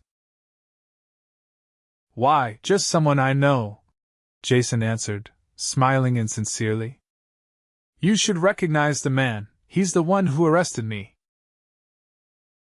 Here is a gun, you will want to kill him yourself. Jason took the gun, but used it to clear a nearby roof top. The powerful kick of the Pyrrus automatic was like a caress on the heel of his hand. I don't think I want to kill him. He saved my life once, though he has tried to lose it from me a dozen times since. Let's get upstairs to the ship and I'll tell you about it. There are more healthy spots than this to have a conversation. 12. Washed, shaved, scrubbed, cleaned, filled with good food and slightly awash with alcoholic drink, Jason collapsed into the acceleration couch and firmly swore that life was worth living after all. You can't appreciate the simple things of life until you have gone without them for a while. Or the better things either. He reached out and took Meta's hand. She pulled it away and fed more digits into the computer. How did you find me? He asked, trying to discover a subject that she might warm to. That should be obvious. We saw the markings on the ship that took you away and charted a directional trace before it went into jump space. We identified the markings and I went to Cassilia, but the ship had never arrived there. I tracked the straight line course and found 3 possible planets near enough to have registered in the ship during jump space flight. 2 are highly organized with modern spaceports, and would have known if the ship had landed. It hadn't. Therefore you must have forced the ship down on the planet we just left. And once you were there you would find one of the radios to send a message. Which is what you did. It is obvious. Who is she? The final words were in a distinctly chillier tone of voice, and there could be only one she, Ijael, who crouched across the room, obviously unhappy and wide-eyed with fear at this voyage in a spaceship, not understanding the language the others spoke. I've told you before, just a friend. She was with us, and helped us, too. I couldn't let her go back to the life in the desert. It's more brutal than you can possibly imagine. There is an entire planet full of slaves back there, and of course I can't save them all. But I can do this much: take out the one person there who would rather see me live than die. What do you intend to do with her? The sub-zero temperature of Meta's voice left no doubt as to what she wanted to do with her. Jason had already given this a good deal of thought, and if Ijael was going to live much longer, she had to be separated as soon as possible from the deadly threat of female Pyrran jealousy. We stop at the next civilized planet and let her off. I have enough money to leave a deposit in a bank that will last her for years. Make arrangements for it to be paid out only a bit at a time, so no matter how she is cheated she will still have enough. I'm not going to worry about her. If she was able to survive in the Krenage Legion, she can get along well anywhere on a settled world. He could hear the complaints on when he broke the news to Ijael, but it was for her own survival. I shall care for and lead her in the paths of righteousness. A remembered voice spoke from the doorway. Micah stood there, clutching to the jamb, a turban of bandages on his head. That's a wonderful idea, Jason agreed enthusiastically. He turned to Ijael and spoke in her own language. Did you hear that? Micah is going to take you home with him and look after you. I'll arrange for some money to be paid to you for all your needs. He'll explain to you what money is. I want you to listen to him carefully, note exactly what he says, then do the exact opposite. You must promise me you will do that and never break your word. In that way you may make some mistakes and will be wrong sometimes, but all the rest of the time things will go very smoothly. I cannot leave you! Take me with you. I'll be your slave always, she wailed. What did she say? Meta snapped, catching some of the meaning. You are evil, Jason, Micah declaimed, getting the needle back into the familiar groove. She will obey you, I know that, so no matter how I labor she will always do as you say. I sincerely hope so, Jason said fervently. One has to be born into your particular brand of illogic to get any pleasure from it. The rest of us are happier bending a bit under the impact of existence, and exacting a mite more pleasure from the physical life around us. Evil, I say, and you shall not go unpunished. His hand appeared from behind the door jamb, and it held a pistol that he had found below. I am taking command of this ship. You will secure the two women so that they can cause no trouble, then we will proceed to Cassilia for your trial. Meta had her back turned to Micah and was sitting in the control chair a good 5 meters from him with her hands filled with navigational notes. She slowly raised her head and looked at Jason, and a smile broke across her face. You said once you didn't want him killed. I still don't want him killed, but I also have no intention of going to Cassilia. He echoed her smile and turned away. He sighed happily, and there was a sudden rush of feet behind his back. No shots were fired, but a hoarse scream, a thud and a sharp cracking noise told him that Micah had lost his last argument.